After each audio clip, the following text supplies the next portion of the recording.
We've always been good at designing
We've always been good at designing niche products for consumers.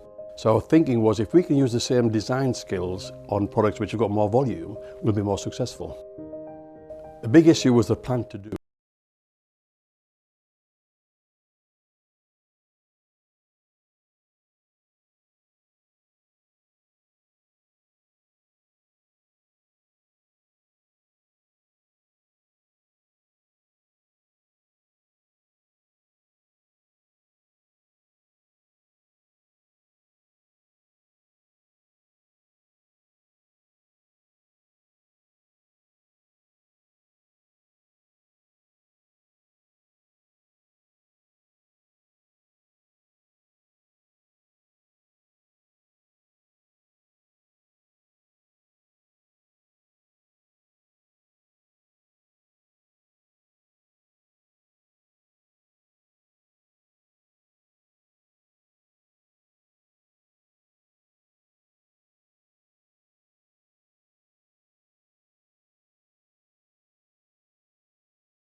Good morning from Chesley Street. Lovely warm day here in the northeast. The sun is shining. We should start on time. Durham making 356.46 yesterday. That includes 184 not out from David Beddingham, who's looking to push on, get past that 200 mark this morning.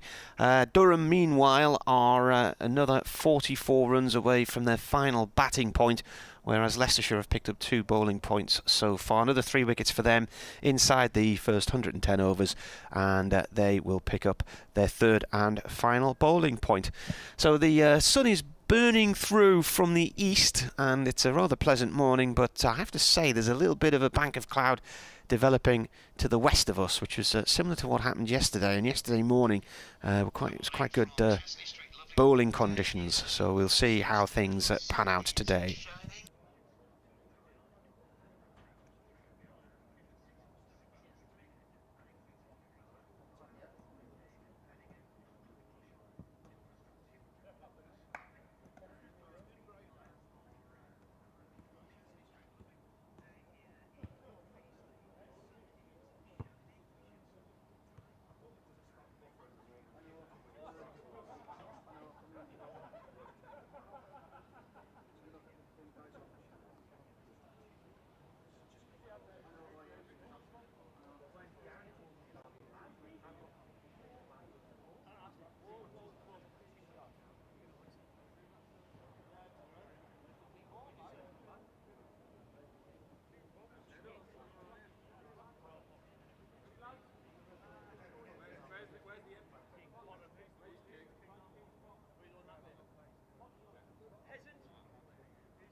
99 over tee was a little bit demoralising, but eventually got that one straight after, which was nice. All your skipping, all your rotating, all your karaoke, all your side to sides, all your jockeying, all in bits.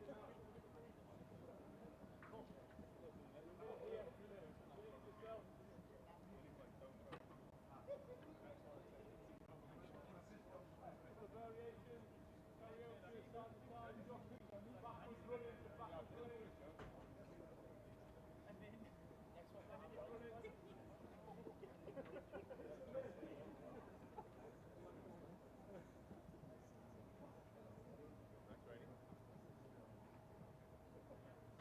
slowly make your way back to the start, lads.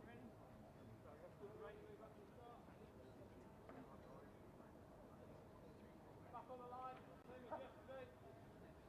Dropping in, slow back out. Dropping in, slow back out. 4 per side. 4 per side.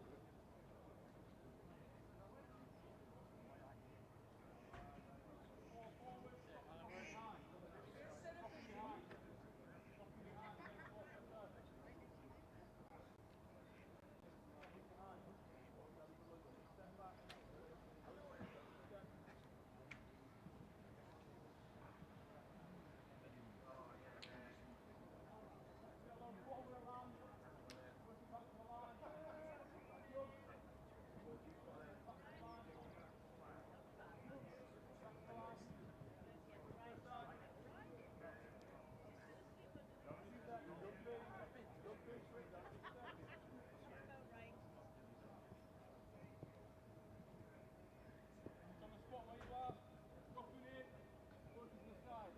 Dropping in, working to the side.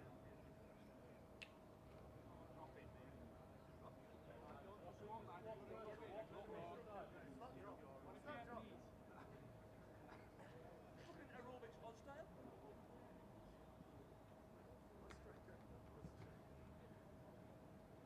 the spot. Spot, there we are.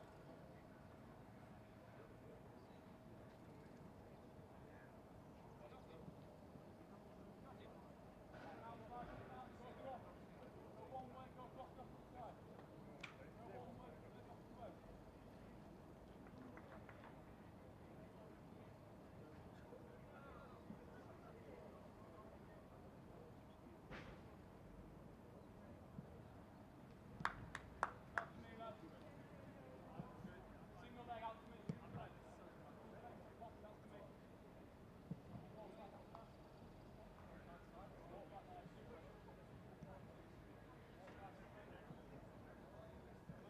leg out to me.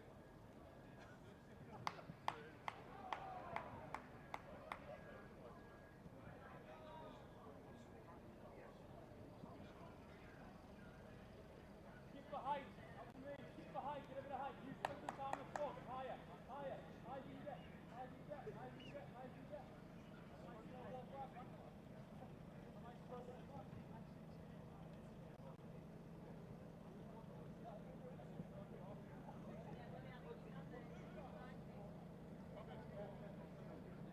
This one, skip the distance. Try and cover that distance as little as possible.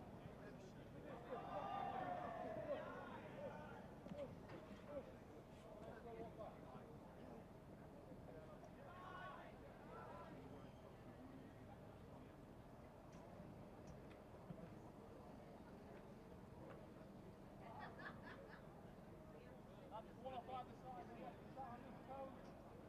Here we go. Little turn. Accelerate through the 10 metre line which is there. Okay, one off either side.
We've always been good at designing niche products for consumers. So our thinking was if we can use the same design skills on products which have got more volume, we'll be more successful. The big issue was the plan to do it. We set a figure of a capacity to make 250,000 pieces a year. That's an ambitious target, that's our figure. So we then worked with the machinery designers to make the washing machines. Number one in this product, it's got to be reliable. A washing machine has a lot of hard work to do, and it's a very important part of most households. So reliability was a big issue.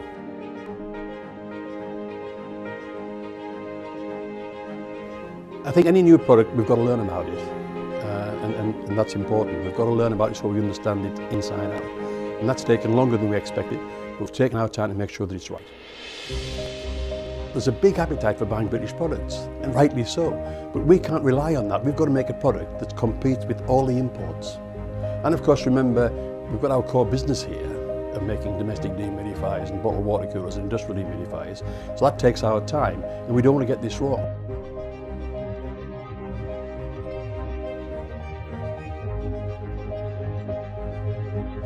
We've done 120,000 hours of testing washing machines here to make sure that it's absolutely reliable and does the job.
said to be there for 11, but no one's there.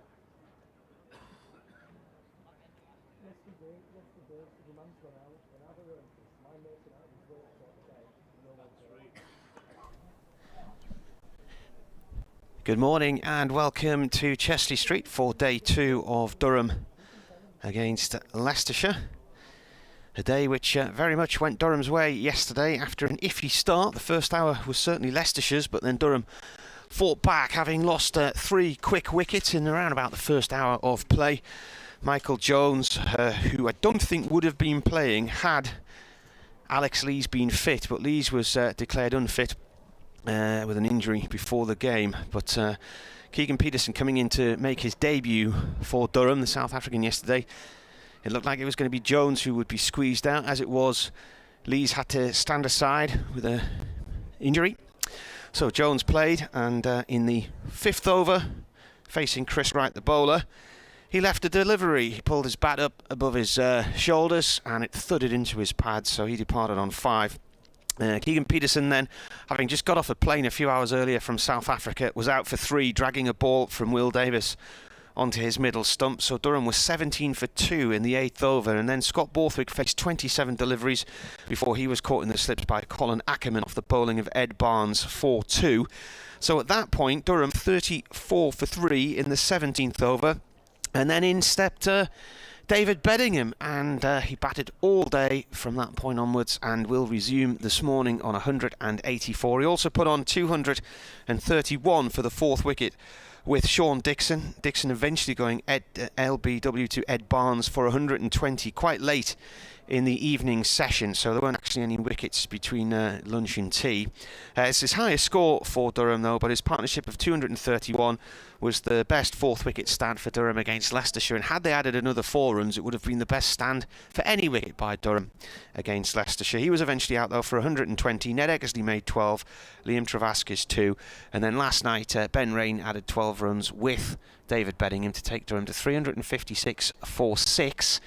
So they have 4 batting points, and the next one is 44 runs away if they can get there. Beddingham looking to push on towards 200 as well.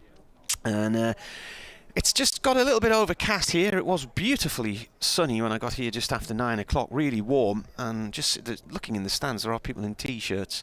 So it's a pleasant day, but the clouds just filled in from the west a little bit. No rain is forecast, so hopefully we get a full day in, but whether or not we see the floodlights later on like we did yesterday, we'll have to wait and see. Anyway, at the close of play last night, having got 120, I had a chat with Sean Dixon. Well, Sean, congratulations on a century. You must have enjoyed that today.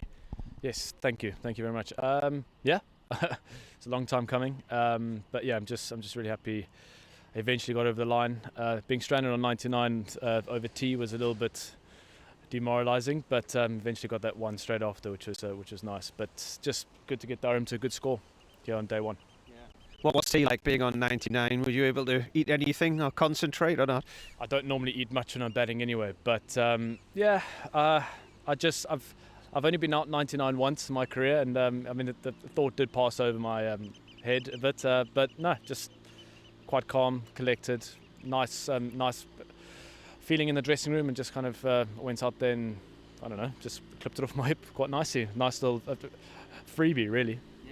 34 for 3 Durham in about the first hour of play when David Beddingham came out and joined you in the middle. I quite often describe him as the ever dependable David Beddingham in commentaries. He's done it again today, 180 plus not out. He's a great player. He's a great asset for Durham. You know, over the last couple of seasons he's really shown it. But you know, all credit to him. He came out, he showed his intent, which I found was probably the way to go about it this morning. If the ball was there to drive, if it's there to score, you score. But yeah, it's he's a class act. He's shown it time and time again, really. And he just takes the pressure out of the situation, doesn't he? He does. He eases the blow, but you know, we were obviously going at 2s for probably the first 15-20 overs, and you know, as soon as he came out, to kind of just quickly lifted to 3s, which is very handy. He's a very handy asset, like I said. Good position you're in now, approaching a 5th batting point, something which looked a long way off, 3 down very early today. push on tomorrow. And the other blow for Leicestershire is if they lost.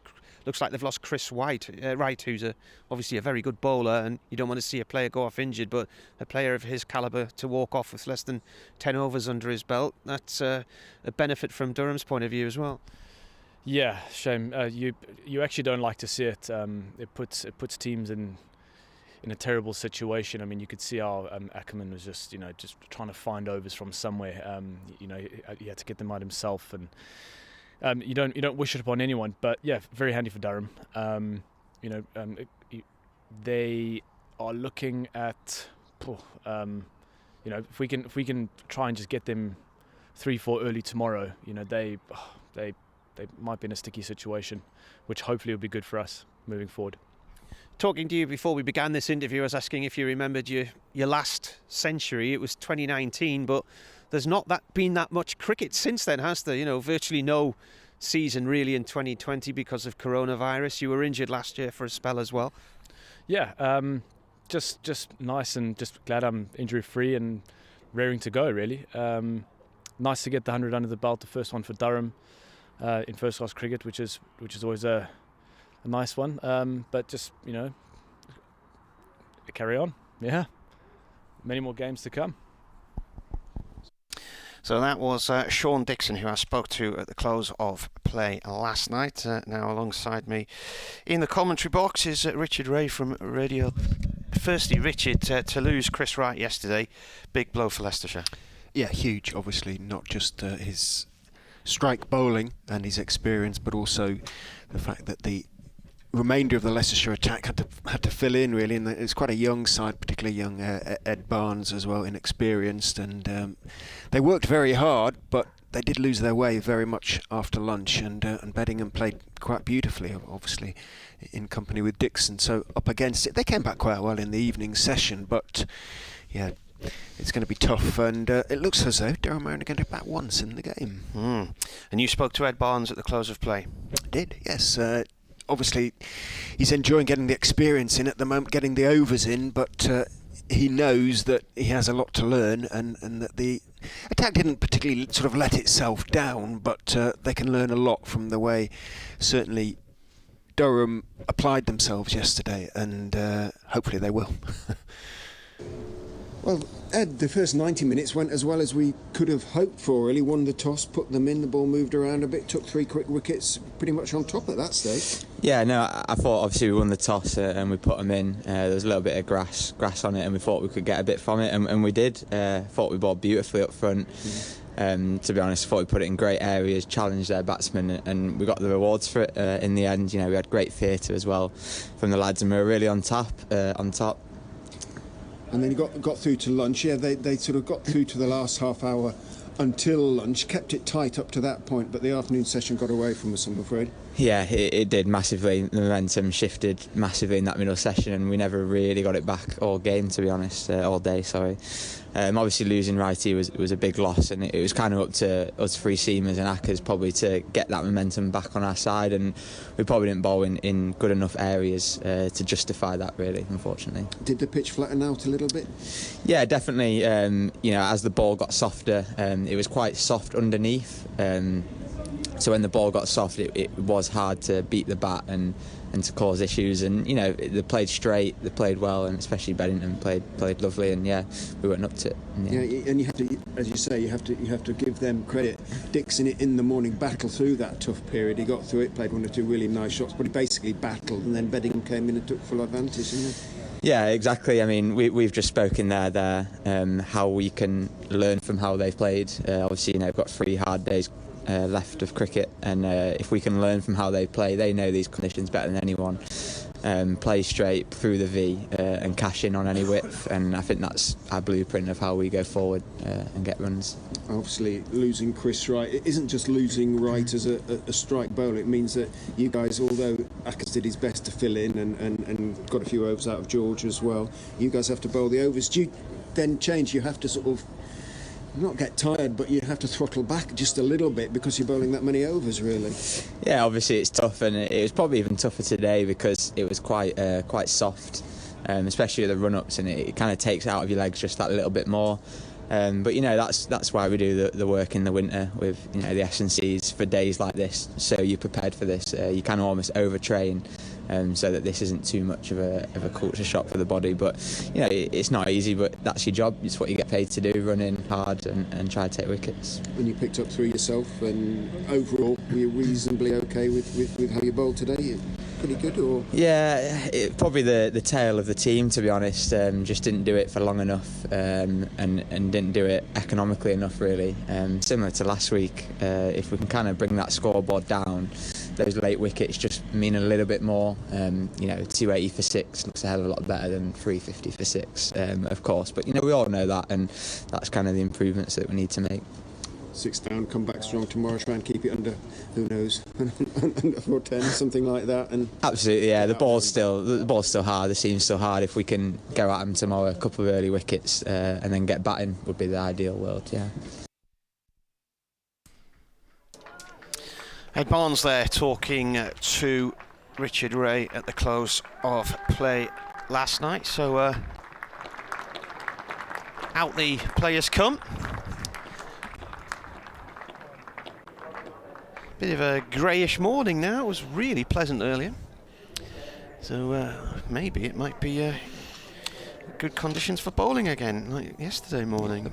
As Ed Barnes was saying, the ball is still quite new, so plenty of shine on it. We were surprised we got the full 96 overs given the amount of cloud that sort of built up yesterday, and the floodlights were on for the last 90 minutes or so, but the umpires did well, kept them out there, and actually the light improved by the end, so they did well to get all the overs in. So this new ball, the old ball in Durham's batting, was actually changed 3 times during the innings. So, but it was about 80 overs when it came to its end, and the new ball, just 16 overs old, should be in perfect condition really for Leicestershire, hopefully from their point of view, just to swing it around a little bit. But Beddingham played so well, and if he picks up really where he left off, the sky in terms of record breaking is you know, the limit as far as he's concerned today. Yes, and Masood, isn't it, to Derbyshire. I was looking at David Griffin's video this morning. He's the Derbyshire photographer, and he was talking about some of the best innings he's seen in his years as a Derbyshire watcher, and wondering whether their new man could get to a treble century today and break the Derbyshire record in the process for the highest score. So it is Hendricks who's going to start the action this morning. Buren Hendricks from the Lumley end, left arm round the wicket, bowling into David Beddingham, and that's defended on off stump. It does feel to me at the minute like we could see the floodlights on here shortly. It's suddenly got really overcast. So isn't it? Yeah. But it's quite high, the cloud, and I don't think the light is going to be too much of an issue this morning. One would hope not anyway. Good crowding, steadily improving. There was a breeze driving in this morning. There was hardly anything on the roads. They're talking about 4.5 million journeys being made this weekend today. But it was absolutely quiet. Another defensive shot from Beddingham. It was just like driving in on a Sunday morning. Passed one cyclist, I think. That was about it. The odd car. Now we're assured, and we hope, that improvements have been made, so hopefully you're hearing us okay on the stream if that's how you're watching / listening this morning.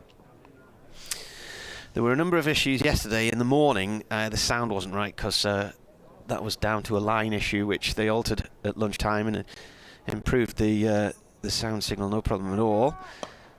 This is driven by Beddingham to wide mid-off for 1, first run of the day. And the buffering issue, which a lot of people were contending with,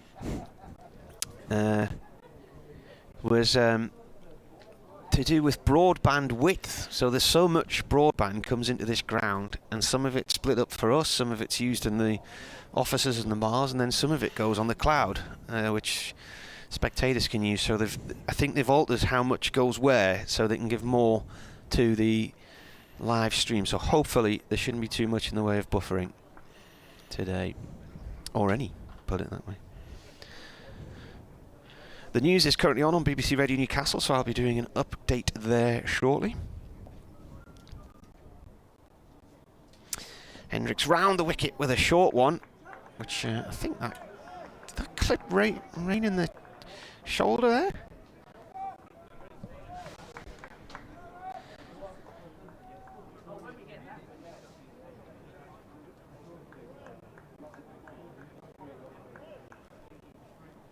Paul says the stream is good today, good. He also says 5 batting points coming up, hopefully. Durham got 4 batting points at Glamorgan in the first game last week in a game that was badly affected by the weather. Rain leaves this one. They've moved our commentator camera today as well, so it's a bit closer to us than yesterday. So apologies for any horrific close-ups that you unexpectedly get while having your breakfast or your lunch or whatever. You can maybe take a screen grab and keep the kids away from the fire. 357 for 6. 1 run so far from this opening over, which was on the 3rd delivery.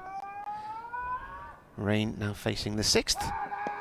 Defended, and that is the end of the over.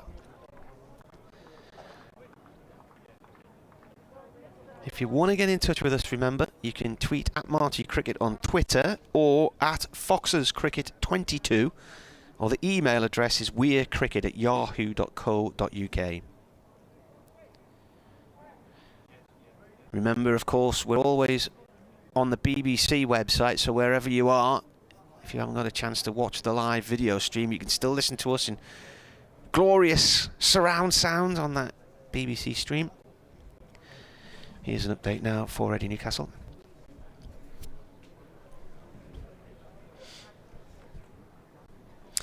It's got a bit gloomy here in Chesty Street. It was a beautiful sunny morning around about 9 o'clock. Perfect cricket conditions. Having said that, there are still a few people in the stands in just T-shirts, so they obviously feel it's warm enough.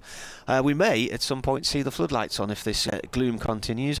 We've had 1 over so far this morning. Durham have added a single from it, so that was David Beddingham, who now moves on to 185. And Durham are now 357 for 6. Beddingham yesterday putting on a partnership of 231 for the 4th wicket with Sean Dixon, who made 120. The next task for Durham, get up to 400, get that final batting point, and then just try and bat on to give themselves such a lead that Leicestershire will have to bat twice and Durham won't have to bat again. Commentary on the BBC website and the Sports app.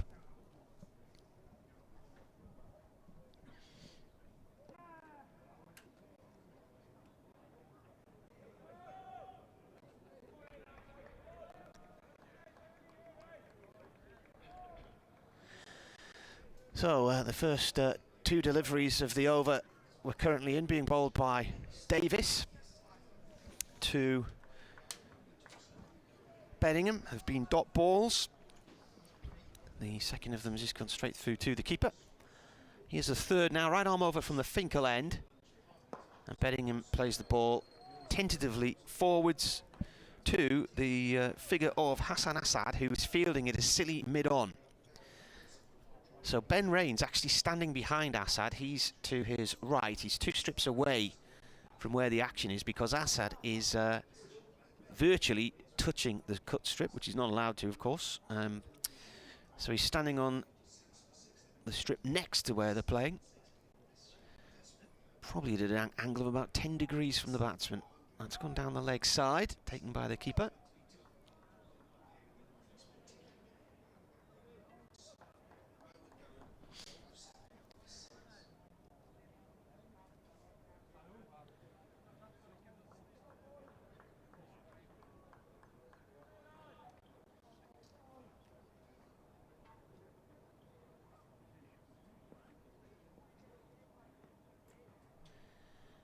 In comes the bowler again.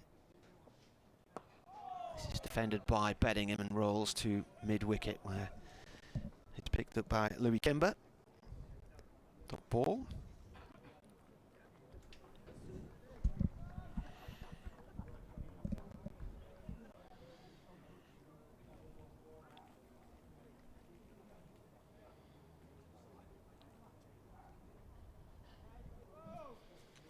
Last ball of the over, and so far it's been a maiden. Davis comes in and bowls. And there's going to be runs there down towards fine leg. Is that a leg by or is it off the bat? It's a leg by, signalled 1 run. So Durham have added 2 in the first 2 overs this morning, and that means Beddingham keeps strike. I would imagine that Leicestershire would like to see Hendricks bowl a few more of those sort of bouncers, particularly the one that obviously discomforted Rain a little bit in that first over. He hasn't bowled many so far for Leicestershire, but he can be sharpish, and they want him just to work up a bit of pace and aggression and try and discomfort the batsman a little bit, because he's certainly the quickest of the bowlers who are on Leicestershire's staff at the moment. The big South African, he's going to come around the wicket to David Beddingham. 2 slips behind Beddingham as Hendricks is in and bowls to him very straight. Hendricks leans forward, head right over the ball, pushes it back down the wicket to Hendricks, who picks it up and throws it to Evans.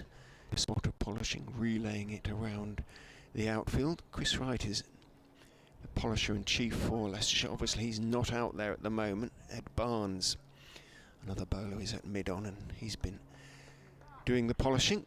Throws it to Hendricks. He doesn't really bother too much, he just chucks it from hand to hand, then turns, puts into his bowling hand and is in, and bowls to Beddingham, who just calmly turns it off his legs. A foolish delivery down to long leg. Picks up 1. Ben Mike is out there. Leicestershire's 12th or 13th man. Mike and Callum Parkinson were the 2 members of the travelling squad who didn't make the starting 11. But as a consequence, of course, of Wright's injury, one or t'other is going to have to be out there throughout what remains of the Durham innings. I think from their point of view, ideal morning would be at about 100 or so. Keep going.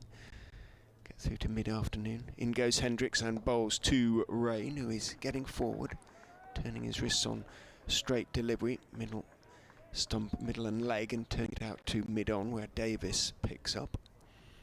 And there's no run, but they ideally would be thinking, I guess, in terms of sort of 500 plus and getting Leicestershire back in. 2.5 days to bowl the visitors out twice effectively. Pitch looks pretty good though. Hendricks turns in front of the health centre, bowls, health club I should say. Rain is forward, pushing out into the offside on this occasion. Staying over in Durham overnight. Run down by the river this morning.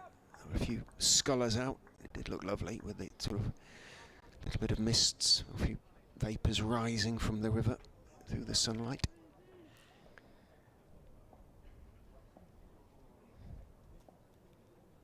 But pretty quiet, it being the start of a bank holiday. In goes Hendricks and bowls to Rain, who lifts his bat over the line of the ball. A neat parabola. Goes through to Swindles behind the stumps.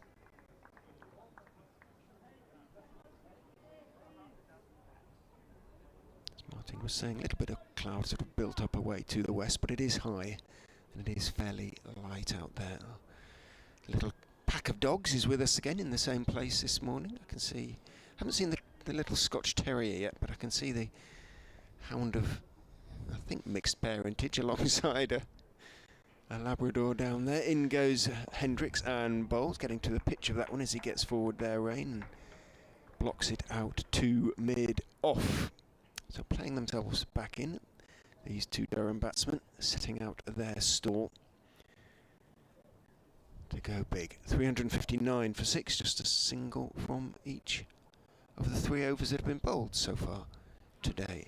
That poor animal, he's probably a high-class pedigree something or other that we've never seen of, but I suspect not. And there's one at Crufts. Yes, yeah. Yeah. He's got an interesting coat, sort of semi-shorn on the legs, but I'll have to go down there at lunchtime and find out what it is. End of the over. Davis then, here in Chester Street on this Good Friday morning, bowling from the Finkel end. named after the Abbey, just along the River Wear. I wonder how they celebrated Easter there. Top ball. What, in olden days, do you mean? Or? Yeah. Do you think they would have been big into Easter?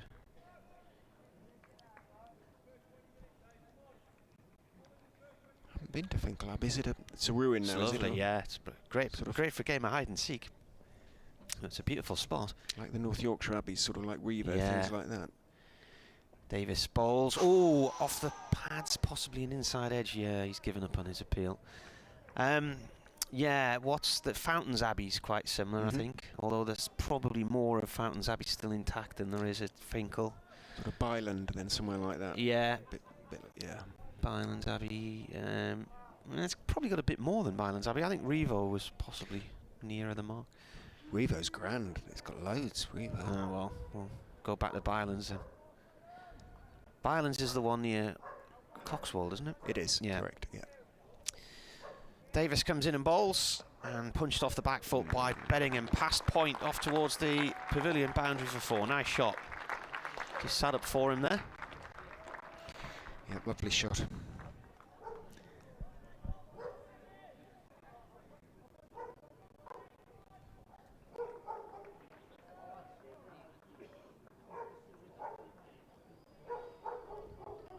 Not vaping on the commentary, vapors.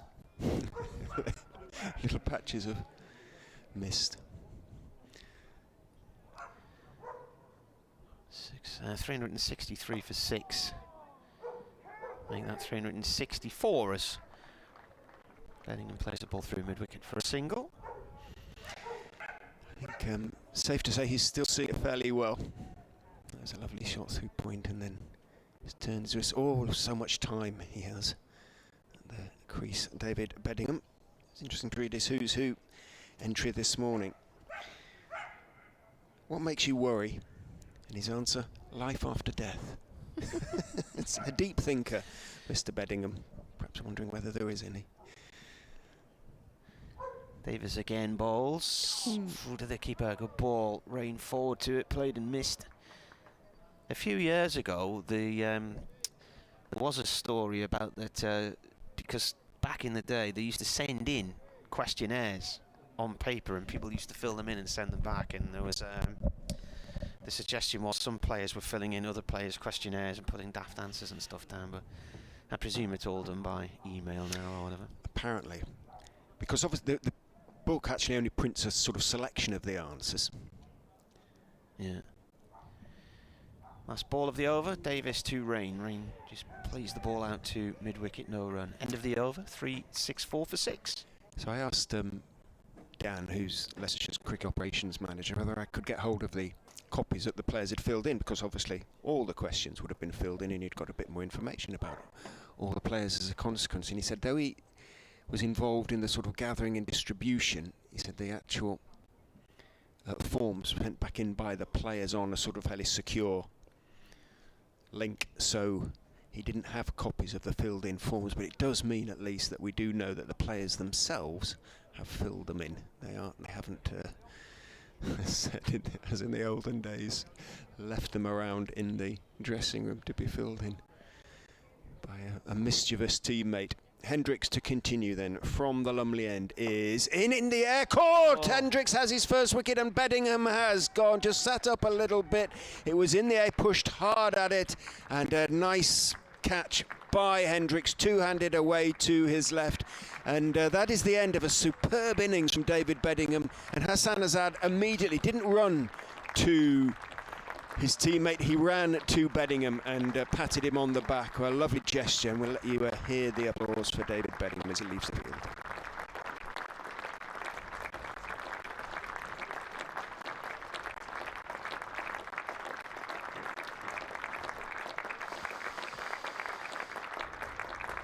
And Beddingham, 191, 256 balls, 24s and 3 sixes.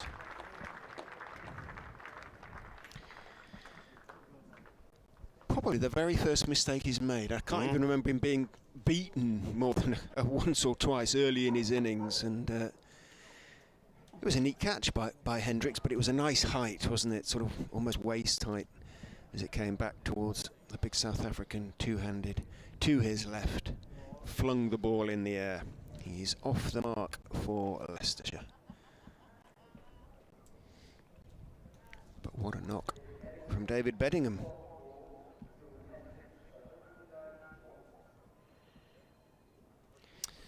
It was, wasn't it?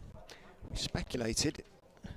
He was playing so well, really, that 200 looked almost assured, really, and then, as I say, he could have gone on to break records, but you never quite know in cricket. On Twitter, MMMSSSSY, parents had a caravan at Finkel Abbey in the late 50s to 60s. Yeah. And he used to sneak into the ruins at night and play hide and seek. That's a very brave young man. I would imagine it would be fairly spooky. Hendricks is in and bowling to Potts, who is leaning forward, defending that one out into the offside. And there is no run.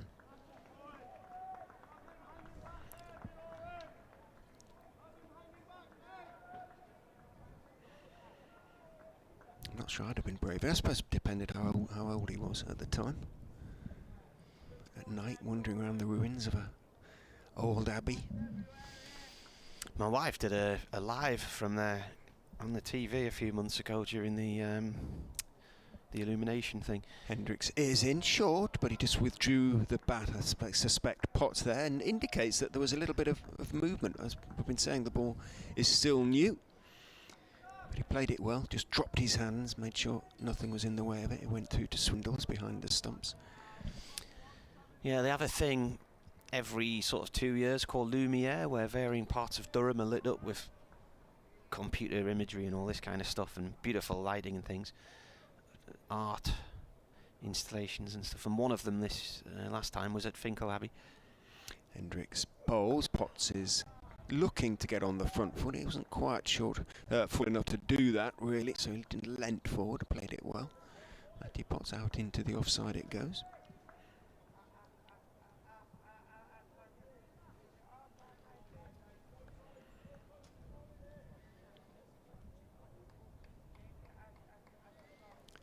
Lewis Knowles, spooky. You've never been to Ferry Hill late at night. You have to be brave for that, he says.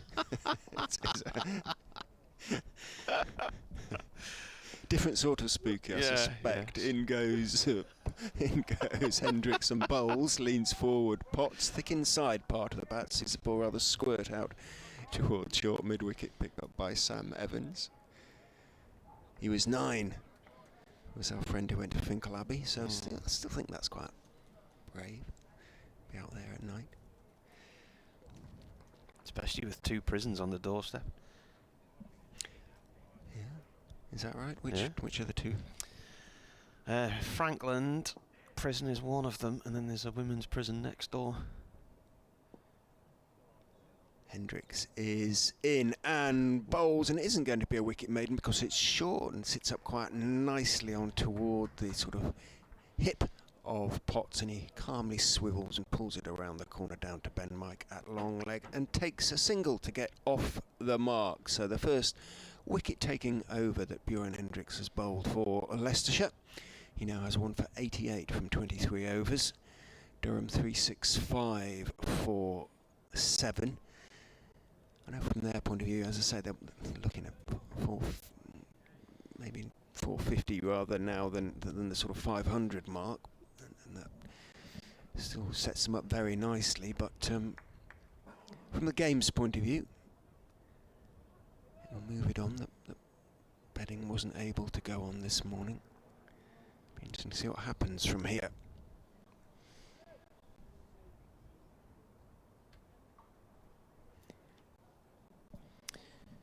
Davis to Potts.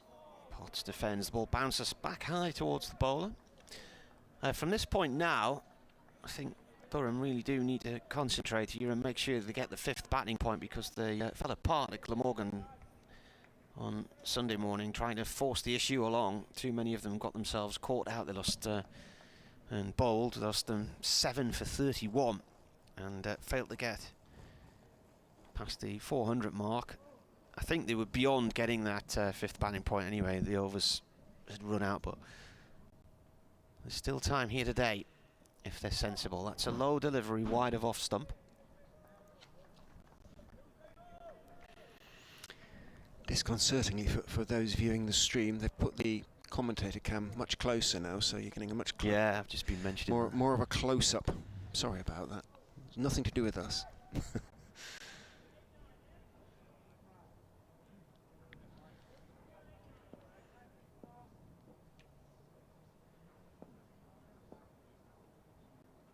Davis once more up to the stumps from the Finkel end. He bowls, turned away past square leg, down towards backward square leg for one by Potts.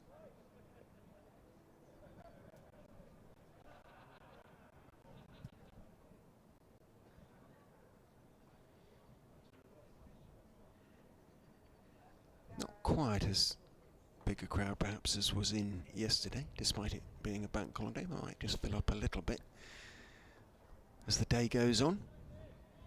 Are there any initiatives to attract some children? Leicestershire have given away 4,000 tickets for one particular game, or are looking to. This is played back to Davis by Rain. Davis diving down a pound on it. Yeah, the game against Sussex at home in May, I think it is, next month. I will check that. Could be June, but I think it's May. They're distributing tickets throughout the county, essentially, especially to schools and cricket clubs and what have you, all free. If you want to distribute a few yourself, you can contact Leicestershire. 2 balls left of the over. Davis bowls. Played up to Hendricks at mid-on. No run there from Ben Rain.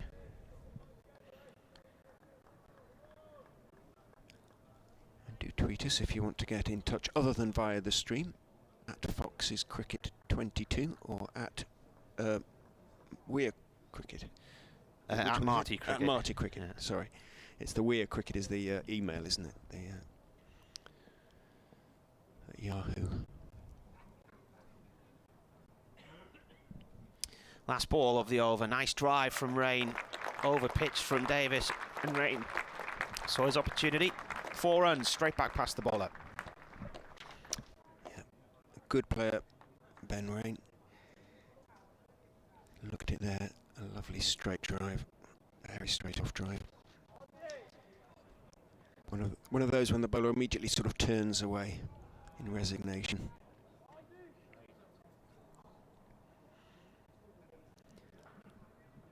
Two for 96, so he's almost brought up his century. Davis, 23 overs for him. Hendricks 1 for 88, also from 23, so Ackerman has divided the overs fairly equally between the remaining bowlers. He and Rhodes have filled in for right for the most part, as Hendricks staying round the wicket to Matty Potts bowls. Potts is a little tentative as he half steps forward, pushes it back down the wicket towards Hendricks, who deflects it with his right hand towards Evans, who picks up and gives it to Barnes. Is your dad here again? He was up on the top balcony, wasn't he? Yeah, he was up there yesterday afternoon. I think he came after tea.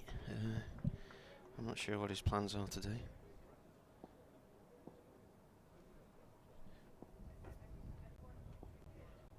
Hendricks is in and bowling. That's is again sort of walking forward into defensive pushing it back down the wicket. It's very straight from Hendricks this morning. Turning it out towards Evans at that mid-wicket position.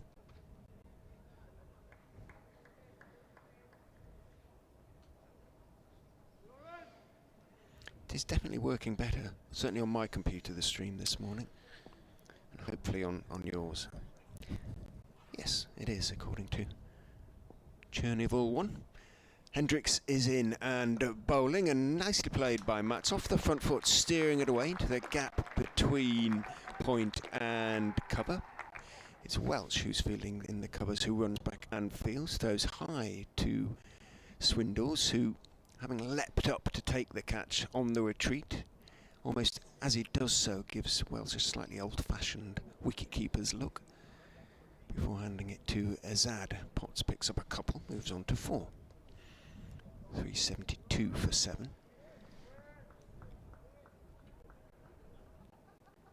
7.5 overs left in which to finish the accumulation of bonus points for both sides, potentially, as Hendricks is in, bowls, drops it a little bit short and towards the body of Potts, who gets up on his toes, turns it out to mid-wicket. Rain is interested momentarily in the possibility of a single. He's sent back by Potts.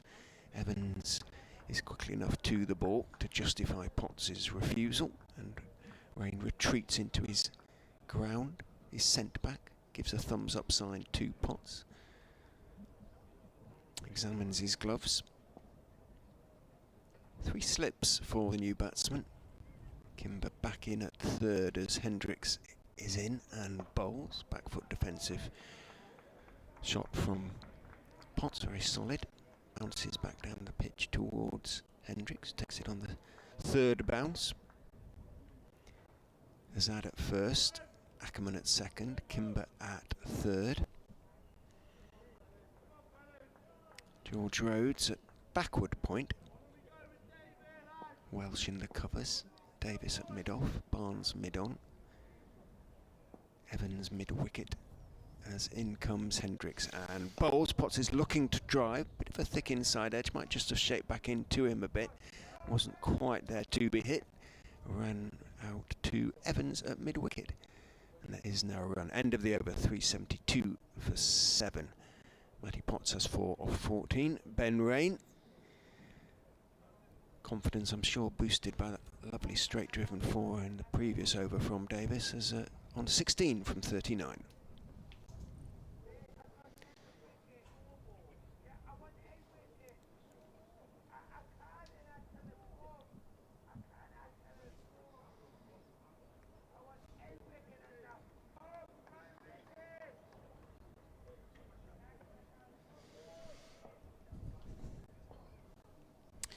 In comes Davis to start a new over, his 24th. And a quick push and goal from Rain up towards mid-on for 1.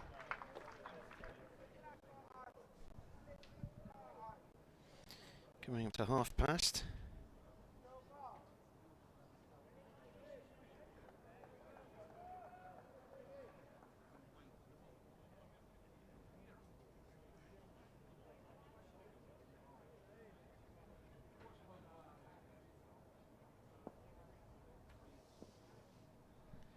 In comes the bowler again, defended.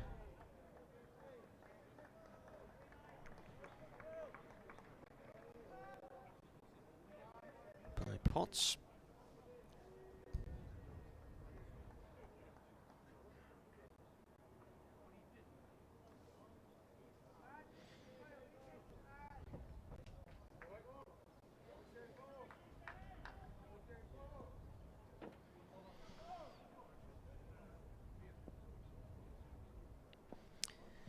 Davis in and bowls. Oh. Nips back in off the inside edge there as Potts looks to play forward. Gives a rest on the track.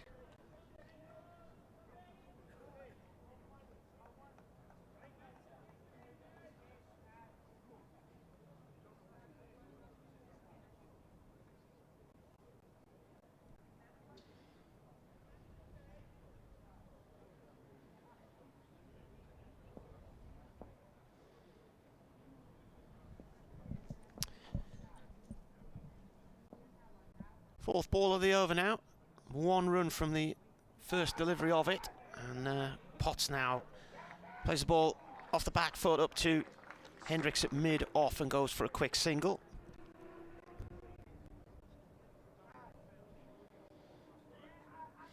Lewis says a superb innings from Beddingham. And Angus says he's gutted he didn't get to the double ton.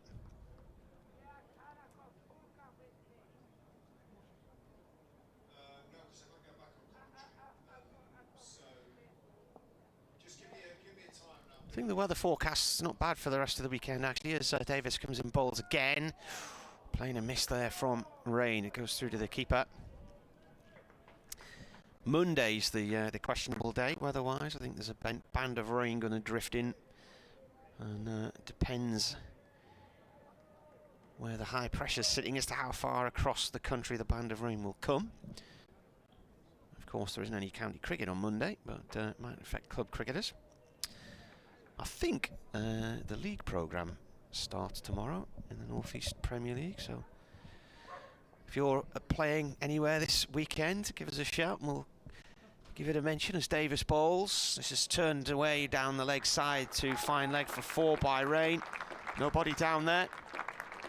Durham move on to 378, and he has 21 of those. And we've now had 104 overs, I think, have gone. 6 overs left to get 22 runs and a final batting point. 6 overs left for another 2 wickets for Leicestershire to get their final bowling point.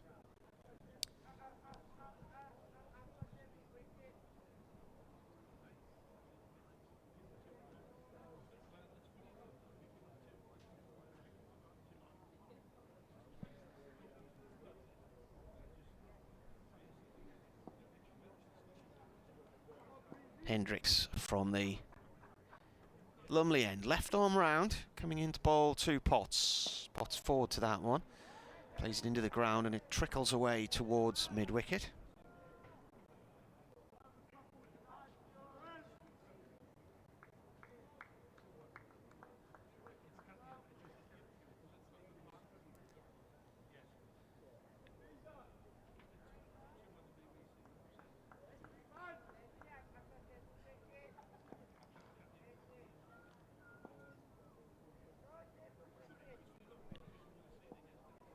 Hendricks once again comes in. 3 slips in place for Potts. Potts drives back towards the bowler who snatches it as it's around about ankle high.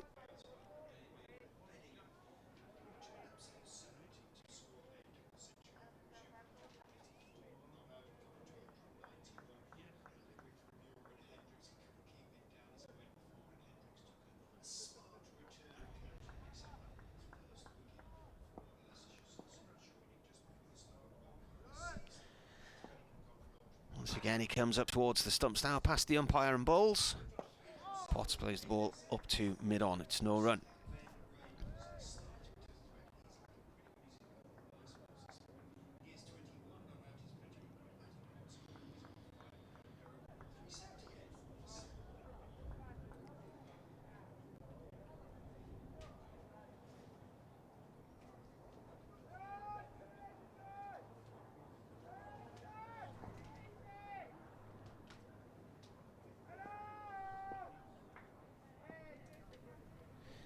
Here comes the bowler again, and played safely to mid-wicket, no run.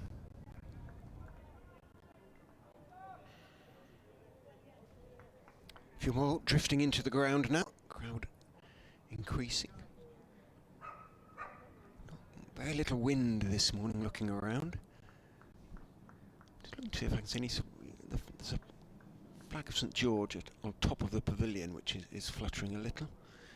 Looks like it's sort of coming from the sort of west-southwest, the wind that is.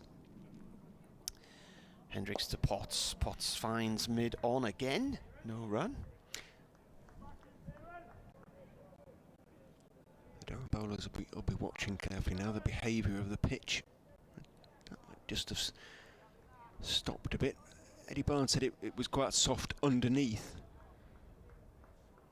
And therefore once the ball had begun to get a little bit softer, there wasn't much response, so it might be a sort of bit of a new ball wicket. That's what you're going to make inroads with. Hendricks once more to Potts, and that's defended. This time it goes to mid-off rather than mid-on, and that is the end of the over. 37847 here on BBC Radio Newcastle and BBC Radio Leicester. Commentary this afternoon of Sunderland, who I think are at home to Shrewsbury from memory. That will be with Nick Barnes and Gary Bennett. Big game?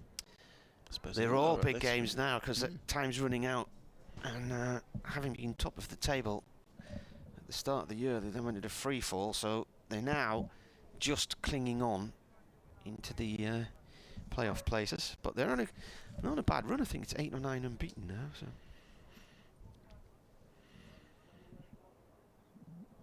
Leicester City, good result last night, through to the semi-finals of a European competition.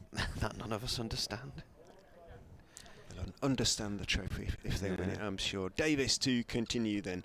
From the Finkel end is in, bowling to Rain, who just waits for it outside off stump, plays a lovely angle bat and dabs it through the gap down to third man for 4, his third boundary of the morning.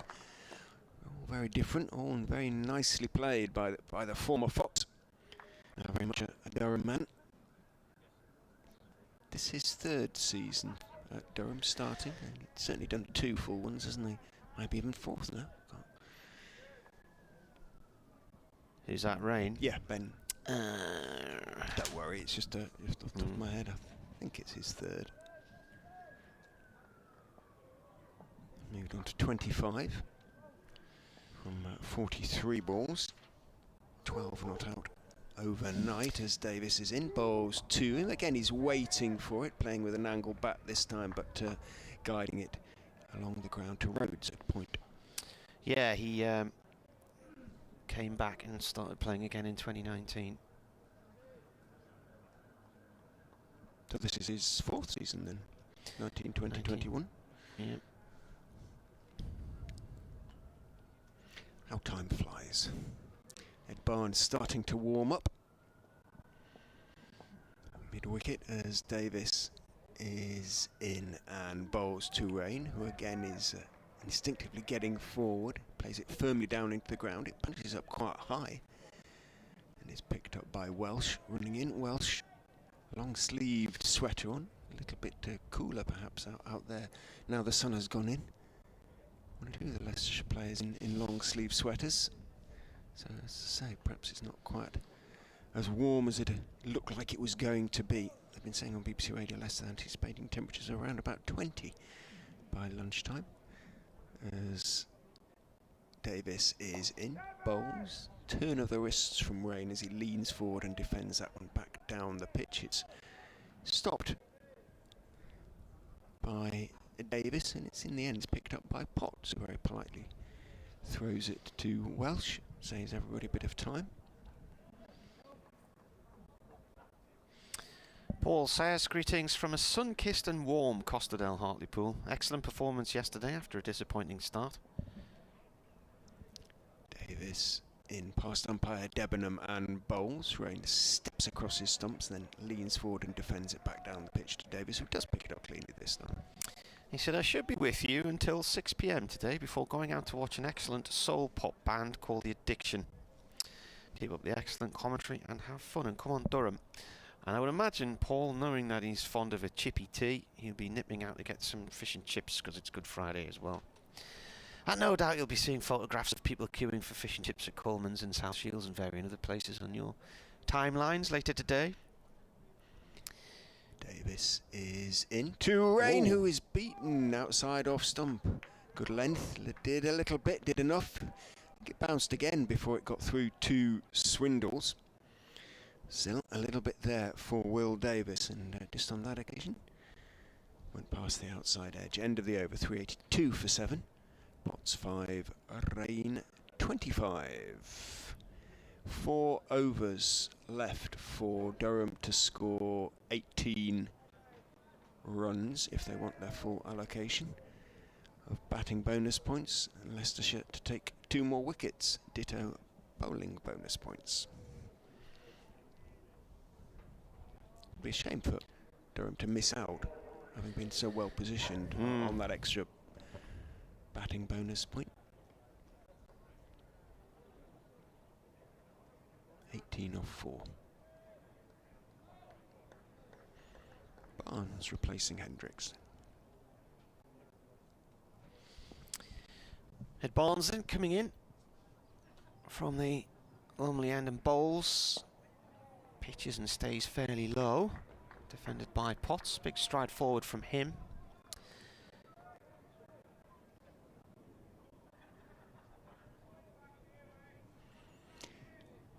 Bedingham, I mean, obviously he's prepared to play for England if he's picked after qualifying on residency grounds, but he's not kind of ruled himself out then for South Africa. Is that correct? Or Well, he's not said to me, but everybody talks about him becoming a British subject at some point. This is driven by Potts and ricochets off the bowler, who dives down to try and stop it. Well, he wouldn't have to become a British subject, would he? He'd become...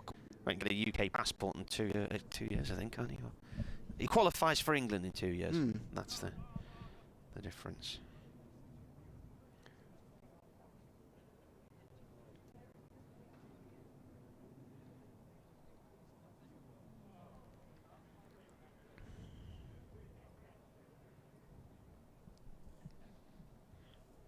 Bernard says he thinks it's unfair that Leicestershire can't have a replacement bowler with Wright out injured. And he said had he tested positive for COVID overnight, he would have been replaced. And he says he doubts he started the match carrying an injury so early in the season. No, he didn't. Barnes in. Rain digs out a full-length ball on Midland leg.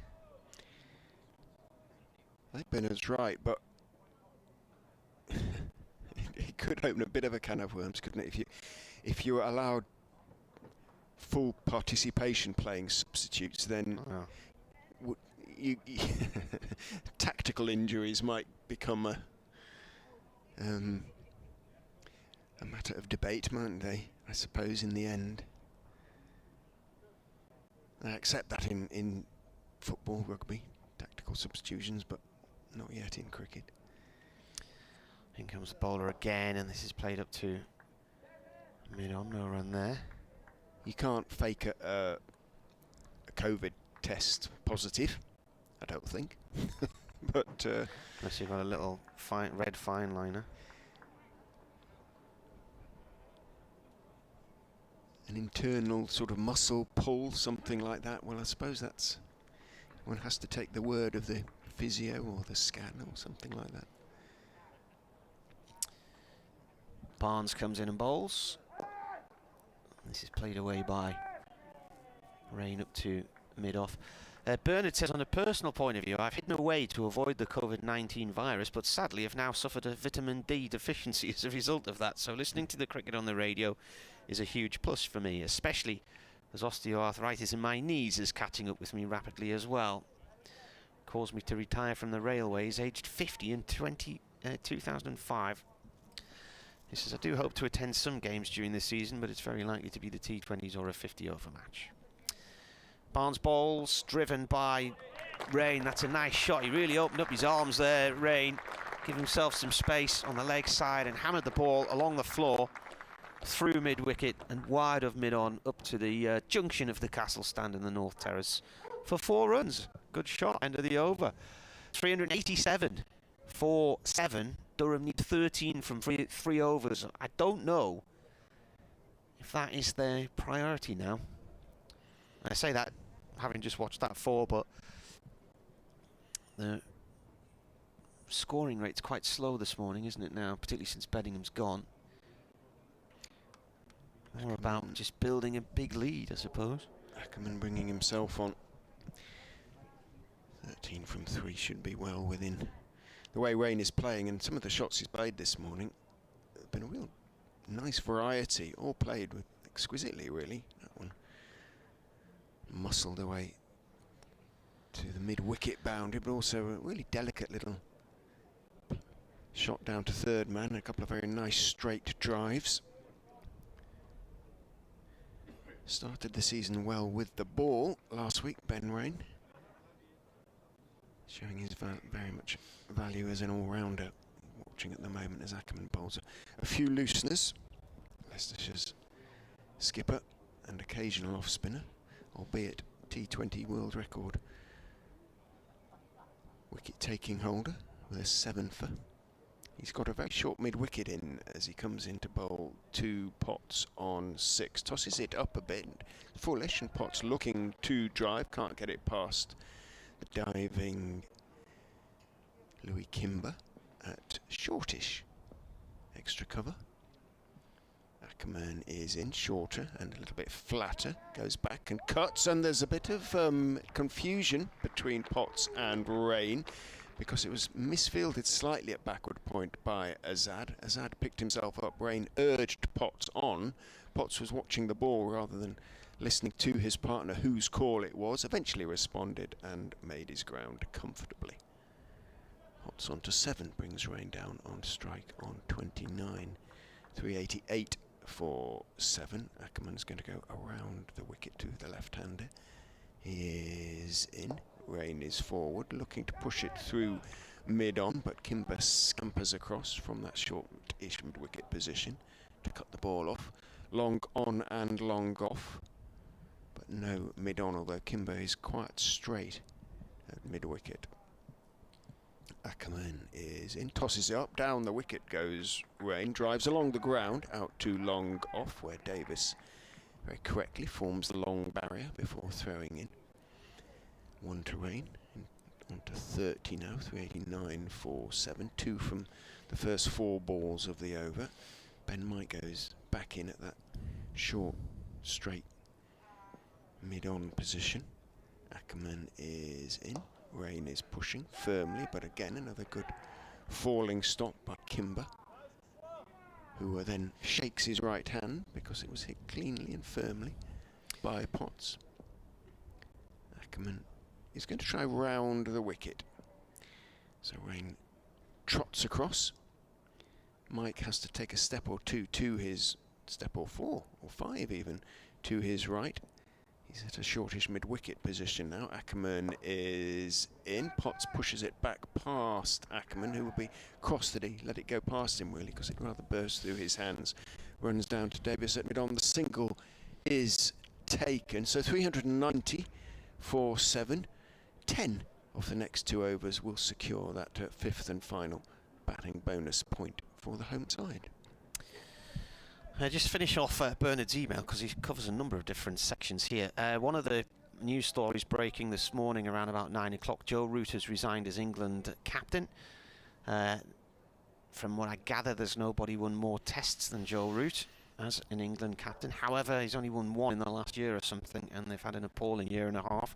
27, I think he won. Yeah. 26 for 4, something like that. But he remains a fantastic cricketer, so should still be very much part of the England setup. Bernard says, I'm not convinced Ben Stokes will be a long-term replacement as England skipper after Joe Root, but he can certainly do the job this season, in my opinion, injuries permitting. And a news story that I don't think any of us saw coming today as Barnes starts anew over here and Potts pulls that round to the mid-wicket boundary for 1. Sean Dyche has been sacked by Burnley. He says, one news story I never expected was Burnley sacking their manager today. I expect there's much more to the decision than their league position, but it will be a big part of it. So there you are. Did Stokes not sort of semi-rule himself out when they always tend to do that when the captain is in situ, don't they? But might be different now. Root himself has resigned. Barnes bowls, and it's a play and a miss from Rain as he looks to cut. He was sort of ruled out of any, during that court case period. He was put on the back burner as vice captain, wasn't he? I think, but then returned to the position. I think those 2 shots in the last 2 balls indicate that Durham are keen to secure this bonus point. Why wouldn't they be? No doubt, it's all the county championship's fault again, as it always is, as in comes the bowler, but plays that back to him. Listening to the TMS podcast last week, the county podcast, you had Peter Moores on from Notts and Paul Farbrace, and they quite rightly pointed out that there's a lot that's gone on behind the scenes at England. A lot of the support structures that were in place for the players at Loughborough and places like that are not there anymore. There've been quite a lot of cuts made, and this is all having an impact. Right. More than, for instance, the county championship. You just had to look at last summer, didn't you? Ahead of the India Test series, most of them had played white ball cricket for 6 weeks. Barnes to Rain, who looks to cut and plays and misses. They need 9 runs for the last batting point, but we are 108.4 overs in, is it? Or 3? 4. So 8 balls. Yeah. To get 9 runs. Elizabeth's emailed from Hamilton, not the one in New Zealand. Sadly not in New Zealand, she says today. Barnes, 3 for 91 so far. Bowls to Rain, who's, I don't know where that's gone. He's lofted that over deep mid-wicket for 4. He's determined to get the batting point on the board. 5 runs needed now from 7 balls. That's a lovely pickup. Yeah. She says, good morning all from a cool Hamilton. I have it on good authority. There are so many places around the world called Hamilton. There's a book about them all. There's a musical as well, isn't there? Hamilton the musical. Pity David Bedingham didn't get his double ton, but there's always next time. In the context of the match, though, what great displays by Sean Dixon and David Bedingham to steady the ship and give Durham a great platform, says Elizabeth. Yeah, and Rain is building on that. Played some super shots this morning. Rain's on 34 here. And Barnes now 24.3 overs, 3 for 95, 4 maidens. Right arm over to the left-hander. He bowls, and it's gone down the leg side, taken by the keeper, diving quite a long way to his right. That is the end of the over. So Durham have 6 balls to get 5 runs. Leicestershire have 6 balls to get 2 wickets to try and see if they can snaffle that final bonus point each. Paul's been back on. He says it will be the chippy tomorrow, so he's obviously avoiding them. The maddening crowd today and the chip shop queues on Good Friday. Artisan on the stream. He thinks there's no chance Stokes will take the England captaincy unless Root convinces him to. He says mental and physical injuries, middling form, and he just hopes it isn't Stuart Broad, who he believes will be a, and I quote, total disaster. What, as a captain, presumably? Broad, he can't even get in the team at the minute, can he? Ackerman waving at his field. So 5 needed from this final over. Potts will be on strike as Ackerman goes in and bowls to him. He's down the wicket, driving past Kimber out towards the extra cover boundary, but a good tumbling stop by Bjorn Hendricks means that it's going to be just the 2 for Matty Potts. 397 for 7, 3 off 5 balls. Should do it. Should do it.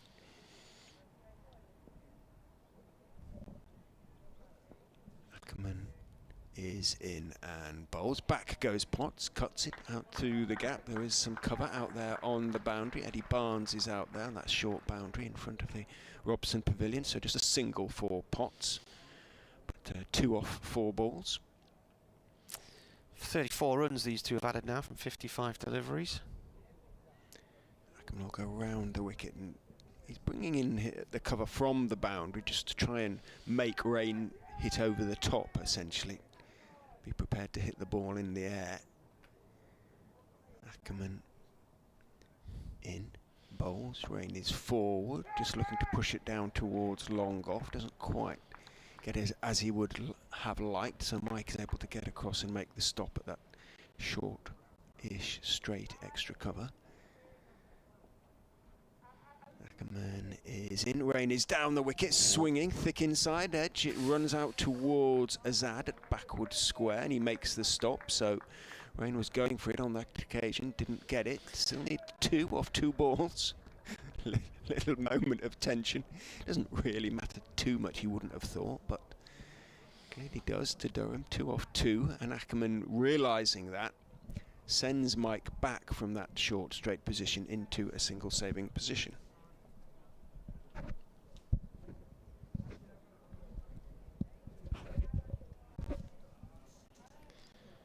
Ackerman is in. Rain makes a little bit of room, swings hard, but only as far as mid-wicket. Potts has to dive back into his crease. Kimber makes the stop. Potts does successfully dive back into his crease. Yeah, 1 ball. All getting a little bit hairy all of a sudden. Will Rain manage to connect with this one? 2 needed off the last ball of the over. Well, he's sending Azad back from single saving position onto the boundary at deep backward square. Flick one down the fine leg. He's got runs, there, isn't it? And 1 out to Welsh, who's going back towards the point boundary. They're in two saving positions, essentially. Ackerman is into Rain, who tries and doesn't get hold of it and kicks the ball away. Tried to scoop it, didn't get hold of it. It dropped at his feet and he kicked it back in annoyance. And, well, Durham haven't got the extra batting bonus point, and Rain is really disappointed about it and cross with himself. And, well, Leicestershire haven't got the third bowling bonus point either, but, well, will that point... Championships, as we always say at this point, have been won by a point. I'll tell you what, Durham stayed up by a point. Durham stayed up in 2006 by half a point. Well, there you go. Could we look back on this moment as being pivotal in the season? We won't know until the end. But Durham, after 110 overs, are 398 for 7.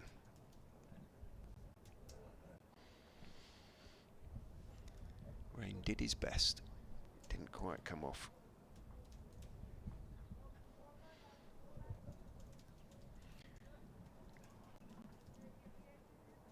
A little moment of tension within the game, where everybody has to readjust now. What's it all about now? Getting as many as Durham possibly can, really, and as I say, only batting once, or only having to bat once. Barnes starts a new over from the...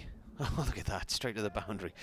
Well, doesn't matter anymore now, I suppose. It's all about Hendrick was building a big... yeah, well, there's a run, but just couldn't get the ball away, could they, in the previous over? And then Barnes to Potts there for a single down towards a long leg.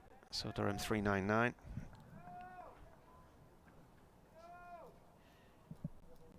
Time is it? Coming up towards midday. Top of the hour, yeah.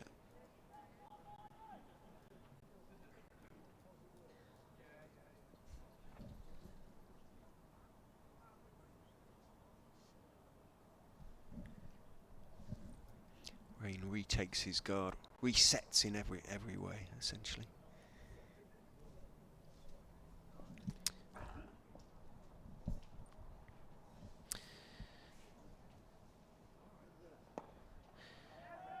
Played away safely by Rain. Philip West has been on regarding Joe Root. He says, I just don't think he was savvy enough, ruthless enough, or inspiring enough. He was often too cautious. This was illustrated against New Zealand at Lord's last year when he played for a draw when they'd posted a tempting target. I do agree with you about the other issues, though, 100%. He also questions ECB decision-making processes, which haven't been good. As this is defended by Rain from Barnes. Goes back to the bowler. He said he was definitely a victim of an ECB and a decision-making process which has been horrendous. The failures of recent years go way, way beyond Root, he says. It's a far bigger picture than the captaincy, isn't it? And it's a far bigger issue than just the last few test results over the last year. There's issues beyond the playing team, clearly. As Barnes bowls again, that's left by Rain. Through to the keeper it goes. Somebody also wondering whether Sean Dyche is going to be the New England captain.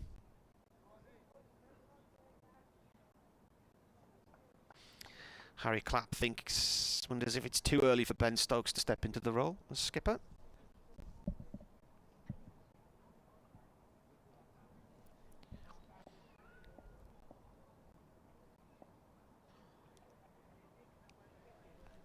Barnes to Rain. Rain plays the ball along the ground to mid-wicket where it is picked up by Will Davis, who is loitering about 20 yards or so from the bat.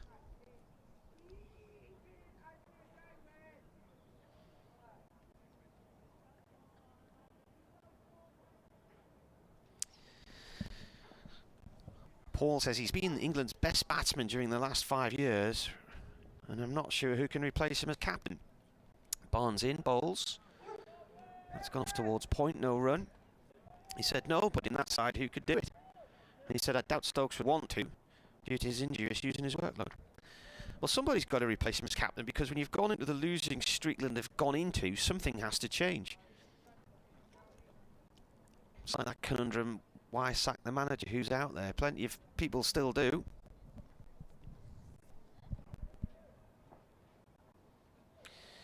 Barry says Cummings, Holder, Coley, Azam, Williamson would all have struggled leading our current crop of test players. We are desperately short of quality test players. And he said, I feel sorry for him. It's too easy to say he's a poor captain. Probably made the correct decision, but where do they go next? Potts plays this one from Ackerman at the start of a new over back to the bowler via the ground.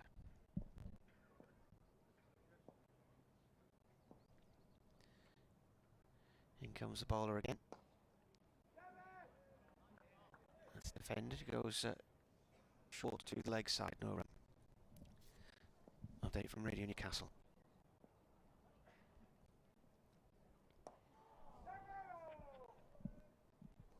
Yes, Durham sadly lost the services of David Bellingham, eventually out for 191. Caught and bowled the fourth over of the day's play by Buren Hendricks to give the bowler his first wicket of the new county championship season. But an excellent effort from him. He put Durham in a really strong position after they'd been struggling yesterday on 34 for 3. He also had 231 for the fourth wicket yesterday with Sean Dixon, who made 120. Durham's task after he left was to try and get the final batting point on the board, and they had to do that within 110 overs. They got to within 2 runs of the 400, which would have given them that 5th batting point, but they couldn't get those runs on the board by the cut-off point. So they finished with 4 bonus points, Leicestershire 2, and Durham are now 399 for 7. Rain 34, Potts 13.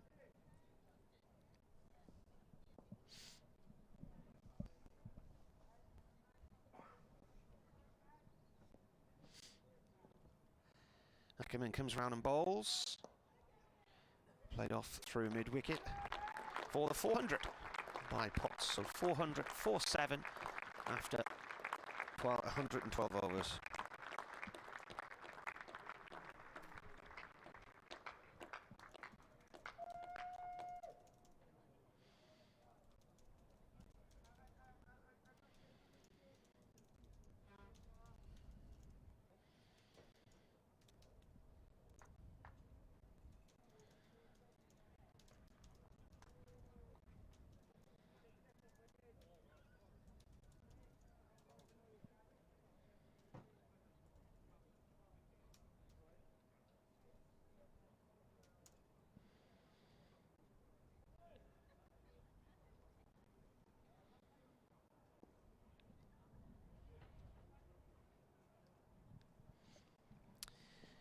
Barnes then, start of a new over from him, and Potts plays the ball just beyond the fielder at mid-wicket, now towards the mid-wicket boundary for 1.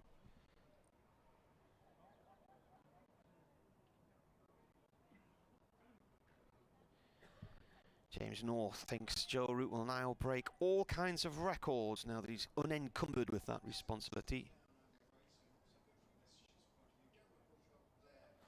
Anthony Dent thinks Owen Morgan should be involved in some way. And then it's pointed out Morgan's also 35 as in comes the bowler. Played by Rain up towards mid-on, doesn't quite get all the way up there, no run. Brett says Morgan is also 35. We need to work out a plan for the next 5 years to fix the major issues in Test cricket. It's not going to be easy, and we need a captain who is willing to go with this. Says Morgan is the best captain, but not Test class, unfortunately. Raymond says world-class batsman, but a very average captain. Barnes in again to Rain. Rain drops that down towards the deep gully area for a single. Hendricks comes around from point to field it. 402 for 7. Potts on 15 now on strike. Rain on 35. Philip says the best test skipper I watched was Steve Waugh because he was utterly ruthless and would push for victory at all costs. If such a player currently exists in the English system, then he needs to be fast-tracked into the team. I'm not sure there is one. I can't think of one. A lot of people talking about James Vince, aren't they? But I'm not sure. Barnes bowling here to Potts. We had 4 balls in this over, so we had 1 a dot and 1 a dot.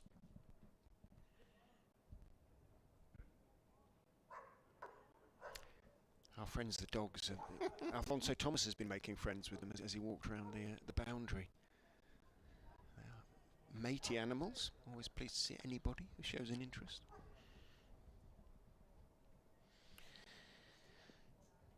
Barnes, 5th ball of the over. Potts looks to drive through the leg side. His inside edge onto the pad, and it comes to rest just a couple of strips to his left, the right-hander. And Bernard's pointing out Durham will be annoyed by not scoring the 2 extra runs to get that 5th batting point, but 30 years ago, many first innings couldn't even muster 200 runs. And it is their 30th anniversary of first-class cricket this week. Yesterday was the day they began their life in first-class cricket. In comes the bowler, defended by Potts. Was it at the Parks at Oxford was their first game, wasn't it? You weren't there? No. I was still working for the Shields Gazette at the time. Right. I saw the first Sunday League game against Lancashire at the Racecourse Ground. That was a cracking afternoon. Assuming they played their first home game, did they play at the University Ground? Yeah. I ran past it this morning. On the banks of the river there. It's a lovely location, that. Durham City Cricket Club's just on that river bend as well. A few rugby pitches there as well, and some football pitches. And a good athletic stadium if you go further down now. There are more and more facilities appearing each time I seem to be here. Ackerman around the wicket to Ben Rain, who is forward, playing firmly back down the pitch. Ackerman reaches to his left and fields. There's a footbridge over the river somewhere there, isn't there? There is. Because you can run into the Maiden Castle grounds, which is the University Sports Complex. That's where the athletics track is. Ackerman is in a little bit short, perhaps saw Rain coming, pushed it forward, going to have to hurry if that throw is close. It isn't close from Swindles, who ran out and picked it up, and he stares at the heavens, having missed the stumps by a good 1.5 feet, backed up by a combination of Mike and in the end Davis. Came sprinting out from behind the stumps, Swindles. He was pushed to mid-wicket by Rain, who's waving at the pavilion. He wants some new batting gloves, he says. Picked up a single there. There was hesitation before he set off, and had the throw hit, it would have required a decision of umpire Debenham. He made his ground. 36 he moves on to. Potts on strike. Ackerman is in. Potts goes back and plays it defensively down towards Ben Mike. There was one in that previous over from Ackerman that stayed very, very low, and I don't think Durham will be too unhappy about that. Ackerman is in. Back again goes Potts. Again, it doesn't get up particularly high. Played firmly out to Mike at that short straight. Sort of almost mid-on, but pretty much straight mid-wicket, really. There is a long gone back as in goes Ackerman, and Potts, although he holds a pose leaning forward, actually played on the back foot defensively, perfectly competently. Out into the on side. It's all settled down again after that brief flurry of interest around the 110 over mark. Fuller and quicker from Ackerman. Potts again waits in the crease and plays it back down the pitch to Ackerman. Just a single from the over. They have therefore some sort of control of the run rate, which has just slipped back to 3.5. That's pretty decent by championship standards, and Durham will be happy enough just to have lost the 1 wicket so far this morning, that of David Beddingham, for a magnificent 191, 364 for 7 at that stage. These two have now added 39 then for the 8th wicket. Rain has 36 and Matty Potts has 15. Down at Canterbury, Lancashire now 418 for 4 against Kent. Stephen Croft's got 151 of those, and Phil Salt has 66. Barnes bowls here to Rain from the lonely end. No run there. But all these championship green tops, you can't score runs, in No, April. it's terrible. It's all the county championship's fault. Say lots of commentators who don't watch county cricket. Somerset all out yesterday for 109. Anthony Gibson, the BBC Somerset commentator, said last night he was on the cider. They've had 2 disappointing matches so far with the bat. In comes Barnes again. This is turned off to backward square leg by Rain for 1, and is then fielded by George Rhodes. Anthony is a judge on the judging panel of the World Cider Championships, which I think they have at the Bath and West Show each year. I think he makes a lot of his own because he's got an orchard in his garden on the banks of the River Barrett. Floods from time to time. Yeah. He shows us the pictures. Essex 141 for 7 against Somerset, though, who were bowled out for 109. So come back well then. yeah, a low-scoring epic. Barnes, right arm over to Potts. I don't know where that's gone. Where's the ball gone? Just at Oh, his feet. right. Yeah. He looked to play that down the leg side, and then he looked up in the air as if he got a top edge, and he was waiting for the keeper to come around and catch it. So I'm looking in the air thinking, where's the ball gone? It was actually like, it was at his foot. Essex, Browns made 25 and Cook 59 at the top of the order, so their opening stand was 64. Well, they were level on 109 for 2, weren't they, at the close of Right. play? So they've lost 5 quick wickets this morning. Barnes in. Potts stabs it out towards the covers, no run there. So they've lost. Cook's gone for 3, Darren Lawrence for 17, Critchley for 7, Rossington for 6, Wheater for 1. Harmer's just come in. In fact, Wheater's he's not out on 1. So they've got themselves into a little bit of a spot there. Gloucestershire made 227 against Yorkshire in Bristol. Yorkshire now 94-2 in that one. 5th ball of this over from Barnes. Potts forward to it, plays the ball along the ground to mid-on. It's a dot ball. Darwin Malaz 22 for Yorkshire, and Adam Lyth 42. The game's going on. We've got almost full round of matches this week. Middlesex aren't playing though, are they? So that means somebody else isn't either. So a few people making your point about why are some teams not playing over the Easter bank holiday weekend. Really, it should have been a case that everybody should have had access to some cricket.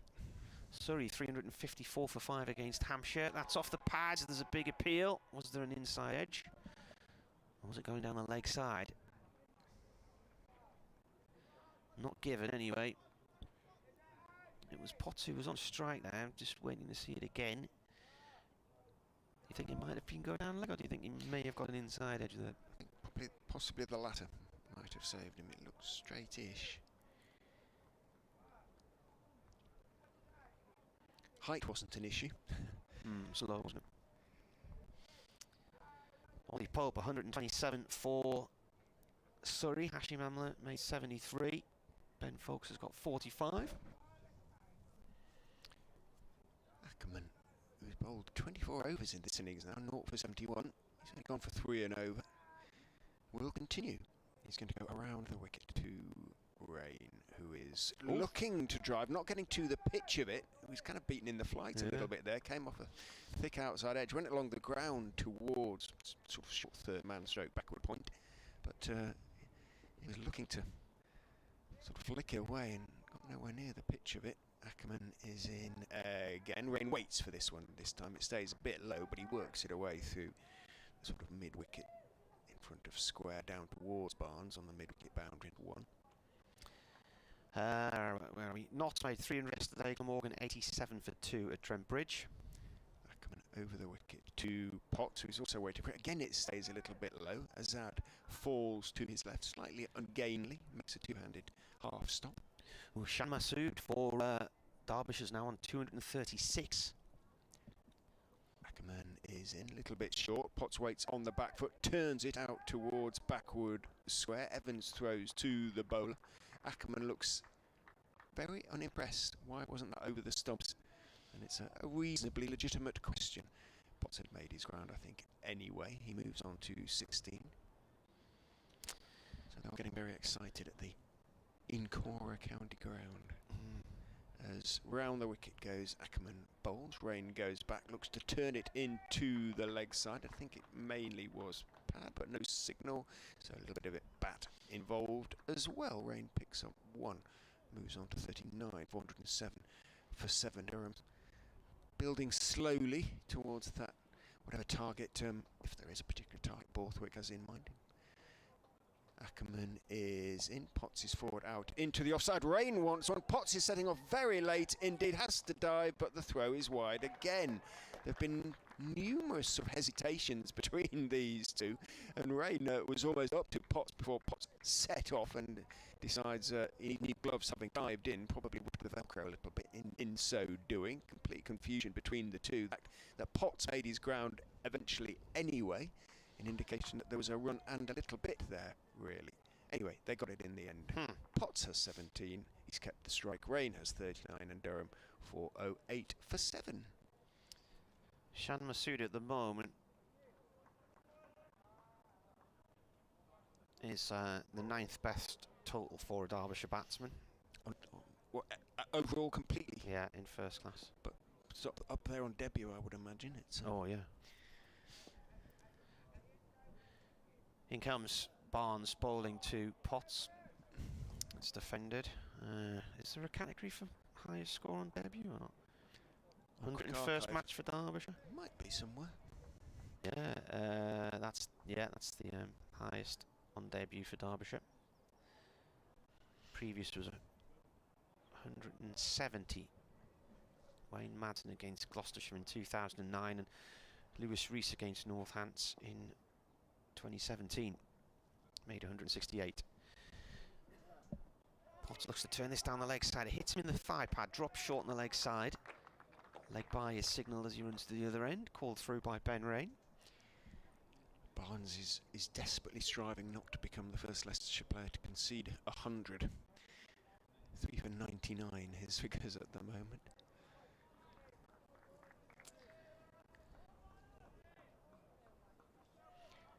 From 28 overs.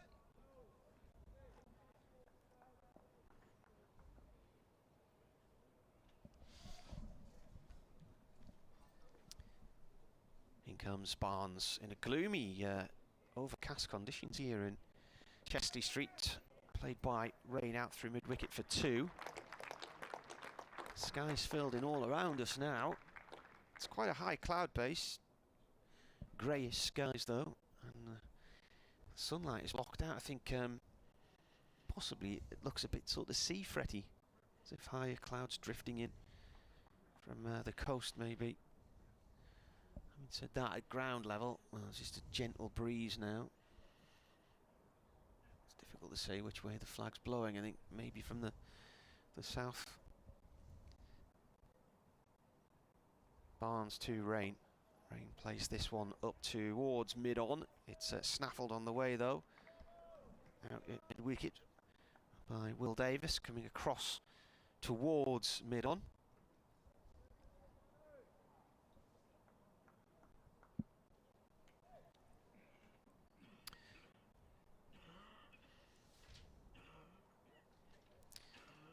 Somebody's yes, it's not too healthy. Needs a bit of time in the treatment room by the sounds of things. 411 for 7 as Rain faces this one from Barnes. Ball is played to mid-off, no run. So 55 added so far this morning by Durham for the loss of Beddingham. Still quite a few people in short sleeves and t-shirts out there. There's one kid just below us in a pair of shorts as well. Guy here just down below our commentary position in a But it's probably warmer outside than it is inside. It's always cold in here, isn't it? Feels that way. Barnes once more comes in and bowls. And drilled back to him by Rain. Barnes falls over as he tries to stop it and it bounced off his knee. Stops the ball running away for runs though, end of the over. Scat it again, Leicestershire this morning. They've kept things reasonably tight, slowed Durham's progress somewhat. Ackerman will be reasonably pleased, at least in that respect. He's going to continue. Bowler 26th over in the innings, but first of all, the Durham 12th man has brought out towels and new gloves and all sorts for Messrs Rain and Potts. Towelled themselves down.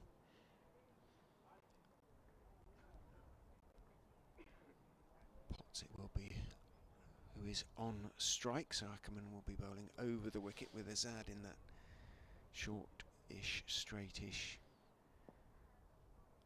mid-wicket-ish position. As in goes Ackerman. Potts is down the wicket and driving pleasantly, getting to the pitch of the ball through straight mid-off down towards Hendricks, who is at long off. Hendricks, who earlier today picked up his first wicket for Leicestershire, went wicketless against Worcestershire last week and for a long period, well, all day yesterday, of course, in this innings as well. 2 runs off the 50 partnership, these two now.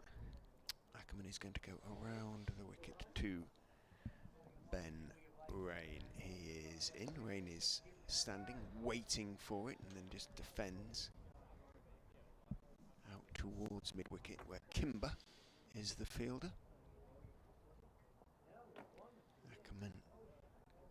bowls, tosses it up, and Rain clips firmly through straight mid-on down towards Hendricks. Hendricks has a bit of work to do, so Potts turns thinking about the possibility of a second, but the throw is on its way. And he doesn't bother. Rain onto 42 with that single. Potts has 18. 4-1-3 for 7. Ackerman back over the wicket. Potts' 18 has come off 57 deliveries. Ackerman is in, quicker, flatter delivery. Again, stays a bit low, plays it on the back foot. Potts in defence. Back to Colin Ackerman, over 8 -1, which surprises me a little bit. Ackerman's got through a lot of quick overs this morning.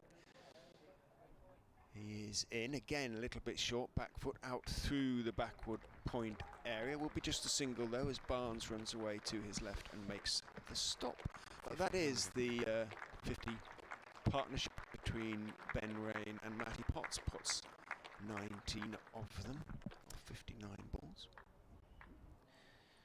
Partnership's coming 106 balls, I think. So steady, rather than spectacular, but won't mind that, Durham, as long as the runs come. That one is played by Rain out towards backward square from Ackerman, but Evans gets to it quick enough to prevent any chance of a quick single end of the over.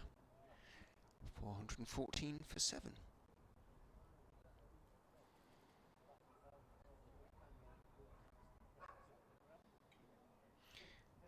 Do you think Borthwick has a figure in mind? Or just as many as we get, really, and go from there? There's a dog in a baby carriage walking down in front of us. Huh? Look at that. Being pushed by a gentleman with a tweed cap on with lots of poppy badges on the side of it. It's a little terrier in a genuine baby Yeah. sort of stroller. You do get dog strollers these days as well, don't you? Potts is on 19 as Hendricks comes back into the attack. Left arm round from the lovely end to replace Barnes. Ball played off towards mid-wicket, no run there. Barnes just finishing his spell. Has now bowled 28.4 overs and has taken 3 for 101. Davis 2 for 106 from 25. Wright managed 9.2 overs yesterday before he walked off injured, so he took 1 for 21.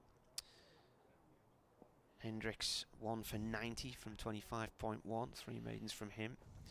He's up to the stumps again. That's an inside edge onto the front foot from Potts. And they were all about to celebrate an LBW appeal, which looked plumb, but they all pulled out. Ackerman none for 78 from his 26 overs, and Rose none for 14 from 4. And just joining us, the 1 wicket to go today, that of David Beddingham, caught and bowled by Buren Hendricks in the 4th over of the day, tapping a ball back to him, and he was on 191. Hendricks in to Potts. Potts with a little jump as he tries to flick a ball going down the leg side. It's taken quite a long way across the leg side by the keeper.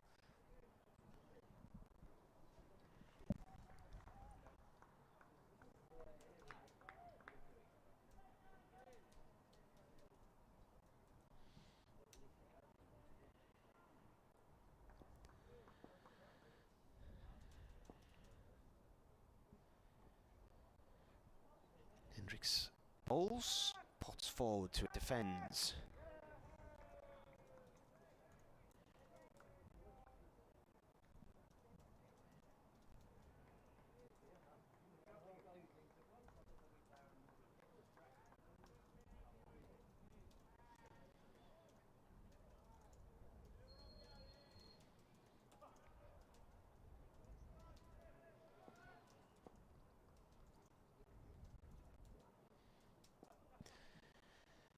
Hendricks in, bowls. Potts turns that one off towards the square leg boundary for 1 run.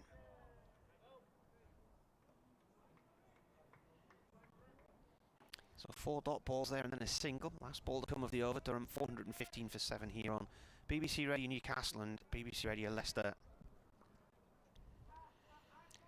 Yeah, the game isn't drifting, but progress is stately rather than spectacular as far as Durham are concerned.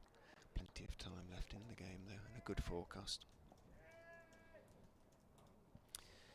Last ball of the over, Hendricks to Rain. Rain dabs it and goes for a quick single off towards point. Good running. End of the over then, so 416 for 7. Rain moves on to 43, Potts now 20.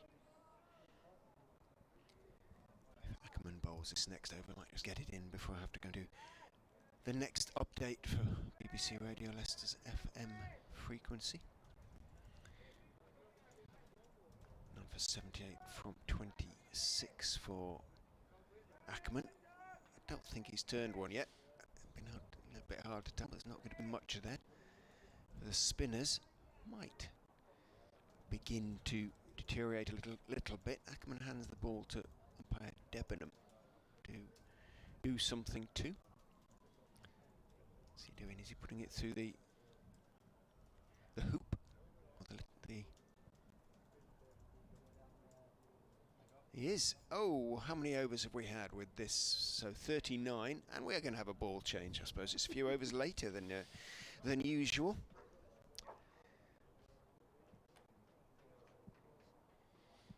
Was there 4 yesterday or 3? 3 balls. There were 3 in the yeah, altogether. And obviously the new ball as well. So there were 4 balls. There have been 4 balls. So this will be in the innings. This will be the 5th ball. Yeah. In 119 overs, and now I am going to have to do an update. Richard Ray off to talk to the good people of Leicestershire, and he'll be back in a minute or two. And my next update for Radio Newcastle will be at 1 o'clock, just after 1 o'clock in the lunchtime news. And then Total Sport will be along this afternoon. Commentary of Sunderland against Shrewsbury from the Stadium of Light. 3 o'clock kickoff. Barnes and Gary Bennett there. Be doing updates into that throughout the afternoon as well.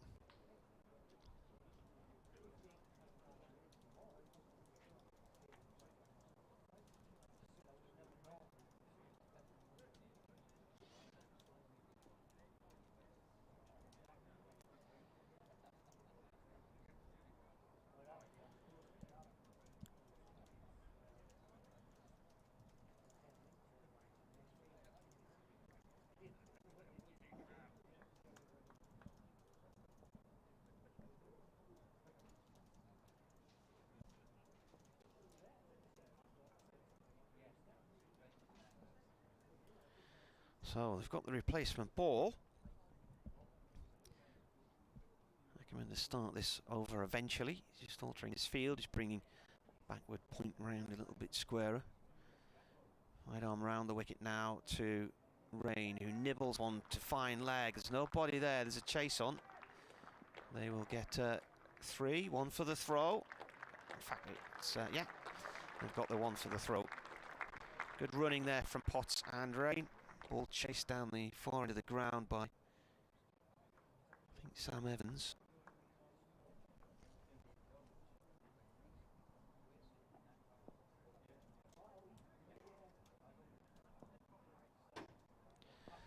Beddingham faced 256 balls in all for his 191. And then these two have gone on to continue the progress for Durham. This partnership is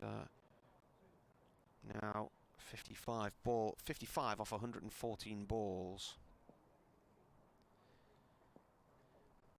Ackerman in and bowls.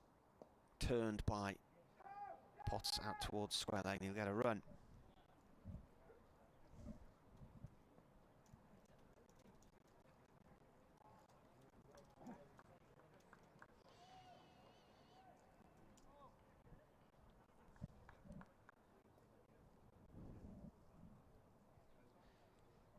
In comes the bowler.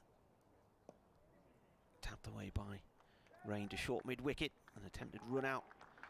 Diving throw as Potts got towards the wicketkeeper's end. The throw didn't hit the stumps though.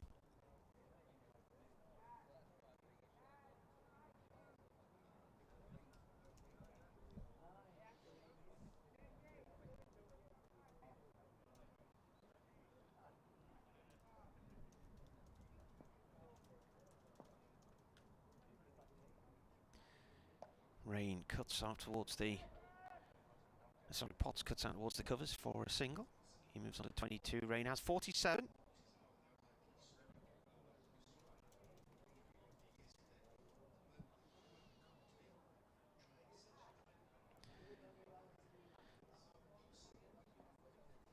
.422 for 7. Partnership's 58. Rain on strike. Defends. That is the end of the over. 422 for 7.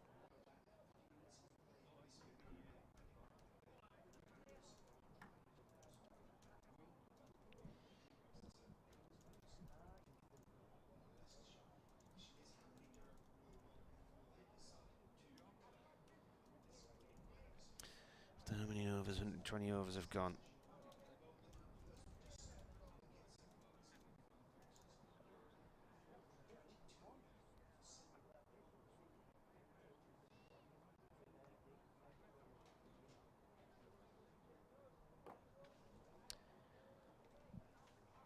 (25-1). Day 2 here in Chesley Street. Durham against Leicestershire.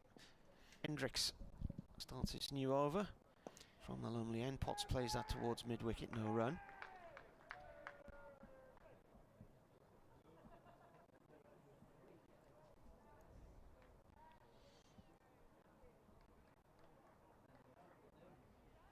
Pitch is looking fairly benign, it's got to be said. Whether that will come into Borthwick's thinking in terms of when to call it a day, if he does. If he just lets his side get bowled out. So it's defended by Potts. He just plays it up towards mid-off. Certainly he's clearly not said anything to these two other than just keep batting. Leicestershire will be, I mean, the batters will get tired just being out in the field for 4 full sessions. Azad, Evans, Rhodes will go in 3, Ackerman 4, but then a couple of tyros at 5 and 6 in Kimber and Walsh, or Welsh and Kimber, whichever way around it is. Hendricks in. Potts plays the ball back to him. Swindles goes in at 7, the wicket-keeper. It's not the strongest batting lineup Leicestershire have ever fielded, and an awful lot depends on Azad, who batted beautifully throughout the day against Worcestershire last week to save the game, and Ackerman, who's the sort of class act of the batting lineup, who hasn't really found his form yet this season.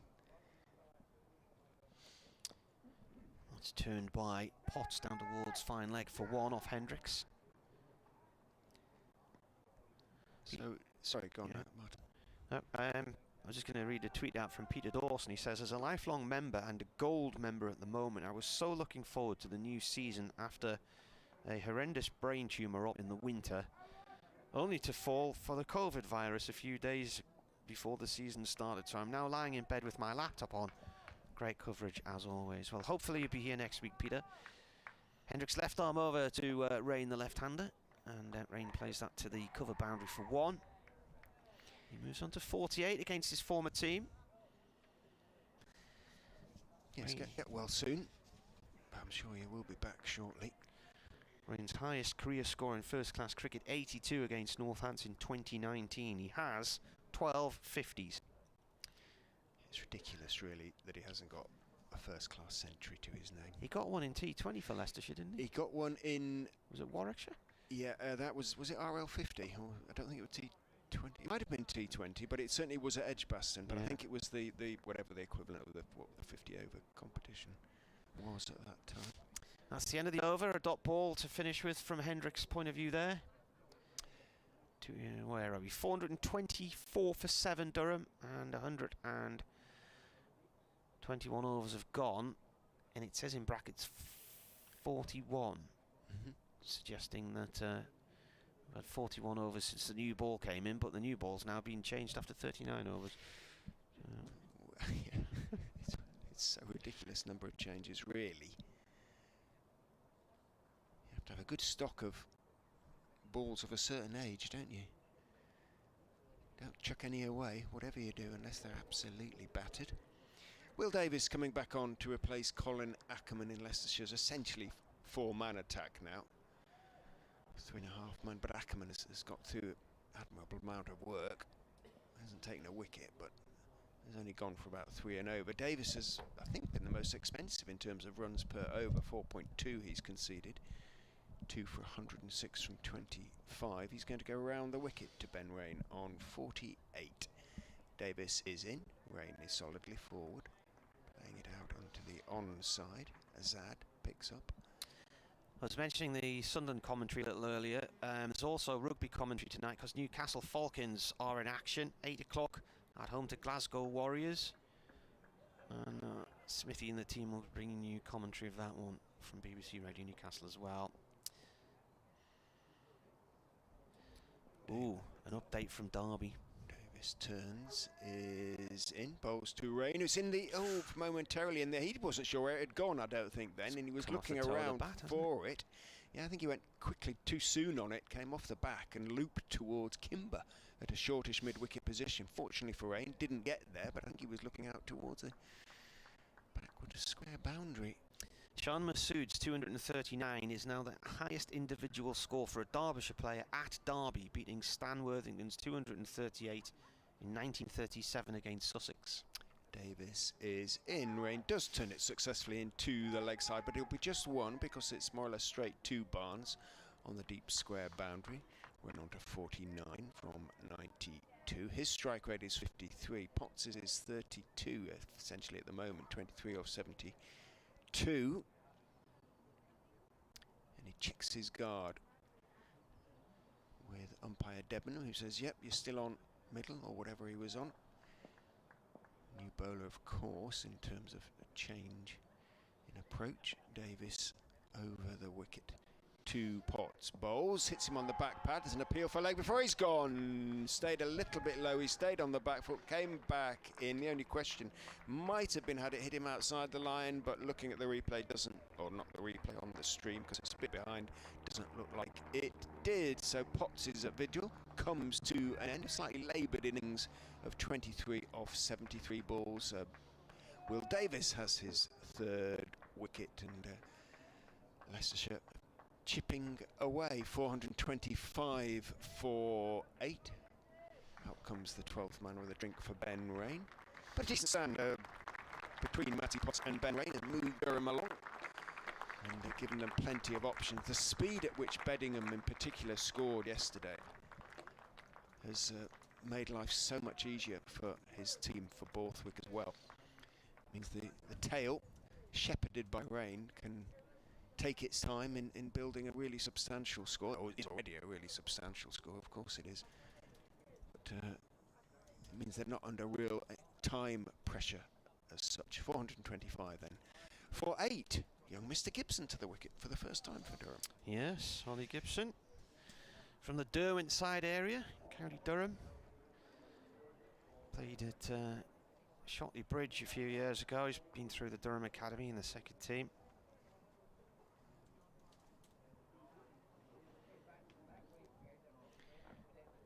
Talking to the scorers this morning, apparently there was at some stage a suggestion that this stand up this side of the ground would be named after Otis Gibson for his 10 for Otis Gibson, and Gibson stand. And I thought, well, young Ollie Gibson wouldn't mind that so much, would he? Yeah. If it was the Gibson stand.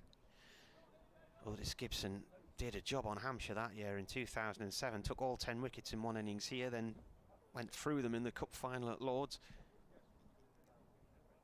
Davis is in bowls. Gibson is calmly forward, deflecting the ball down towards backward point, and there's no run.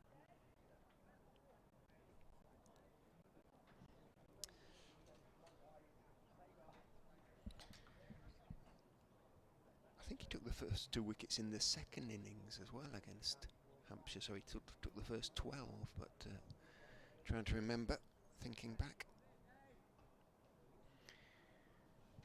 425 for 8.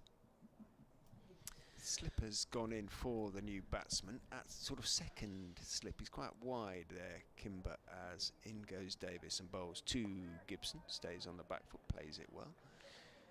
I remember where I was that day because I was watching the Open Golf at Carnoustie, and the weather had been atrocious all weekend, and by the time we got there the rain just stopped for a few hours, and I was looking on my phone to see that Gibson had taken all 10 wickets for Durham against Hampshire. And it was a weird period where I didn't cover so much cricket on a weekend back in 2007. I can't really remember why. Or I might have taken that weekend off to go to the golf, I can't remember. But either way, I was thinking, no, I hope we know about this, because we also had news bulletins all afternoon on a weekend back in those days. Thankfully, though, Tim Wellock had contacted the station to let them know, and they had it on air. Here's Hendricks bowling to Rain, and he gets his 50. Nice little nudge off towards mid-wicket. Probably could have gone for an overthrow there as well, but he doesn't mind. He's busy celebrating at the other end. So Ben Rain gets 50 and 93 deliveries against his former side. 7 fours in that innings as well. Doing a good job, Rain. Just making sure that the innings doesn't peter out a little bit. Could easily, once Beddingham had gone, could easily have done so. Could have been sort of 4-10 all out, something like that. But at the moment, extending and extending that follow-on target, which will be Leicester's first thought when they come to the crease eventually. It's his 13th time he's reached 50 in first-class cricket. Hendricks now bowling to Gibson. He defends. Oh, been called through for a sneaky single here by Rain. He's off the mark. It was a decent length ball, and he played it down into the ground and looked for a second like it might bounce back towards his stumps. It just veered off towards the left-hand side, his leg side. He's watching where it's on and Rain said, come on, get through for a single. So he's off the mark. He was rather standing and admiring it, wasn't he? But suddenly realised Rainey was charging towards him. David Popple on Twitter, he'd like to see Billings as considered for the captaincy. Hendricks to Rain. Rain plays the ball along the ground and it's stopped by the bowler. But he doesn't think the ECB would do that, so either Stokes or Broad he believes to be the likely candidates. Well, Broad's got to get back in the team, hasn't he? He's also wondering, he says it's a shame the Foxes won't be playing at Oakham this year, or any out ground from what I can see, he says. Hendricks bowls, defended. He says, is this the same with Durham? Any out grounds? They're at South North for a one-day cup game, and for the life of me, I can't remember who it's against now. But that's in the middle of Newcastle, isn't it? Yeah, it's just fairly central. Gosforth, isn't it? Where are they playing there again? Is it Surrey? Might be Surrey, 4th of August. So Durham do have an out ground, but I understand Leicestershire are hoping to revive the Oakham Festival. Hendricks to Rain. Rain plays the ball back into the ground and back to the bowler. It hasn't half changed Oakham, hasn't it, in the last few years when I've driven through there. Sometimes come back that way from Northants after games, and a lot of Royal Air Force land has been built on now around Oakham. Yeah, not the town itself as such, which is a sort of old market town.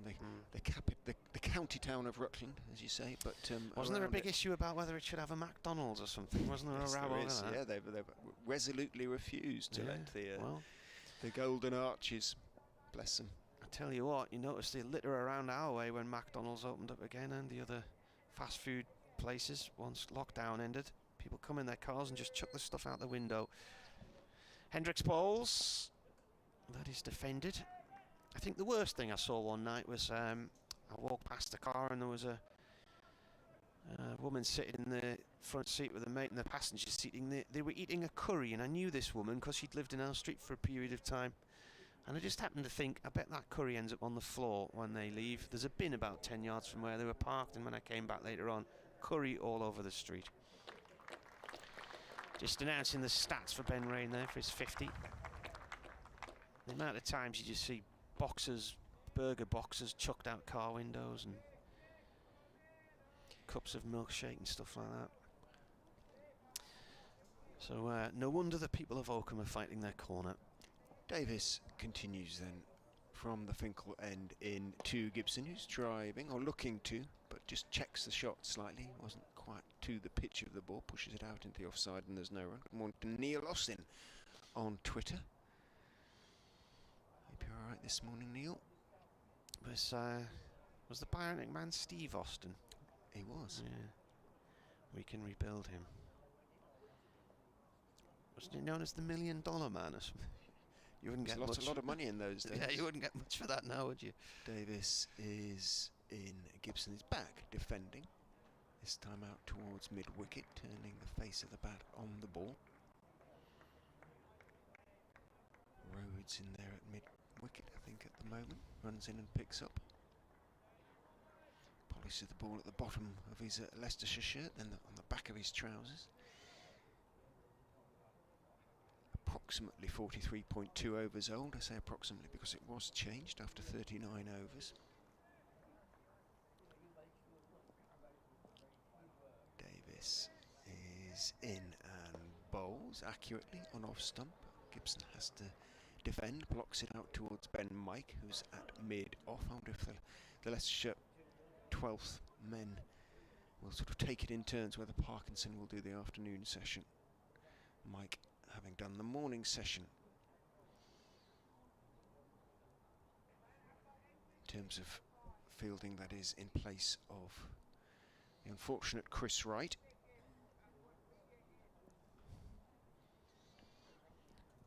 Davis in past umpire Debenham bowls. Back goes Gibson, again very careful in defence. Back down the pitch on the offside it goes. Picked up by Davis in his follow through, then thrown to Mike to do a spot of polishing.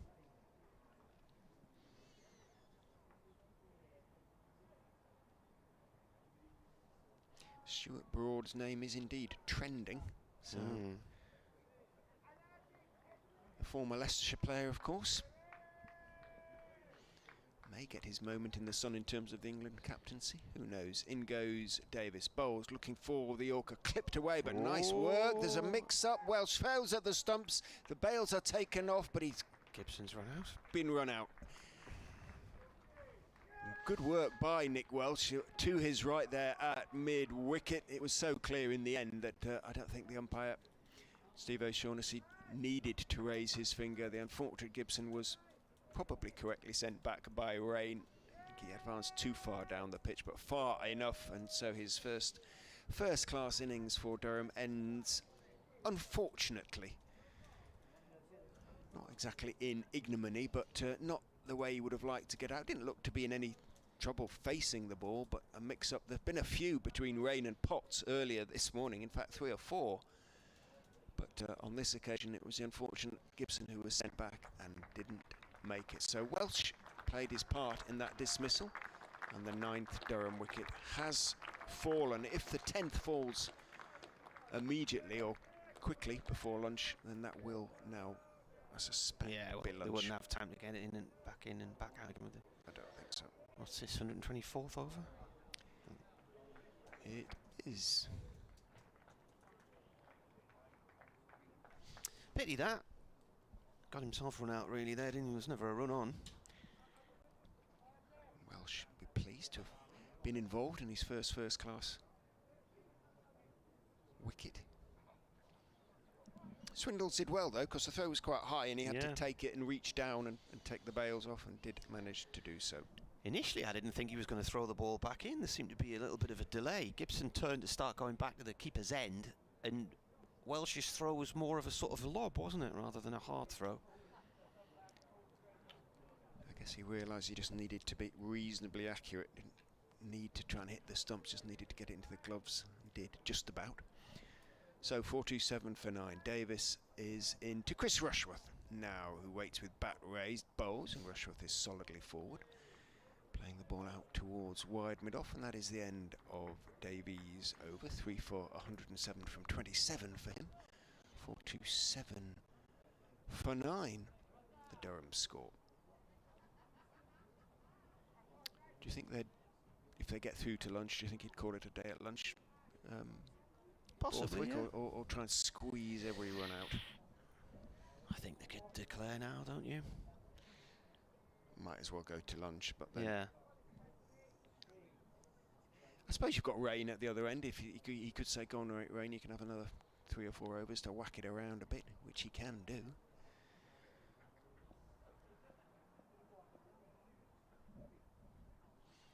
Hendricks, left arm over to the left-hander. Rain pushes and goes for a quick single. Happy to give Rushworth a strike off the first ball.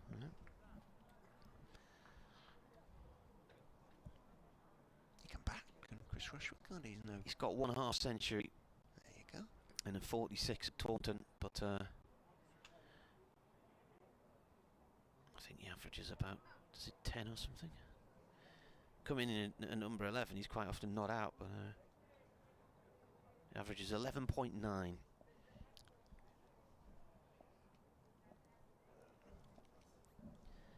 Hendricks round the wicket to him. Plays that back to the bowler. Getting in the air for a while. I was just wondering whether one or two have stopped slightly. I say Chris Rushworth would be pleased if they have. Or if there's a little bit there. One kept very low, didn't it, this morning from Ackerman. But essentially it's played pretty well, the pitch.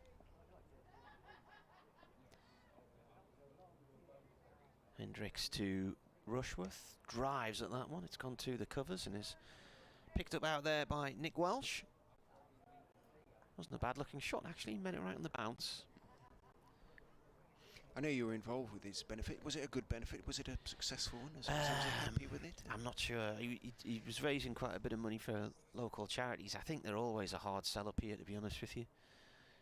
It's not the money around that you know, for instance, floats around London and other more affluent areas. Hendricks bowls. That's a bouncer through to the keeper.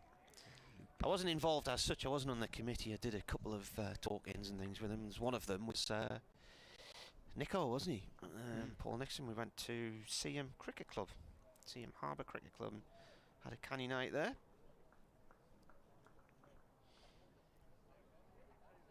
Hasn't been one at Leicestershire since I've been involved, so that's 9 years. Has there not? No. I would have imagined had Eckersley stayed, he might have. Collie ended up having 2. Hendricks in again, bowls. Played away by Rushworth to point, no run there. Nico would have had one, wouldn't he, I would imagine?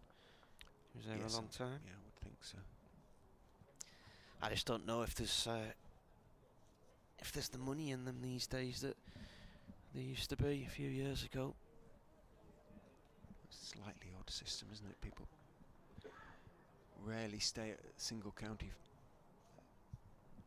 for as long as they used to. Hendricks to Rushworth, that's up in the air, and he's going to be caught at mid-off, and he's out for a duck. It was just a dolly of a catch, and Durham are all out for 428. Rain not out on 51, and it's all over in 125 overs, I think. 1, 2, 3, 4. Yeah, last ball of the over that was 125 overs. They've managed to see their way through. So Be pretty pleased with that, though, especially from 34 for 3 at about this time. A bit earlier than this yesterday. Hendricks picks up his second Leicestershire wickets, 2 for 97 for him, 3 for 107 for Davis. There were 3 wickets also for Ed Barnes, 1 for Chris Wright, and the run out. who took the catch there? Ackerman running back from mid-off, took it two-handed. To be lightish on his feet, but as you say, it was a fairly simple catch, assuming he was going to get there, and he did. So that will be lunch, 3 minutes short of the interval. So we'll be back with you a little bit earlier, post lunch, around about 25 to rather than 22. And we'll see what Durham can do in terms of making inroads when Leicestershire begin their reply.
We've always been good at designing niche products for consumers. So our thinking was if we can use the same design skills on products which have got more volume, we'll be more successful. The big issue was the plan to do it. We set a figure of a capacity to make 250,000 pieces a year. That's an ambitious target, that's our figure. So we then worked with the machinery designers to make the washing machines. Number one in this product, it's got to be reliable. A washing machine has a lot of hard work to do, and it's a very important part of most households. So reliability was a big issue.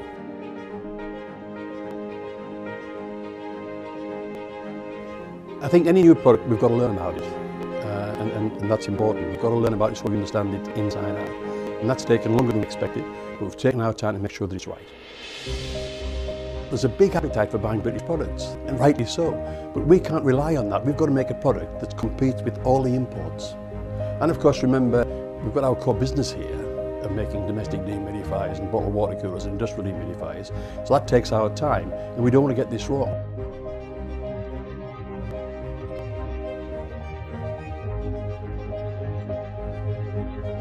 We've done 120,000 hours of testing washing machines here to make sure that it's absolutely reliable and does the job.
Welcome back to Chester Street, the Emirates Riverside.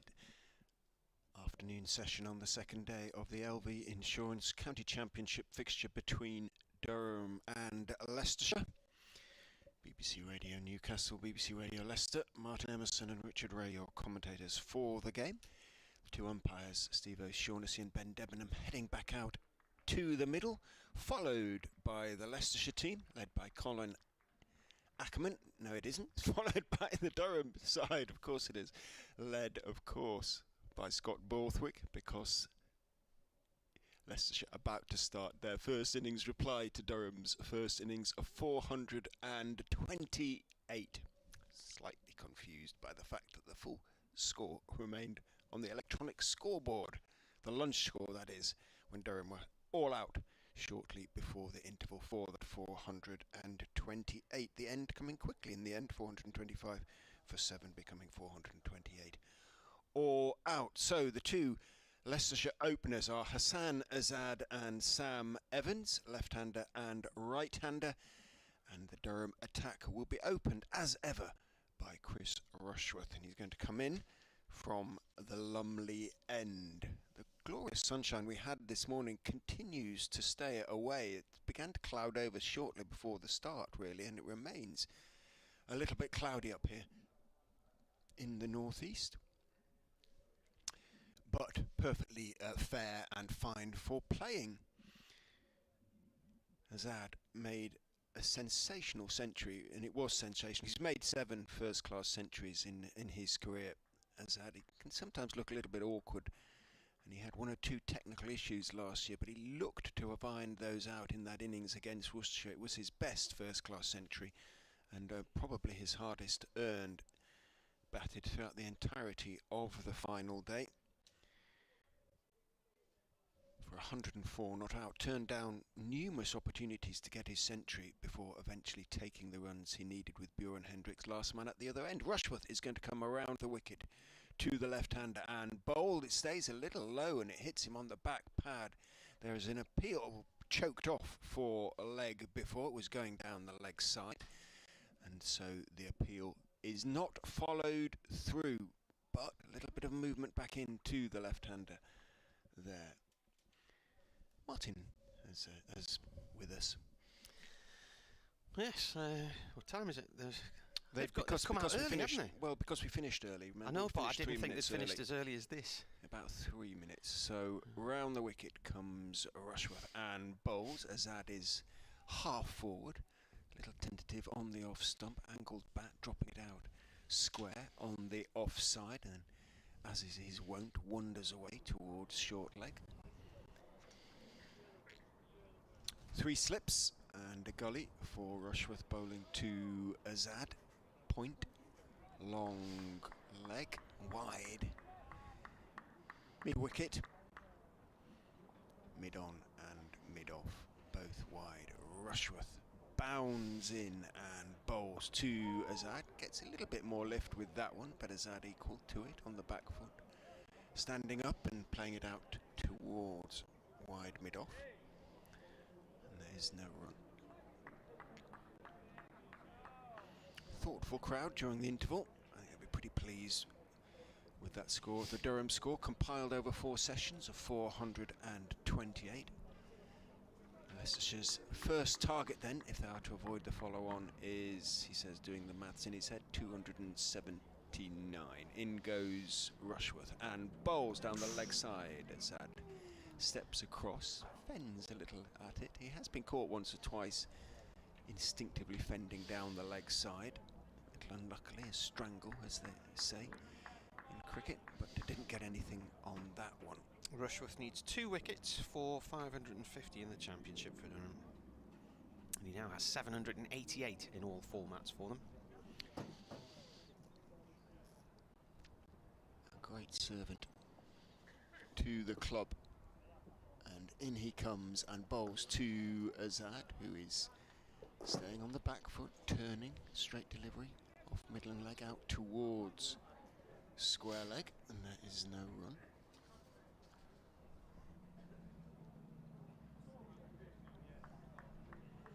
And Mr. Gibson out there with his shades, his trendily blue reflective shades perched atop his fine new Durham cap, making his debut. Didn't go as he would have liked with the bat as Rushworth goes in and bowls, and this time Azad leans forward, gets to the pitch of the ball, plays it back up the pitch to the Durham seamer, and it is the end of the first over. A maiden over bowled by Chris with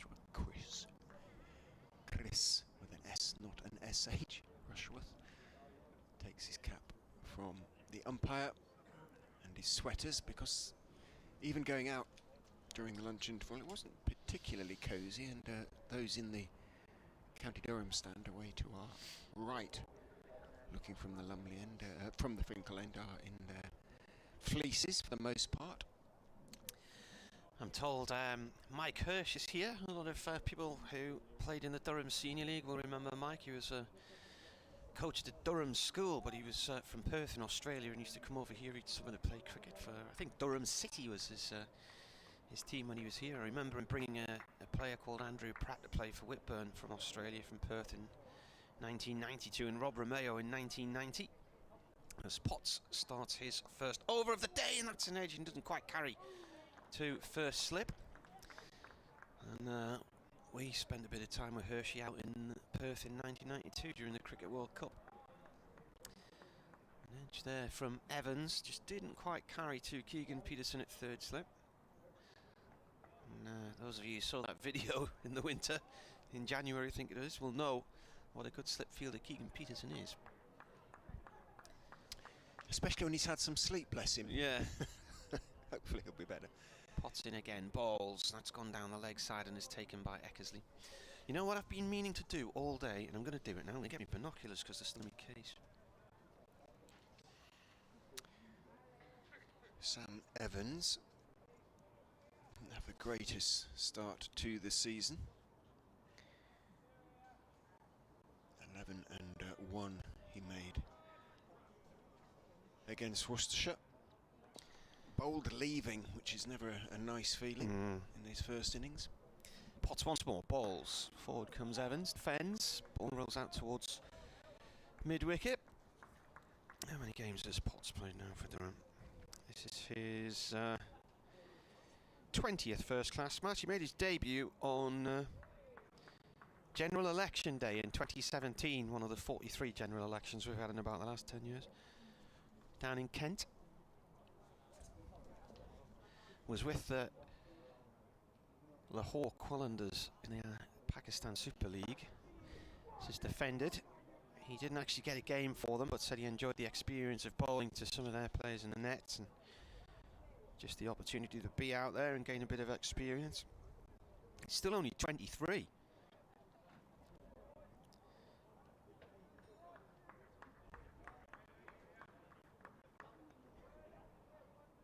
He's 4 wickets away from 50 in Championship cricket as well. Running in from the Finkel end, our end of the ground, right arm over. Playing a miss there from Evans. It was quite a way outside the line of off stump.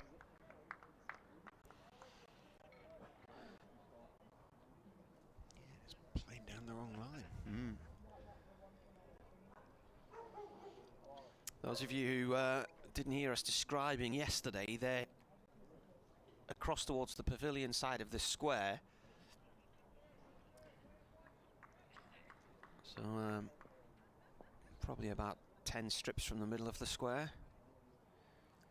Potts in and defended this time, pushed off towards point by Evans. It's a maiden over to start with for Potts, and a maiden over from Rushworth as well. So none for none after 2 overs, Leicestershire. And we have some blue sky appearing away from where the weather, such as it is, has been sort of coming from, and that hopefully that means that the clouds will now begin to disperse and everything will warm up. I don't think Leicestershire will be too displeased to see the sun. No. Rushworth, 22 on his back, kicks away something that's just annoying him as he walks back to his mark, but one of those bowlers who likes to march back to his mark, turn and come in one movement. In he comes round the wicket to Azad, who's tucking a delivery off his legs, but without any aggressive intent, just playing it out towards young Gibson, who's up there at mid-wicket. No run. Beddingham is at first slip. All the slips up there are well covered in long-sleeved sweaters. At Borthwick second. Yeah, His hands with orange heels. You're popping again, Richard. Just pull your microphone a little bit further away from you. Rushworth is in and bowling full, looking for the Yorker. Waiting for it. Azad blocks it firmly back up the pitch towards Chris Rushworth. Peterson blowing on his hands at third. Craig Overton took 7 for 57 as Somerset bowled Essex out for 180, so it's a low scoring, that one, after Somerset were out for 109. Sometimes you then get two big innings. Yeah. It would be interesting to see what happens when Somerset go back in. Rushworth's coming back over the wicket. He's decided to bowl to Azad. Bounces a little bit and he has to get up on his toes and ride it down towards third slip. Does so, but a little bit there for Rushworth. A little bit of naughty bounce there, wasn't it?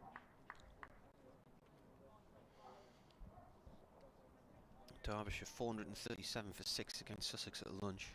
Is he still going then? Shan Masood? 239 caught behind you. Highest score by a Derbyshire player in Derby. Rushworth bounds in and bowls. Squares Azad up just a fraction, but he's solidly behind it. Bit of movement, but asking questions straight away, these Durham seamers. And bowling very accurately. Yet to offer a scoring shot, Azad or Evans, after 16 deliveries of the innings. Azad will not be worried in the slightest. Basically, given Durham's big first innings score, he's just got license to bat as long as he wants. In goes Rushworth, bowls to him, he steps forward and lets that one go through outside off stump. I was going to say to his former teammate, but whether they were ever actually in the same side, I suspect not. Azad played for Loughborough against Leicestershire when Eckersley was playing. Phil Salt's just been caught out on his Lancashire debut for 97. He's looking to be the first Lancashire player to get 100 on his debut for 7 years. Rushworth in and bowls outside off stump and allowed to go through, bounces and leaves Azad and taken by Eckersley, reaching away to his left. Eckersley's top looks sort of whiter than, I don't know whether his is slightly older one and the new kit is slightly creamier. I don't know, there's nothing much in it. It might just be a trick of the light. End of the over, and once again the score remains none for none. If you want to follow all the action from all the other counties while listening to our commentary, then go onto the BBC Cricket page. There's a live county championship text feed. All the commentators from around the country feeding into that. Lots to see on there. Potts starts his second over. That's defended by Evans and played back towards the bowler.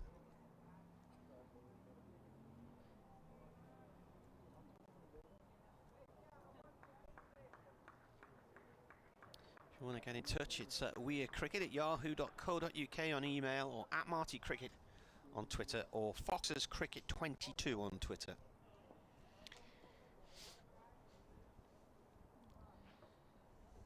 In comes the bowler again. This is defended. Broad-shouldered, Potts tall, well-built young man. Looks very strong. Short hair. Matthew James Potts. Sunderland boy. At least born in Sunderland anyway. Went to school at St Robert's of Newminster in Washington, which is where Jordan Pickford, the Everton and England goalie and former Sunderland goalie, went. Potts once more comes in and bowls, and a run, 21st delivery of the innings. Leicestershire are off the mark as Evans turns that towards deep square leg.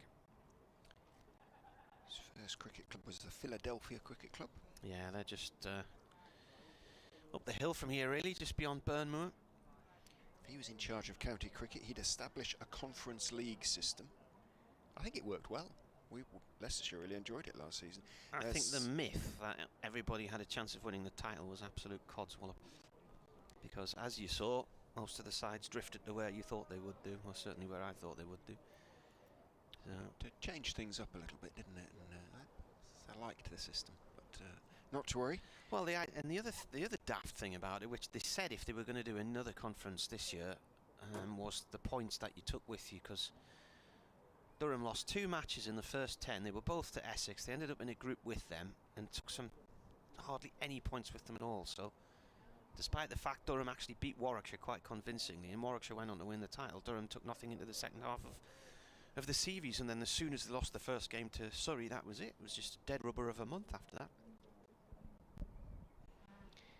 A little bit of a delay while the helmet comes out and short leg goes in. Azad is standing there looking at short leg, not in any sort of accusing way. Short leg takes a few steps closer to Azad, who peers rather myopically at him, really, sort of like an owl, and then turns back. I thought owls had good eyesight. Yeah, but they've got big eyes, don't they? They sort of peer for a long way. No, I'm not suggesting his eyesight is poor, it's just the way he's sort of looking. Now he stands with bat raised. Pots in, bowls. I mentioned the loss of the Surrey game. It was the loss of the fixture because the ECB called it off about 2 days before it was due to start on August Bank Holiday Monday. And it was claimed there was COVID in the Surrey squad. I was later told there was one player who had COVID, and questions being asked as to how that player had become in contact with all the others when they were still meant to be in bubbles at the time. Potts bowls, it's left alone. So Surrey should have been up here, so Durham ended up with a blank week, and then I think Surrey offered to play them in October at the Oval.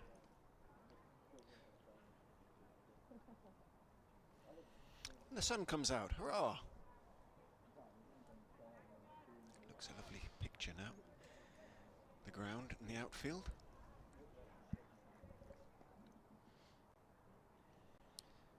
One for none. That thuds into the pad of Assad there as he looks to try and push towards the leg side. That sounded meaty, didn't it? That's the end of the over. And as well as the Conference League system, Matty Potts would like, if he was in charge of county cricket, to set up a charity fund for disabled cricket. Probably is one, I would imagine, but of somewhere. Rushworth, ball in hand. Durham do have a disability team.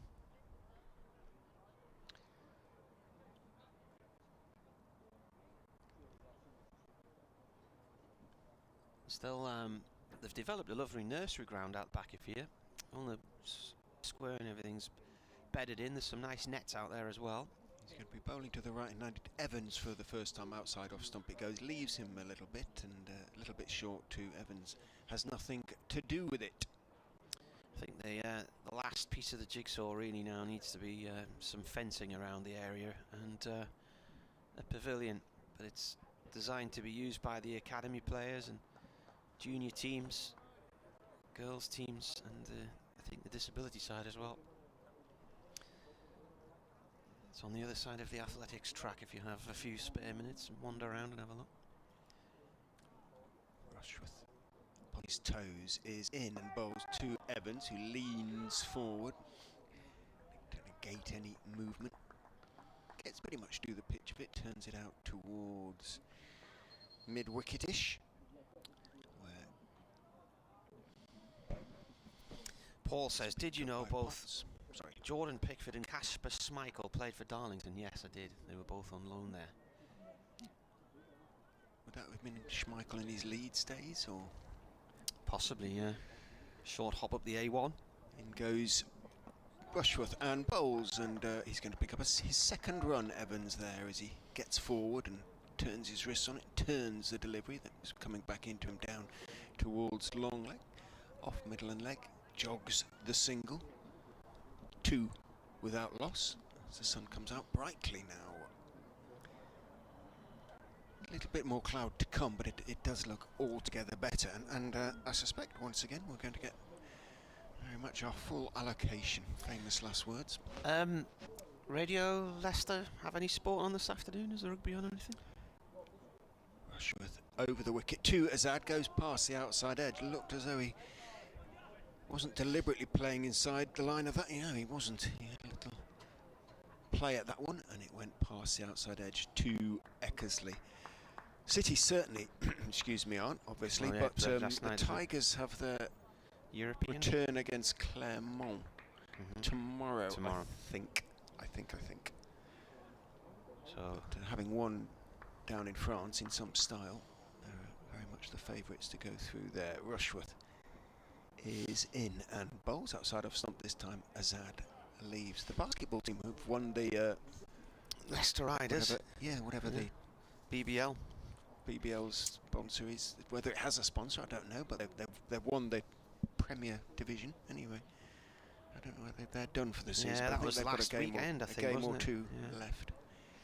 Is it Newcastle? Is it Towers? The Eagles. Oh, they're the Eagles now. They've changed. No, they've London are the Towers. Oh, okay. Newcastle been the Eagles for years and years and years. Ah, right. Rushworth is into Azad, and that's a decent shout for leg before. At least Rushworth thought so. Didn't get any response at all from behind the stumps, interestingly, because I thought it was a reasonable shot, but maybe it pitched outside leg, and Rushworth looks a little bit nonplussed about why he didn't get any support from wicketkeeper and slip. So the umpire. Immediate reaction, clearly from them, was that perhaps it had pitched outside. Well, if we get a replay, we'll might be able to tell you. I think it was certainly worth a shout. Difficult to tell if it hit the pad first or the bat first. That would be my conclusion. Pad. It was odd one, that, wasn't it? Nothing at all from behind the stumps. 3 without loss after 5. Deficit 4-5. The scoreboard. Are you happy with the reminds maths of 279 for the follow-on? No, it's a difficult one, isn't it? Yeah. Not when we've only scored 3, or when Leicestershire have only scored 3. Even I can manage that one. 6th over beginning. Potts with a bouncer to Assad, who leaves it alone. He's got a run to his name now, Assad, from that previous shot when the appeal went in.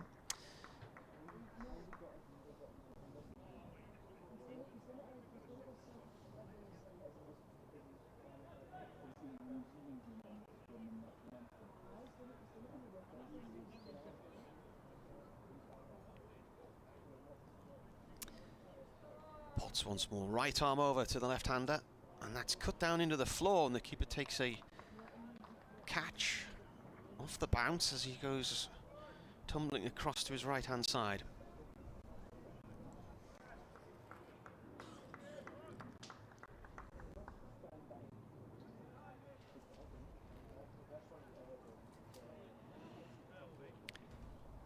Azad, as you recall, he's a very bright man. He's got a first-class honours degree in chemical engineering.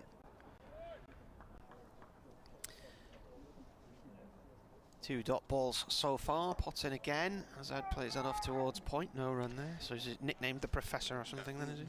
No. But during lockdown, or the first part of lockdown, he's a very inquiring mind. He said he told me he'd learnt a new language. I said, oh, French, Spanish. What was it? He said, no. Computer language. It's a different generation. Languages mean different things. From Quetta in Pakistan originally. Had a few trials with the likes of Essex and Notts. Potts bowls. This is defended on a length.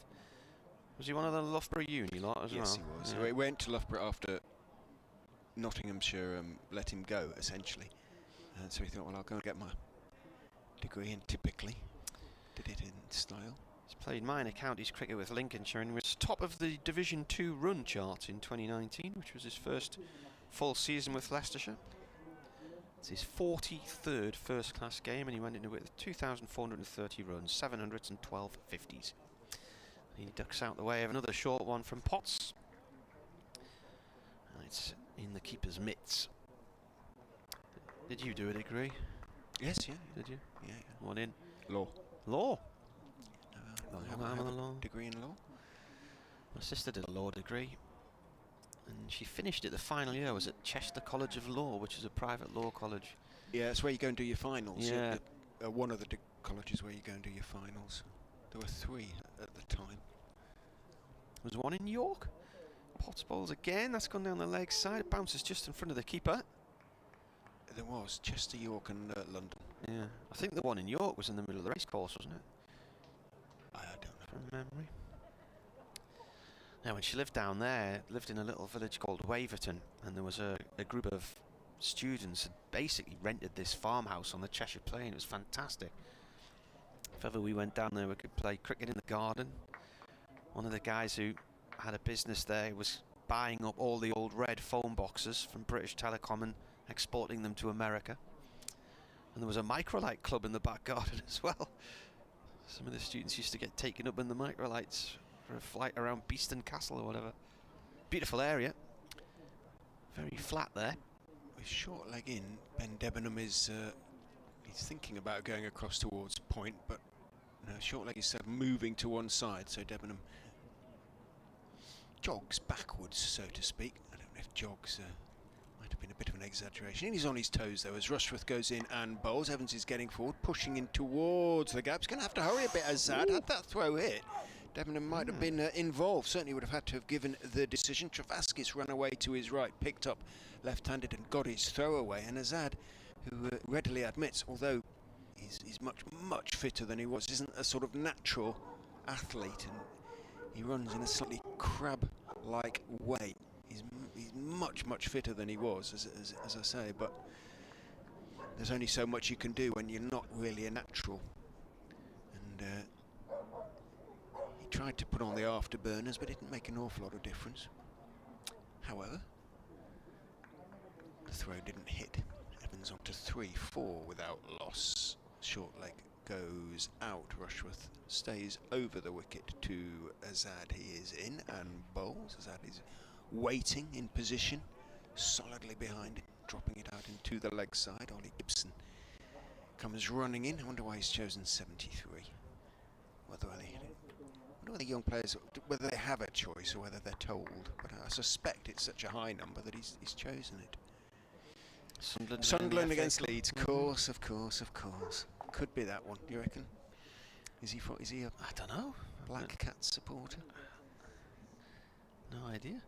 Rushworth is in and bowls. Azad again, not too much movement, just leans forward. A fuller delivery on off stump, playing back down the pitch. Would be the obvious answer in these parts, wouldn't it? But, given he certainly wasn't born at the time. Nearly 50 years now, then. Still nothing won since. The odd promotion here and there.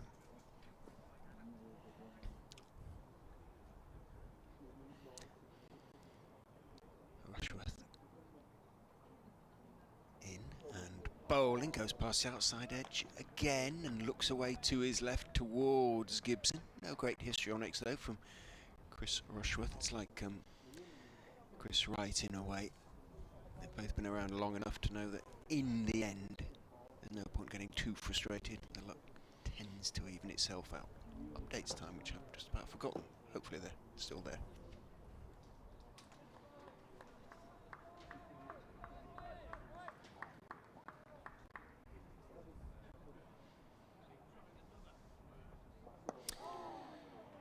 Assad plays this up towards mid-on.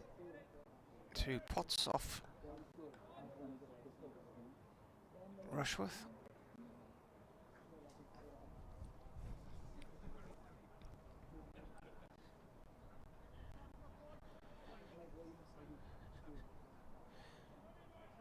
I think it's cooled over a little bit on this side of the ground because those who were in t-shirts earlier now have jumpers on.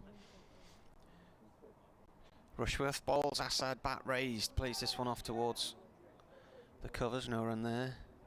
4 for none, Leicestershire. Durham bowled out earlier for 428, that included 120 yesterday from Sean Dixon, and today David Bedingham making 191. Ben Rain not at 51 at the end. 6 players, never got to double figures. The other who did, Ned Eckersley, made 12. Potts made 23.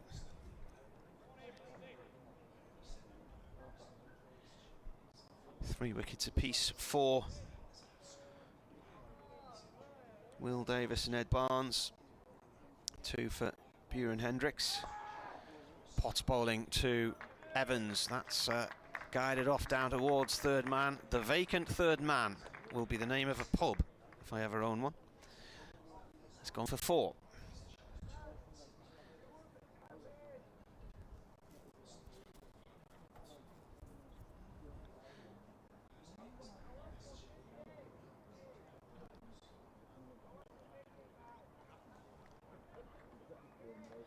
Eight on the board now for Leicestershire. Potts has the ball back. Second delivery of this 8th over. Evans forward to that one. Ball played out into the covers.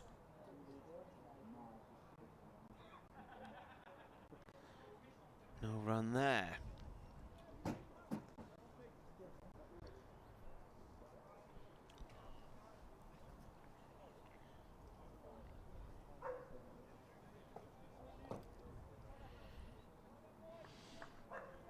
Game of patience at the moment, isn't it? Potts comes in and bowls, and pushed quite wide of the stumps there by Evans out to the covers. To Dixon. It was a bit of a breakthrough season last season for Sam Evans, but it was feast or famine for him, really. He made 3 centuries and a 50, but his total number of runs was less than 600, so he either scored a century or got out, sort of thing, very early. And he's looking for more consistency, I think. That's a leave outside the off stump. 8 without loss, Leicestershire. So they're only now 420 behind.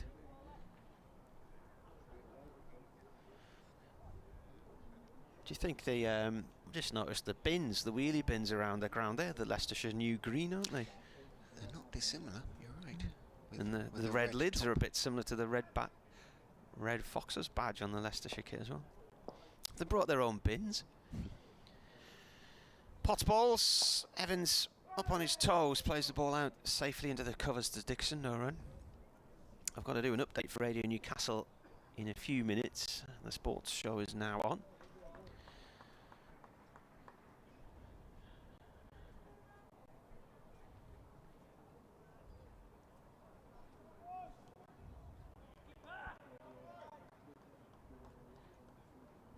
North Shields have won the Northern League today. In comes Potts, bowls.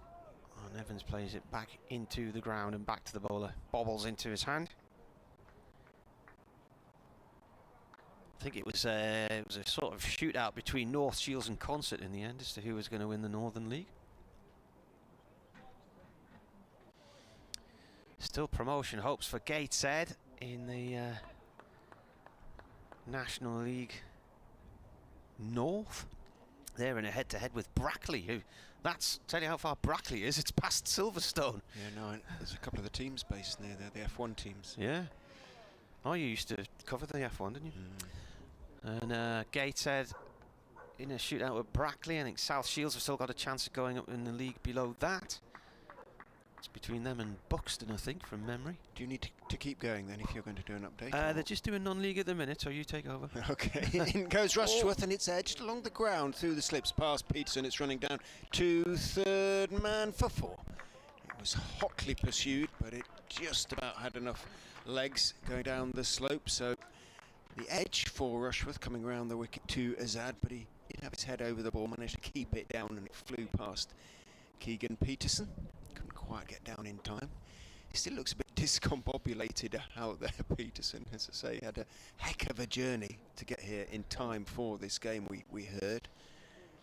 Because of the various regulations and tests that were required. It involved not just one flight, but I think there were, was it 3? Couldn't get on the first flight, 4? Because he had to go internally in South Africa. In goes Rushworth and bowls, played back firmly to him, but he stops it in his follow through with his left hand.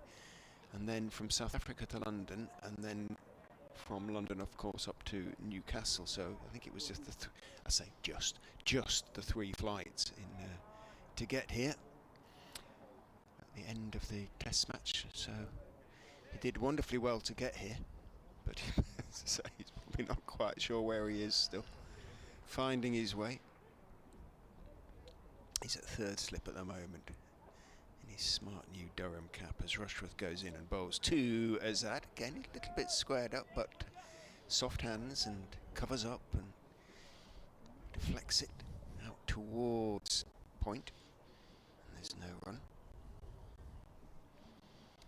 12 then into double figures, Leicestershire, 12 without loss. 5 now to Azad. 7 to Sam Evans. Under no pressure whatsoever in terms of the speed at which they had to score their runs. Simply bat. Round of the wicket. Charges Rushworth and bowls to Azad, who's waiting carefully in his crease. Bat very close to front pad, no great stride. Everything neat and sort of compact. He will never look a great stylish. That said, he's last week against Worcester, he played some really lovely wristy cuts, very meaty as well. And because he's bright, he works so hard on his game and tries to apply himself to any sort of technical issues, which he did have as he came into the game. He can go a long way. In goes Rushworth and bowls to him, and he's waiting for that one. Plays it very late. It's a no ball as he dabs it down towards gully. And it is stopped there by Liam Travaskis, but 2 for the no ball, and Rushworth would like umpire O'Shaughnessy to show him exactly where his foot's landing. I think going around the wicket, maybe cutting the side line, judging by where O'Shaughnessy put his foot. Maybe it's that rather than overstepping. Maybe he went right over that. Who knows, without a side on camera, which we have now at Leicester, some of them.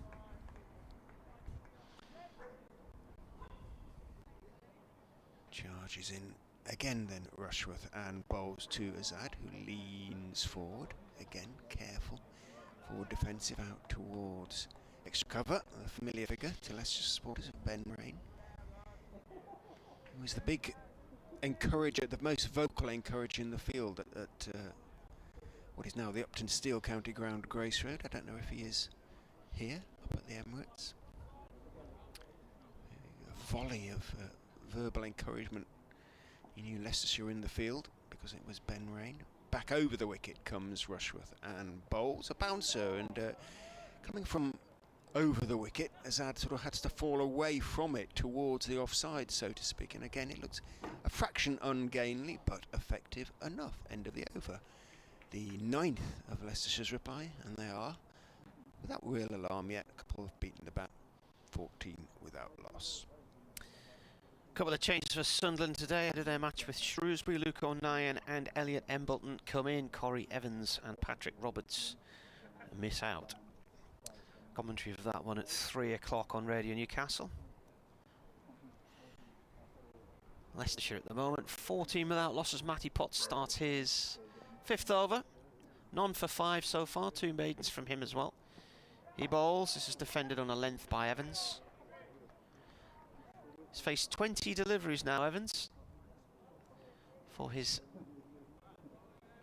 7, or has it already clocked on the delivery? 19. And Assad, 36 balls for his 5. Patient and determined start from Leicestershire so far.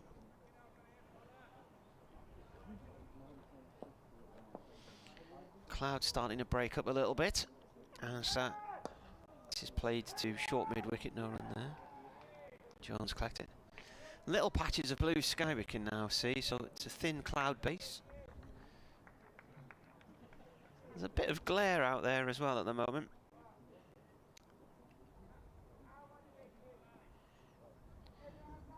Faintest of shadows from the players. Ben Rain starting to do a few limbering up exercises. Potts right arm over, bowls. Evans defends on a length. firmly behind that one. Ball returns to the bowler.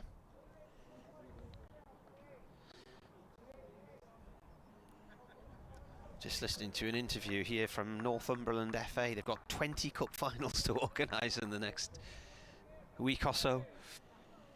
All the different leagues coming to a conclusion. In comes Potts again. This goes to point no run off Evans's bat.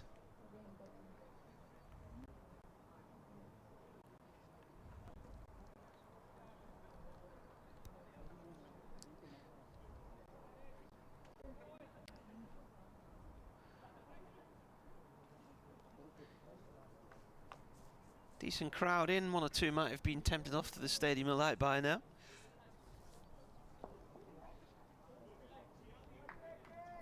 Potts bowls, that's left alone outside the off stump.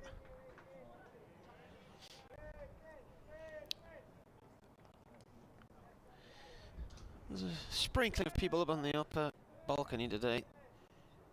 Is that reserved for a certain class of members, or can members go to the first or second floor? Or the members are on the first floor. The members' balcony is the first balcony underneath the overhang. On the top floor is? They're boxes, private boxes. Oh, I see. Potts bowls. This is defended again by Evans. And it was a maiden, wasn't it? So is there an Emerson private box up there? No, I think he was with a pal yesterday who does have one. Dave, who watches a bit of Durham.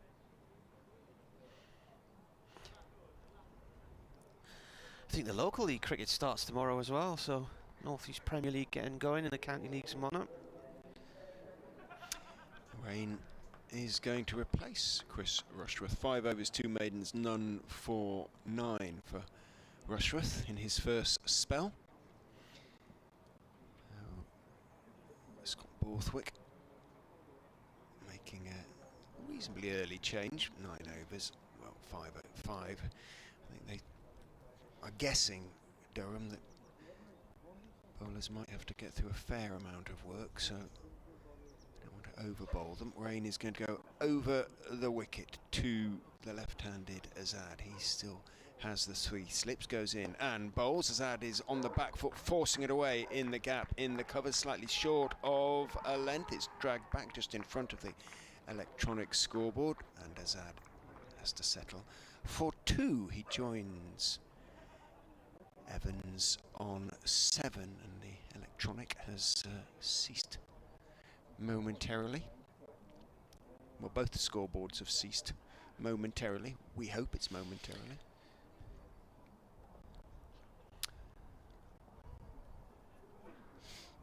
Work from memory. 16 without loss. In goes Rain and bowls again to Azad, who's clipping it away through mid-wicket, over-pitched, having been a little bit short first time out, and he's going to pick up 2 more. He's thinking about one for the throw. Yes, there is going to be one for the throw. Young Ollie Gibson, I will call him Otis at one stage, I'm sure. Young Ollie Gibson doesn't throw straight away. It was a long way from down there, so 5 off 2 balls for Azad. He's moved on to 10. And the score on to 19 without loss. The scoreboard remains frozen. My maths will give out soon, so please kick it into action. There it is. There you go. Just about survived. Hazard on to 10. Rain to the right-handed Evans, who's forward, head right over the ball as it comes back into him. Back down the pitch it goes. Picked up by Matty Potts, who's at mid-on.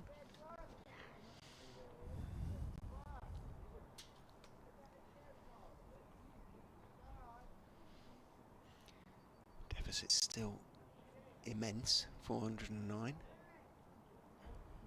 The pitch continues to look reasonably friendly. In goes Rain and bowls, and half forward. Did drag his length back. It was a good length delivery, and didn't do too much though. And Evans played it with reasonable comfort out into the offside. Foxy Phil in touch for the first time today. What's on his mind? Says he's been very busy, works in a big garden centre. How have we been? At the moment, not too bad, Foxyville. As another former Fox is in and bowls. You can see him rolling his fingers across the seam Rain there, and forward went Evans, defended it back to Rain, who picks it up and then throws it out into the covers for Jones, excuse me, to do a bit of polishing.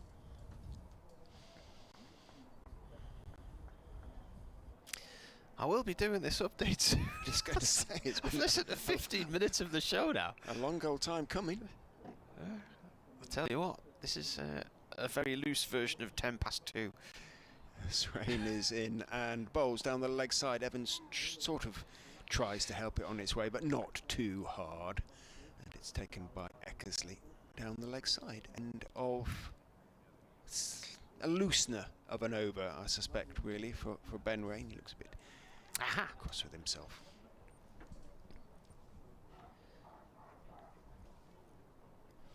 Colin, you've had me on tenterhooks for ages. Yes, not a bad day for Durham's point of view. They eventually made 428, and of those, 191 off the bat of David Beddingham. He was the first man out this morning, fourth over of the day, caught and bowled by Buren Hendricks for that great 191. 256 balls he faced, 24s and 3 6s, and probably the only mistake in his entire innings, the one that got him out. Matty Potts then made 23 in a partnership of 61 for the 8th wicket with Ben Rain, who went on to finish on 51 not out.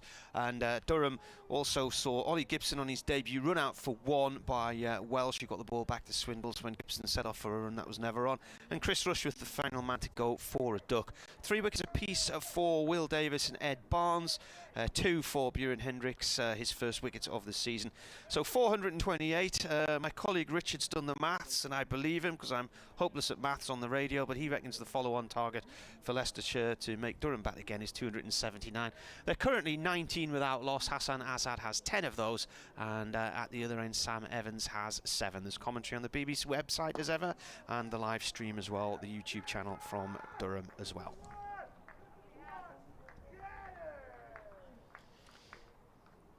Foolish delivery from Potts is blocked through a vacant mid-off area, and Rain has to go chasing after it.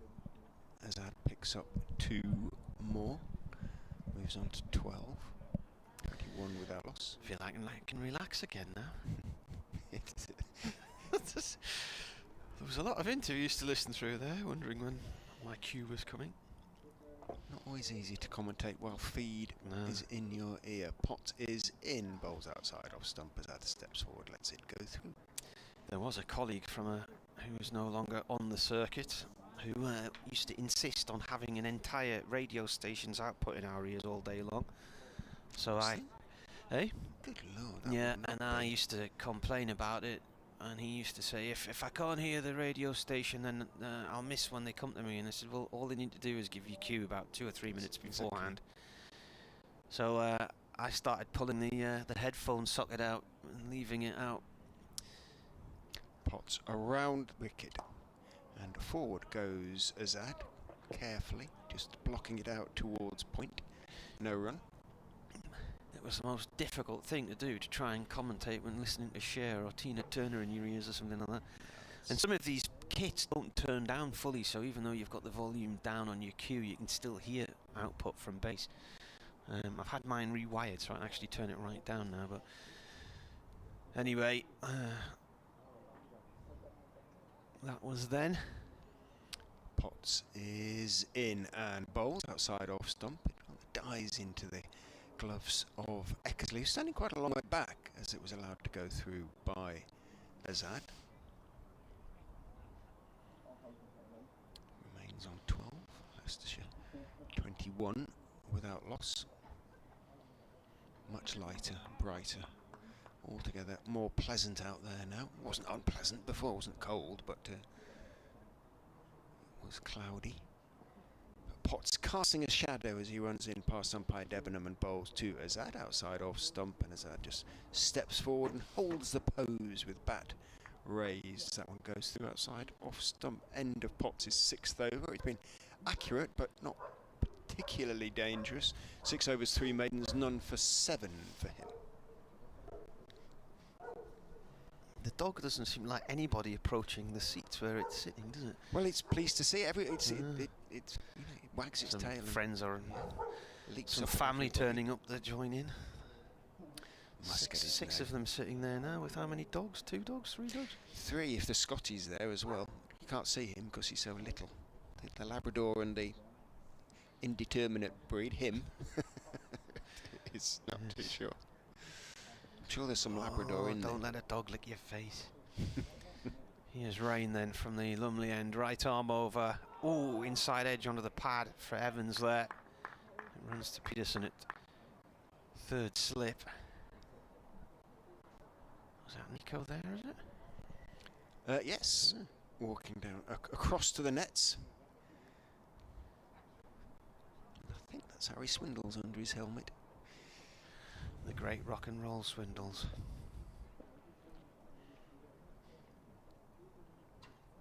.21 without loss. Rain to Evans. Bat raised. Evans turns the ball down towards fine leg via probably the pad, I think, as well. And he'll get 2 runs. Rushworth does show a little bit of frustration there, because it would have been decent. Might have been a decent shout that he'd got a long way across. But as you say, inside edge and pad. Rain, who's bowling from the Lumley end, he's not quite as closely shorn and reflectionarily headed as Rushworth. Not much in it. No, I can't see where Rushworth is. He might have gone off to change his boots, perhaps. Rain now has effectively 2 slips in a gully, really, as Evans leaves that one. Keeper takes it. Ned Eckersley's got his sunglasses on the back of his cap, so it looks like he's staring at us, and he's actually not. He's looking in the opposite direction, but the sunglasses glinting in our direction. Sort of orangey sheen to them. Rushworth's at mid-off, I think.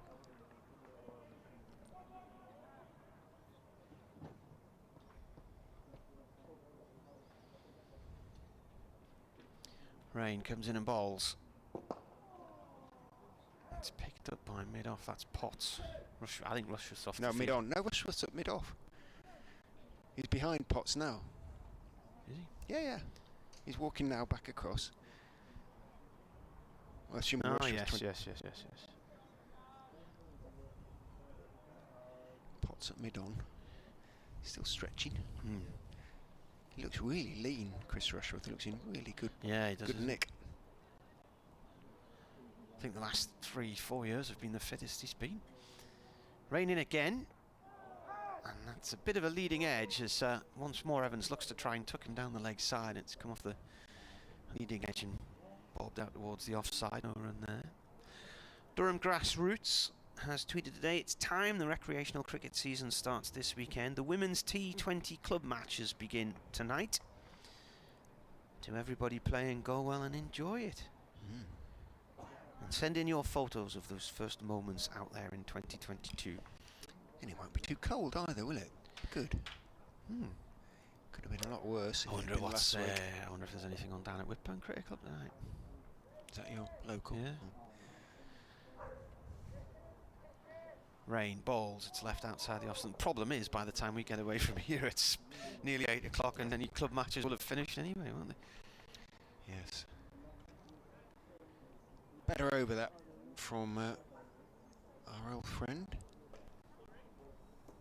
Not much there for the Durham bowlers so far. Rain and Eckersley have a chat before Rain heads off towards mid-off. And Eckersley obviously to his position behind the stumps.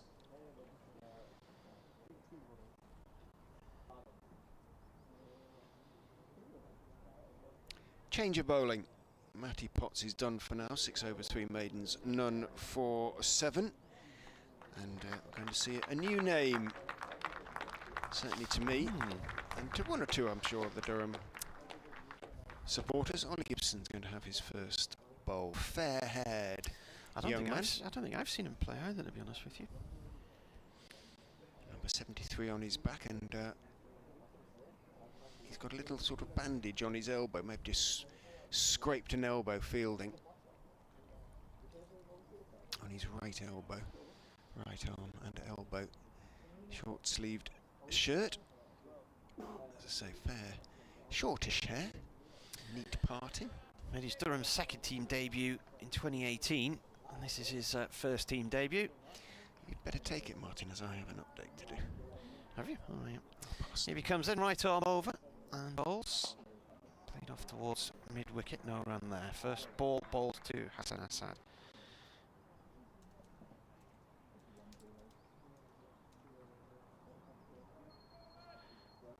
I looked him up yesterday, Ollie Gibson.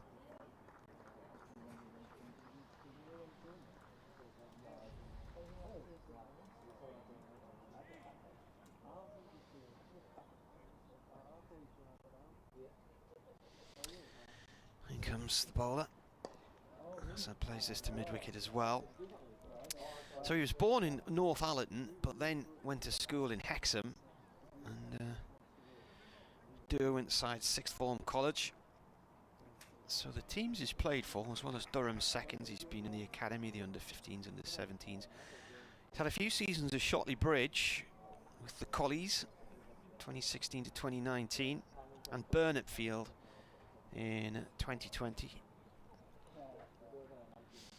Bowls again, and this is over pitched and played nicely by Assad up towards our boundary. Ball bobbling towards the rope. It's teasing both Rushworth and Rain who've gone after it. Rushworth stops it going for 4. Assad runs 3 instead.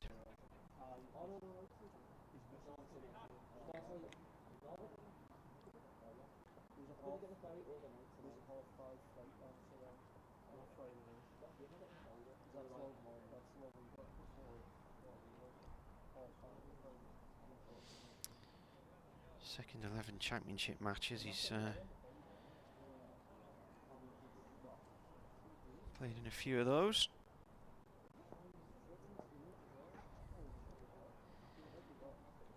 Comes in again. Bowling to Evans, who pulls the ball out towards mid-wicket. Dot ball.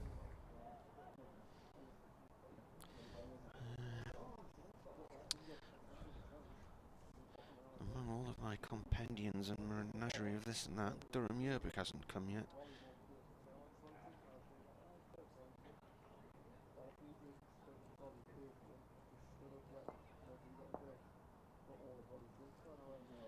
Which has full details of the academy players and the second team players. Thuds into the thigh pad as Evans looks to try and play across the line. Nip back in sharply, that one. Just a little bit too high perhaps for a serious LBW shot.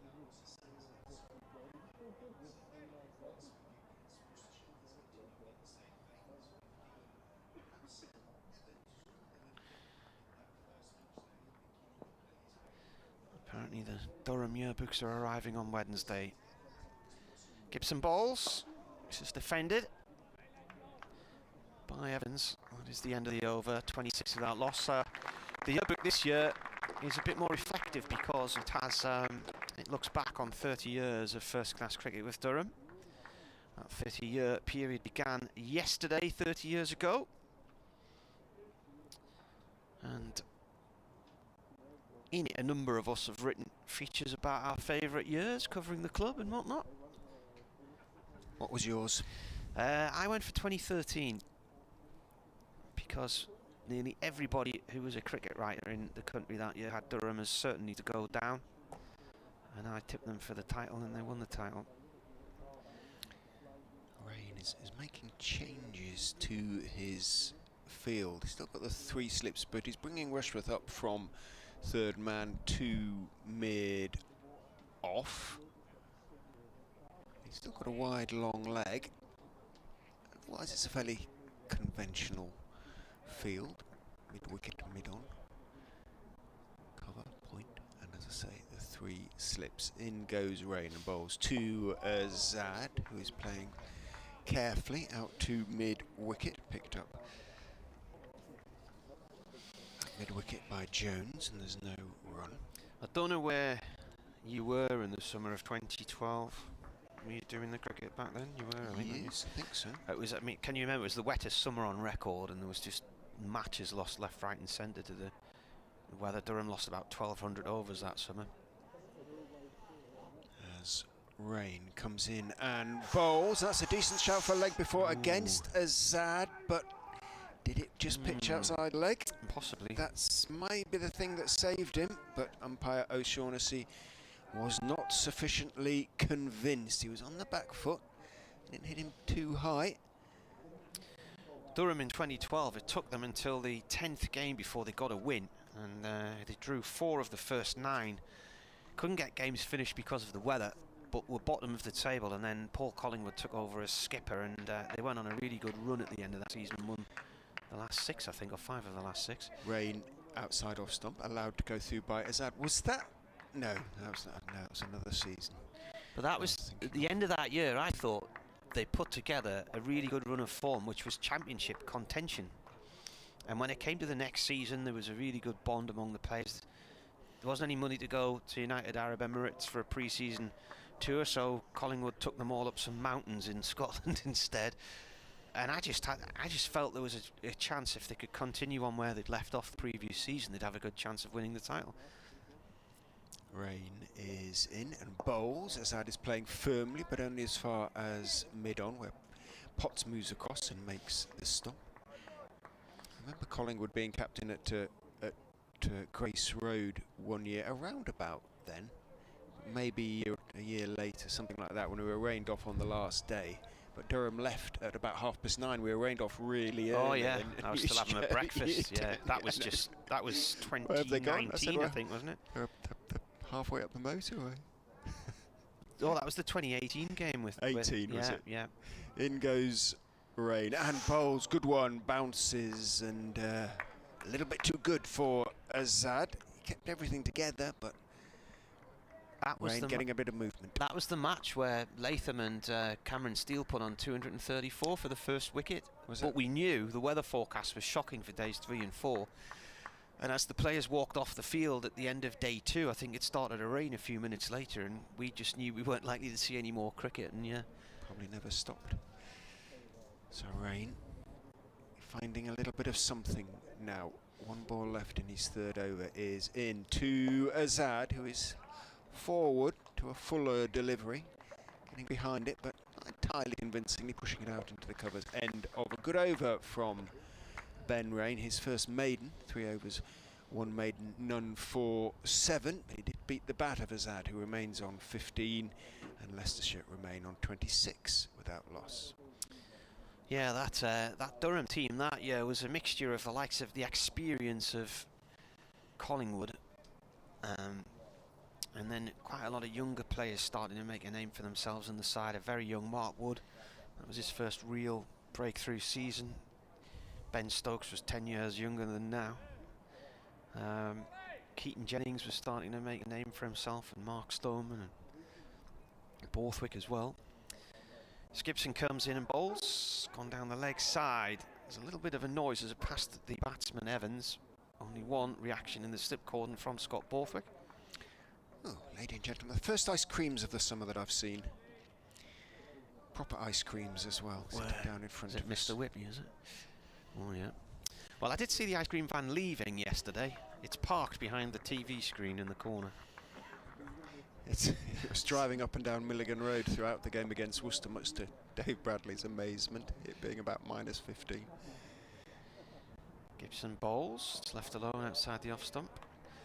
Yeah, we used to say the ice cream man here was the most optimistic person in the country.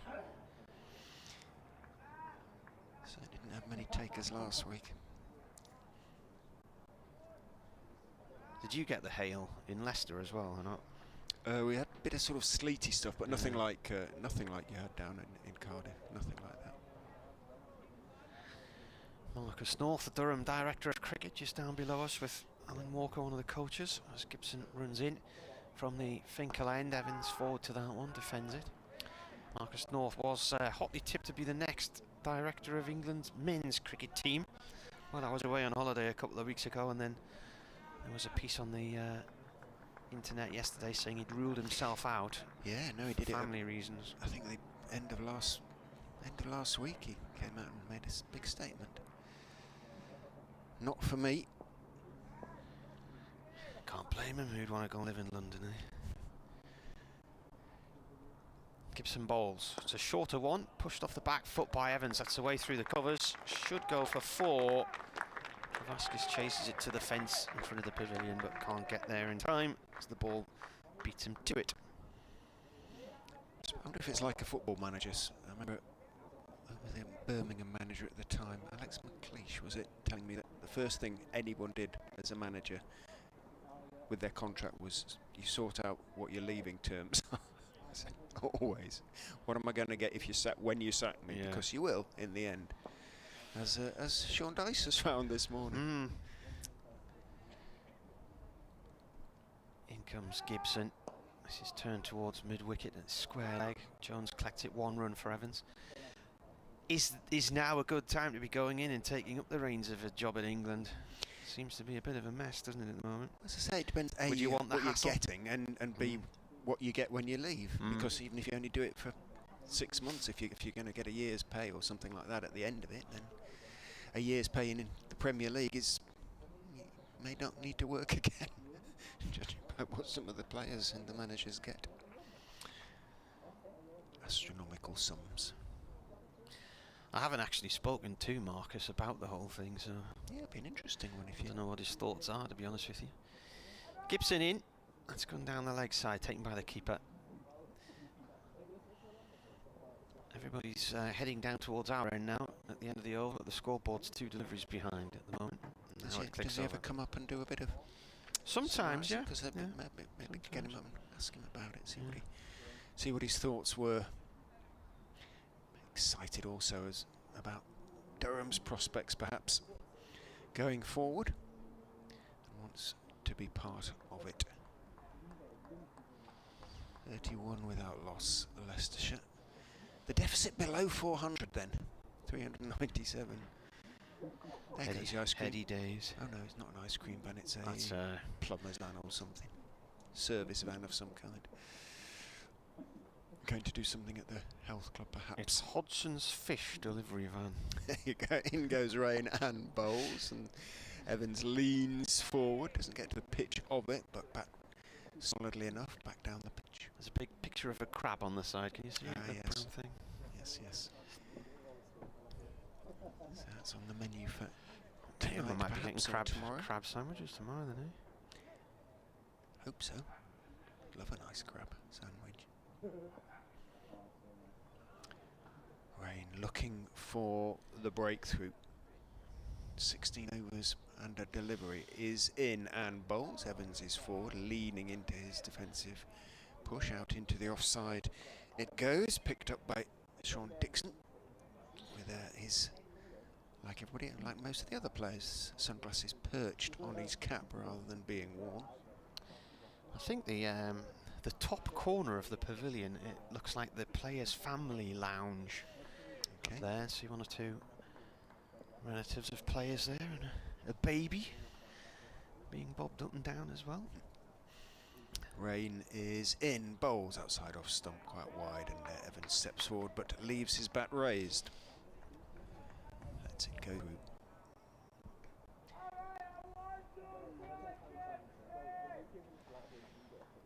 Interesting, sitting next to the folks eating the ice cream is a lady with fleece, woolly hat and sheepskin gloves, which shows a mixture of attitudes that's down there.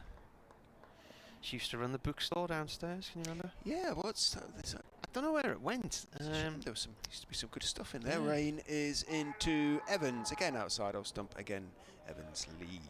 I think it had to go when the World Cup was on in 2019, so they moved everything out then, and then there was some discussion as to where the bookstore should go after that, but I don't think the books were put back in place at the end of the 2019 season. Right. They were thinking about where they were going to go with them next, and then we had the COVID year and nothing happened, so they're probably in a storeroom somewhere, I don't know. There's quite a lot of development work going on at the back of the pavilion as well at the moment.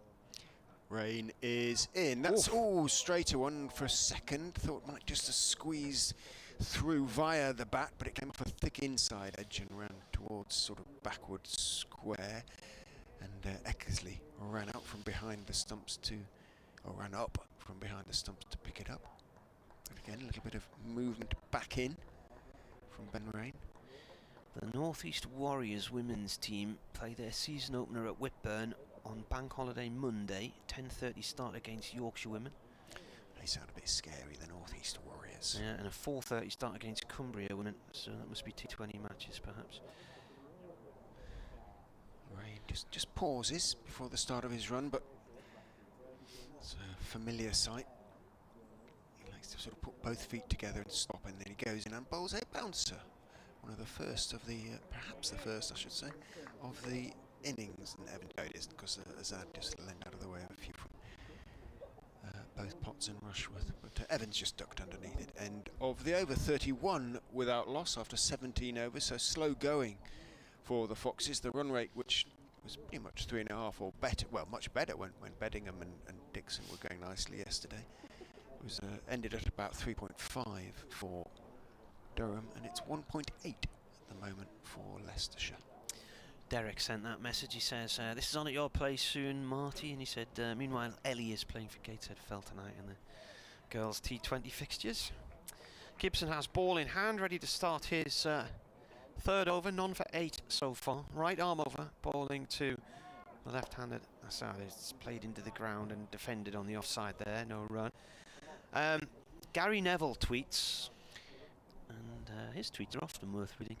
He says, well done to Sean Dyche for doing one of the great managerial jobs in the Premier League's history. He had a bantamweight budget and yet punched hard against the heavyweights for years.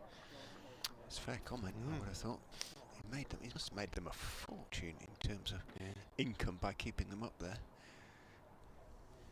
In comes Gibson again. That's defended and runs up to mid-on.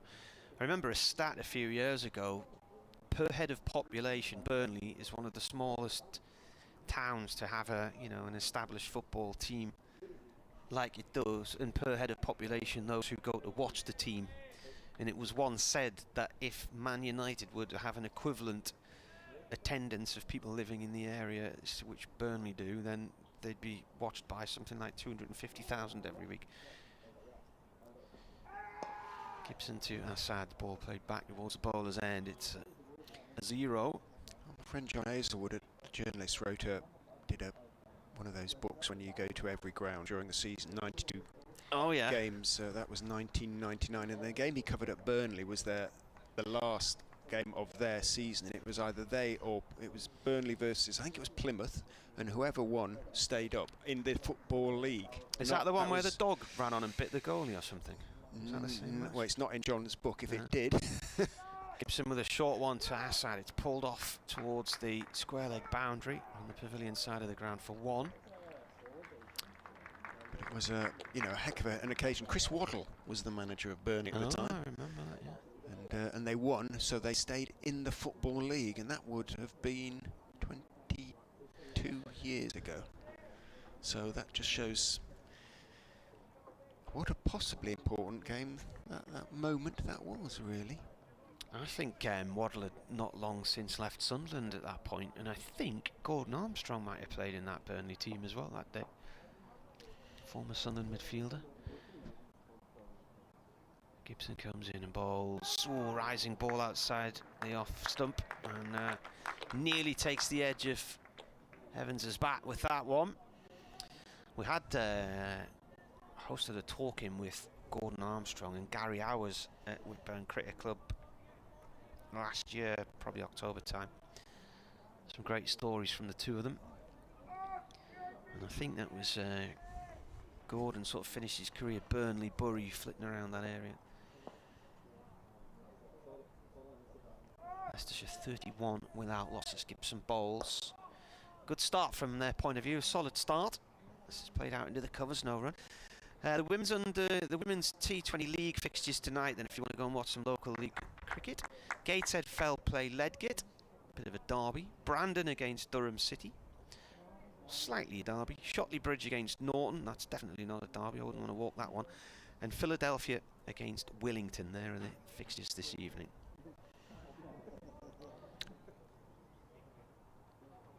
Might be a silly question, but I'll ask it anyway. Why Philadelphia so named?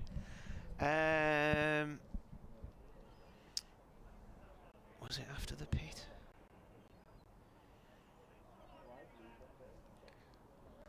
Somebody asked me this recently, I had to look it up. Rain. Well, Marty racks his brains and and his computer. Makes changes. He brings young Gibson up from long leg, just sort of 10 yards or so, implying that he's going to test Azad from over the wicket with a bouncer two. He's in and bowls. He does bowl leg side-ish to Azad, but it's a full delivery, and Azad, fullish delivery, and Azad waiting on the back foot just turns it out towards mid-wicket. Where Jones is the fielder. That was it. So Washington in Washington DC is named after the Washington here, and George Washington's ancestors began their lives here before going over there. Philadelphia, though, was named by the local colliery owner. Okay. Rain into Azad. It is a slightly shorter ball, but a sort of short-armed pull by Azad. Hits it well in front of square, which means that Gibson has a long way to run. He picks up and relays the ball to Jones, who gets the throw away quickly, and as a consequence, Azad and Evans settle for a couple. Yeah, he named the village after Philadelphia in the US, which had been captured during the American Revolutionary War to celebrate the British capture of the city. And the cricket ground in Philadelphia is called Bunker Hill, after another famous battle in that war. Yes, indeed.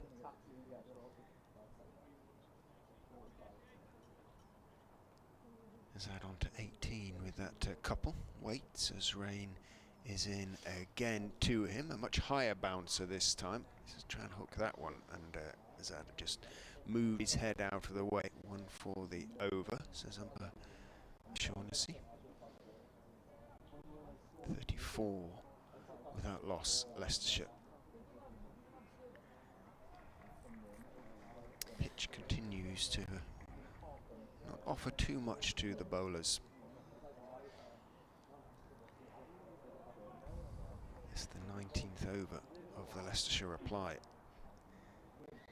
Rain is in and bowls. Azad is looking to force off the back foot. He looked a fraction late on it, and one or two of the slip's hands started to go into the air. Borthwick liked it, but Azad got plenty on it, pushed it out in the end towards point. There's no run. Tomorrow morning, Burnley have a press conference. Michael Jackson will be hosting it, the under-23s manager.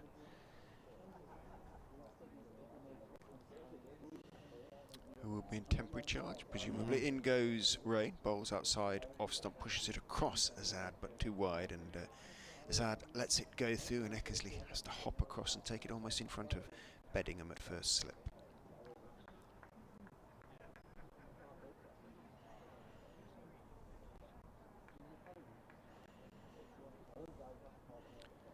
So that's just checking his guard with umpire O'Shaughnessy, or he will do if umpire O'Shaughnessy lifts his head. He does now. Azad politely inquires as to whether he's in the right place. Well, he's going round the wicket, that's why, so he's just moved his guard slightly across, perhaps from middle and leg to middle, something like that, as in goes Rushworth. Rain even and bowls. They're not that dissimilar with those very short hairs, and it's deflected towards gully by Azad. End of Rain's over, his fifth. None for 9. Gibson at the other end has 3 for 9. And Leicestershire continue just to tick away, taking no chances. 34 without loss, an awful lot of work to do to think in terms of saving the game, but it's a solid enough start from the Foxes.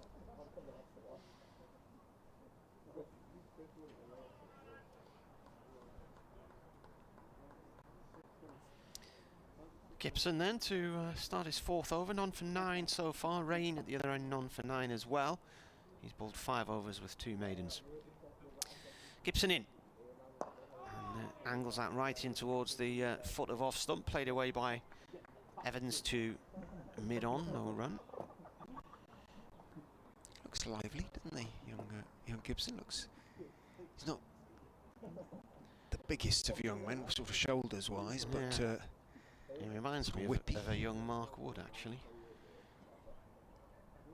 A lot of upper body strength. He's quite slim, isn't he, really? It's skinny pace, would you say? This is fended away down towards long leg for one. For me, he's kind of a bit sort of more Graham Onions-y in terms of build, but not in appearance, for sure. What's Graham doing with himself these days, I wonder? He was on the coaching staff at Lancashire, wasn't he? Ah, okay. So he's still very much involved in the game. Yeah. He had his, Talking about benefit years earlier, his was another hard year, benefit year-wise. Tough sell up here. Gibson to Assad. He plays that to Rushworth at mid-on, no run. brilliant bowler as he was, and I remember him obviously being a key member of title-winning sides for Durham. My main memory of him is his batting for England and saving Test matches in South Africa. I think he got 150 while he was playing for Durham. Sad weight, it's gone down the leg side, it's flicked down into the ground and bounces into the keeper's gloves. Sounds like an aeroplane right above us at the moment. In that fairly epic innings of 104 not out over a longer period, that last day against Worcester, he gave one chance as that, and it was down the leg side, and it was a fairly straightforward one. And Ben Cox dropped what was generally described by both sides as a bit of a goober. Gibson in, played into the covers to Jones, no run.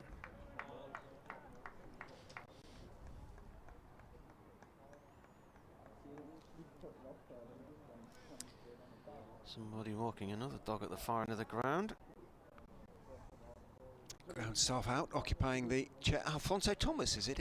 No, it's Paul Gibson in the Vic's chair. Vic's had to go to one of the plastic chairs, the plastic fold-up jobs. What's going on there?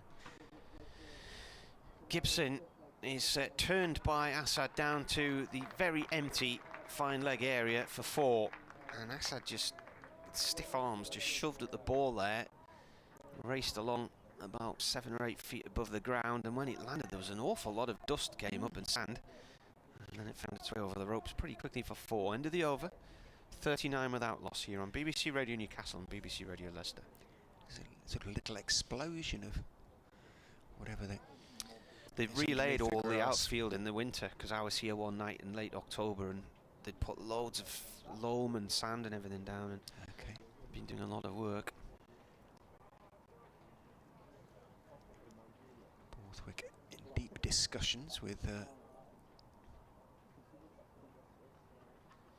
nothing doing much for the bowlers at the moment, is there really? No, nothing happening for them. Sad moved on to 22 with that boundary. Evans has 15. Rain into his 6th over now.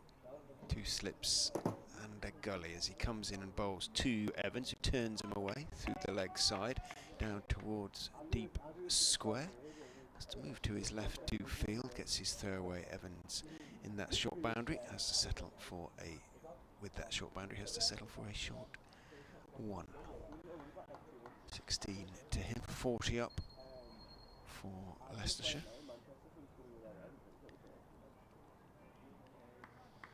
Little terrier lives in that little baby pushchair thing. Hasn't got out of it. Being fed doggy drops of some kind as round the wicket comes Rain to Azad, who lifts his bat over the line of the ball as it's pushed through outside off stump.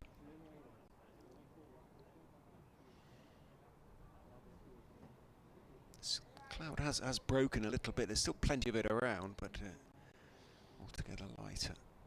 The ground isn't bathed in sunshine or anything like it, but It's just enough to make it pretty pleasant.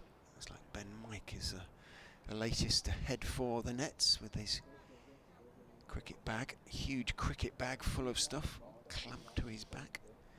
In goes Rain to Azad, again outside off stump. Again Azad leaves. There's no run. Bag's as big as him almost. Have you got an updated 3? Yeah, it'll be about 2 minutes past 3 on this occasion. So That's massive. He get could through sleep this in over. that bag, couldn't he? He could. But I think if you pull that string off the bottom, it bursts out into a dinghy. It's a lifesaver as well. No, being silly, but it looks big enough to have a blow-up boat inside it. Rain is in, bowling to Azad, and for the 3rd time in a row, Azad leaves outside off stump and does so safely. Mind you, looking at the bag, it's probably about the size of the bag you'd stick a paddleboard in, or it's about roughly the size my kayak folds down into when it's deflated. He's going to have a word with Paul Nixon and Alfonso Thomas, who are sitting over there. Sun comes blazing out. I suspect temporarily, but very pleasant it is too to see as Rain is in and bowls 4 in a row, well wide outside off stump, 4 in a row. That is content for Rain to expend his energy delivering without trying to interrupt the ball's progress. We have something of a stalemate at the moment. Yeah.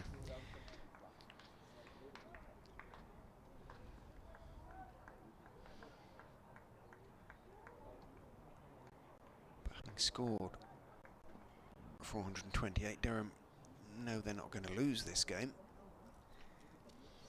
How did they get 20 wickets in it? In goes Rain and bowls. That's a straighter delivery. He's late on it, tapping the bat down on it. It's a little bit short of the diving Peterson, and it runs away just wide of him down to the 3rd man boundary for 4. They're intended to place it quite as close to Peterson as that is a moot point, but there was no real reaction from anybody out there. No oohs and ahs too many. And Azad picks up 4, moves on to 26, and Leicestershire are 44 without loss.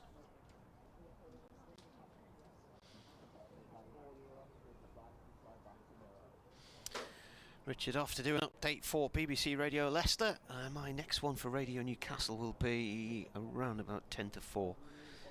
So if you can just remind me of that, please, at about 1:45, that would be handy. Play just getting underway in the varying football fixtures around the country.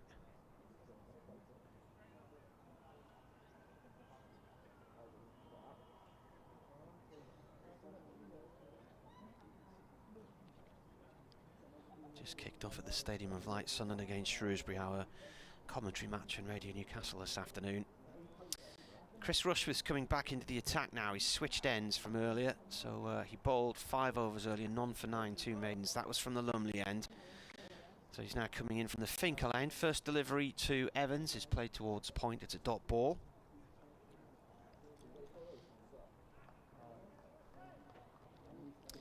At Marty Cricket on Twitter if you want to drop us a line, or wearecricket@yahoo.co.uk on email, and it's at FoxesCricket22 if you want to get in touch with Richard. Rushworth comes in and bowls. That's angled right in towards the base of middle stump and played safely away by Evans. Bottom of the bat up to Rain in the mid-on position.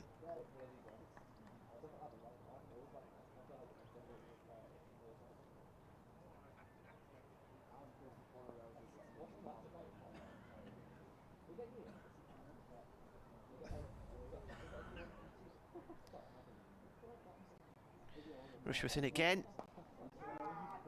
That's played this time off the back foot across towards the covers. Just slightly out on the offside, no run.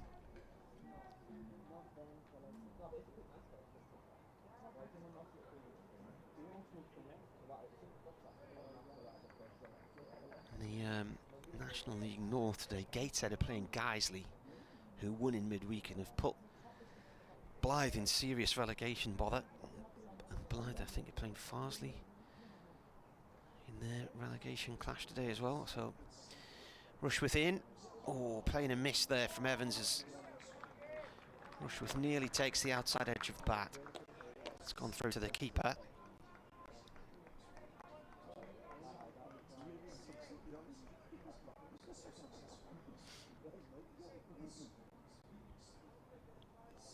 .44 without loss. Durham made 428 earlier. Ben Rain finished on 51 run out. David Bedingham 191. Rushworth in. Ball played towards the covers this time, collected by Travaskis off the bat of Evans, who's on 16, no run. It's a quiet period of play here, this at the moment. There's nothing much doing for the bowlers.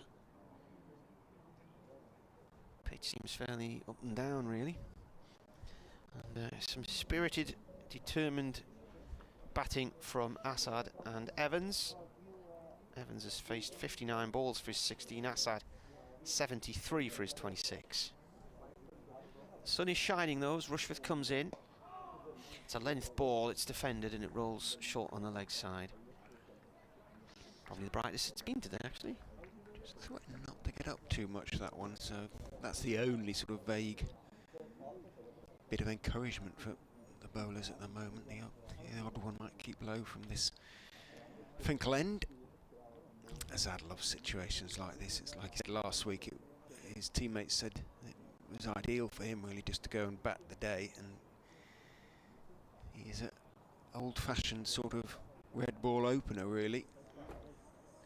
Sunderland have scored an Elliot Embleton screamer after 5 minutes apparently. This is a good thing, as they say in 1066 and all that. Unless of course you're from, who are they playing again? Shrewsbury. Kevin Howells' team, isn't it? Ah, okay.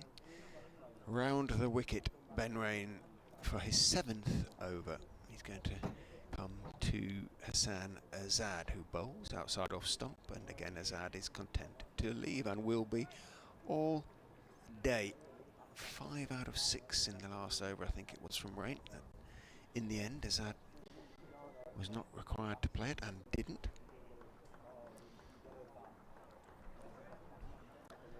Looks around him, sees 3 slips still in place because doesn't need to start going on the defensive yet. Scott Borthwick, as Rain is in, bowls straighter this time, waiting for it, dabs it out, and then suddenly realises there's a run to be had. Evans calls him through as a momentary confusion between Jones and Peterson. They weren't sure which was going to go for it, though. In the end it was Peterson who ran round, and a single is taken. 27 to Hassan Azad.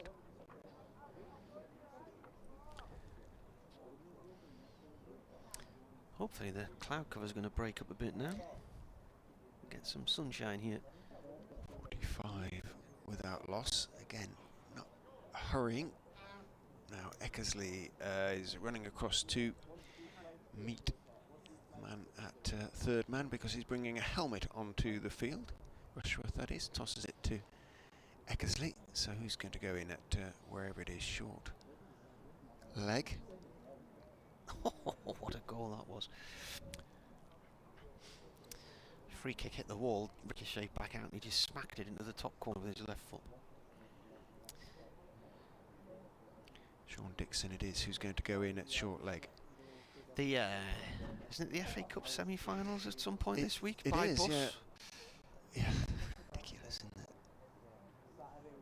No trains, but we'll still have it in Wembley because, well, I don't know why. Because Wembley needs paying for.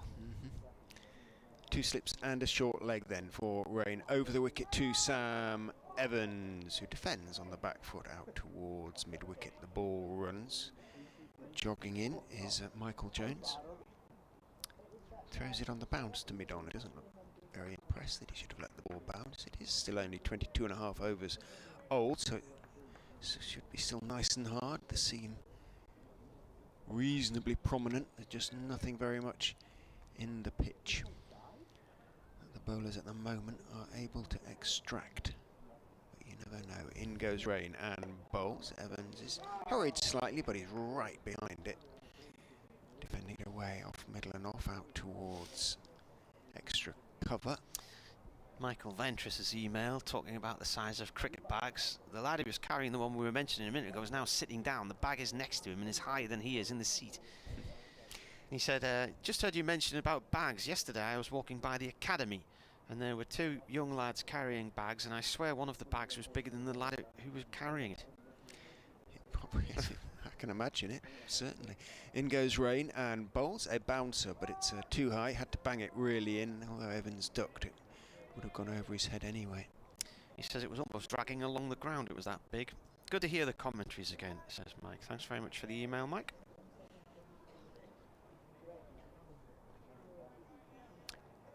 And Adam on the stream. Rain, Potts and Borthwick all played at Philadelphia. He says, great club. Won a cup final there. We were only defending about 79 or something. On a Thursday night in 1992. Rain is in. Bowls to Evans, edges caught. Bounced at him a little bit. Couldn't keep it down. Took the edge. Caught at second slip. Borthwick made no mistake. Came to him at a nice height.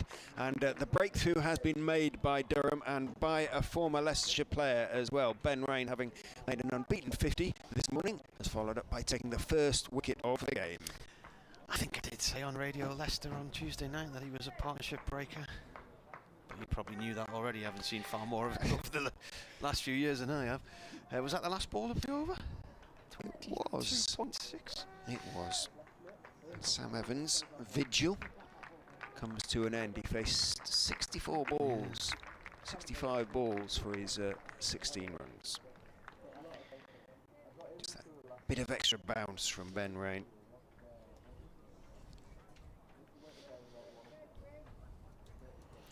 Will one bring two?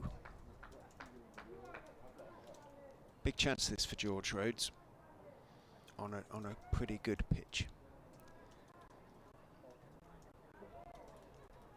Paul Nixon and Harry Swindle march a bit more purposefully back towards the pavilion.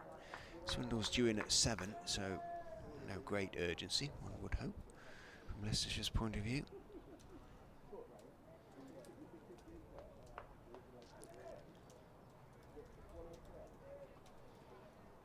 So a solid opening partnership, but again Evans isn't able to go on. 3 innings so far then this season for Sam Evans. 1, 11 and 16. Good ball. Did well to extract that little bit extra from the pitch.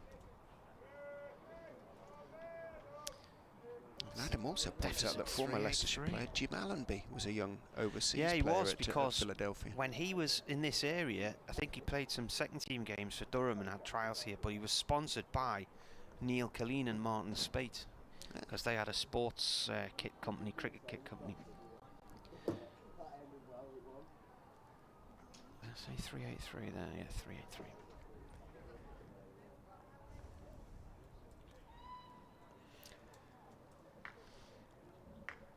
Azad saw just about every Leicestershire player come and go last week. Oh, no, he's not.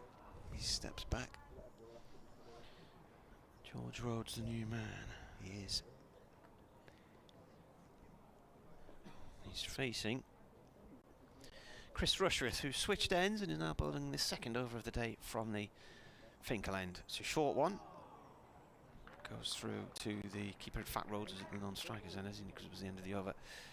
So it's Assad facing Rushworth.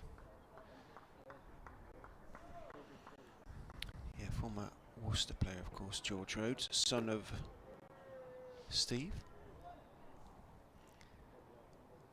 of Yorkshire, Worcestershire, and of course England. And his granddad played as well, didn't he? He did. Is it granddad Billy? Another shortish one. Assad just backs away and lets that go through. His under name was William, but it was Billy he went by, didn't he? He does mention him on his who's who, so I'll confirm it for you.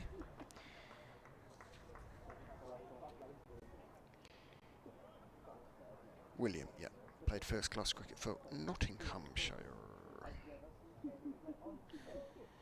Rushworth, short one, pulled out towards mid-wicket by Assad for one. And who was it I said, which of the Durham players was worrying about life after death this morning? I can't remember who it was, but George Rhodes' concern is somewhat more prosaic. What makes him worry? A 4-foot putt, he says. Yes. Yeah. You can sometimes be too near the cup, can't you? Not rarely for me. I remember hearing somebody saying once the biggest distance in sport was the distance between your ears.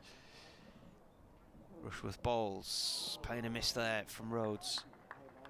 Just outside the line of off stump. That was a That good moved one. away, didn't it? It did, actually? yeah. Just looking at the replay, that was, well, just on the stream, that was a super delivery. It's on a 2-0 up now. Just seemed away at the last second there. Sensing a slight opening of the door. Looking to widen it still further, Durham.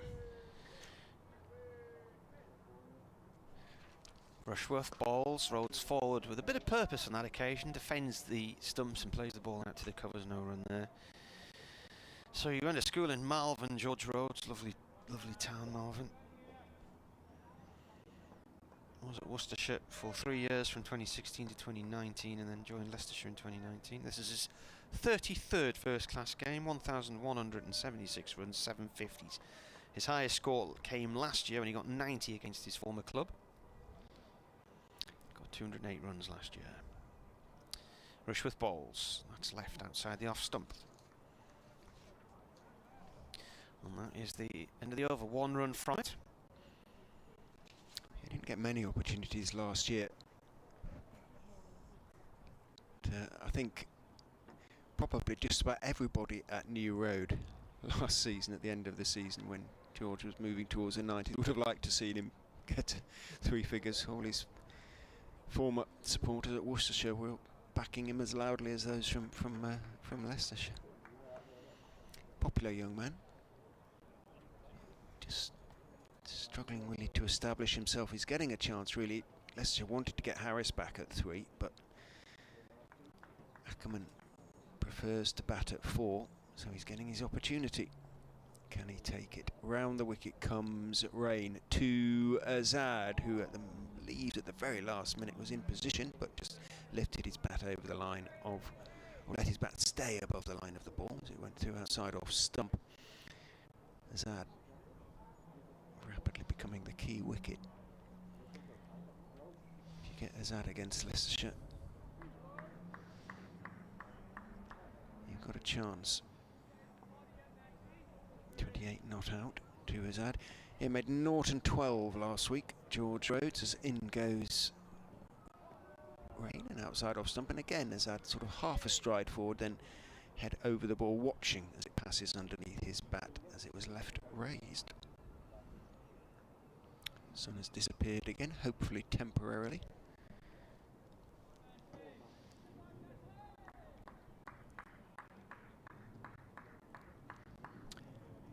Bellingham, Borthwick, Peterson. So the Slips have someone new to talk to get to know. Which is always, if you're there for a day, is good news. In goes Rain and bowls a bouncer, and up on his toes is Azad with that little short-armed pull. It's almost a sort of paddle pull in a funny sort of way. It doesn't sort of, nothing emphatic about it, but he makes sure he keeps it down and plays it in the middle of the bat, and he's inside the line and almost guides it down towards wide long leg. Single taken.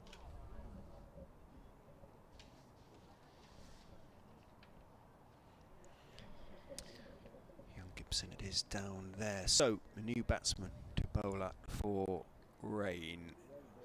What's Borthwick going to do? He's going to bring Dixon out of short leg and put him into conventional sort of mid-wicket position. 3 slips, but no short leg. Rain is ready to go. In he comes and bowls, and Rhodes is leaning forward, just dabbing it rather than playing it firmly out into the offside. Jones, Michael that is, comes running into field. So field, a discernible lift in the levels of enthusiasm out there. Not that Durham weren't enthusiastic before, but inevitably when there's a longish stand, volumes sometimes fall slightly. They're up on their toes again and full of beans now as in goes Rain and bowls. Rhodes is forward, bat in front of pad as he pushes that one very solidly out into the offside. Applause is from Dixon at mid-wicket. You may have picked up in the effects mic.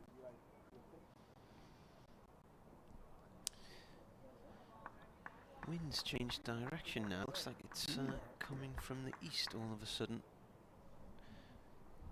I have a little bit of blue sky to the east and rather heavier cloud above us right now. Rain is in and bowls. It's just drifting towards the leg stump. Rhodes tries to whip it away, thumps into the pad and bounces out towards the aforementioned Dixon. Was going on down the leg side, hence no appeal. Rain annoyed with himself, but gets lots of congratulatory pats on the back and the lower regions as the slips go past him. End of the over, 47 for 1, 25 overs on the board. And Durham found that the going hard in their sort of first 25-30 overs, maybe about 25 really, because thereafter Messrs Beddingham and Dixon almost cut loose. In comes Rushworth, played out to deep mid-wicket for 1. I quite like this sort of pull that Azad has developed. He hits the ball very cleanly when he pulls it now, but as I say, doesn't go through with this shot. He was kind of getting into trouble with it before because he was swivelling all the way around with it, but now it's just a sort of short-armed, so paddle pull. Make sure he connects very cleanly. He doesn't try and overhit it. And he looks altogether more comfortable. On to 30 with that single.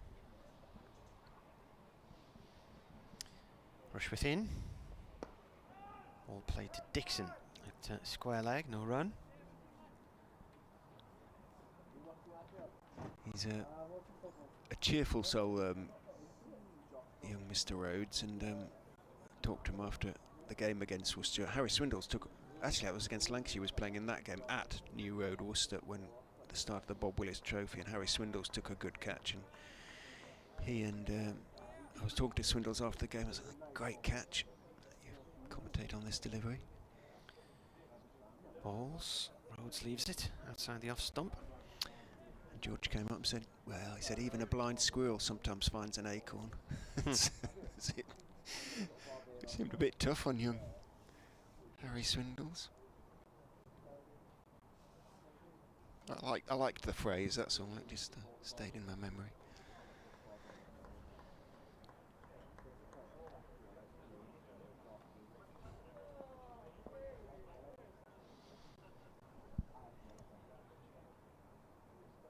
Rushworth bowls.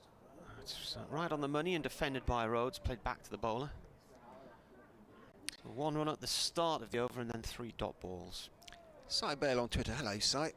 Just finished listening to the Reds getting robbed. I've no idea to which Reds to whom you refer.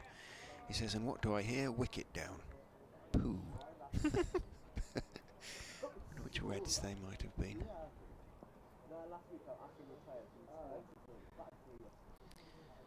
Rushworth comes in and bowls. He's way down towards backward point for 1 run for Rhodes.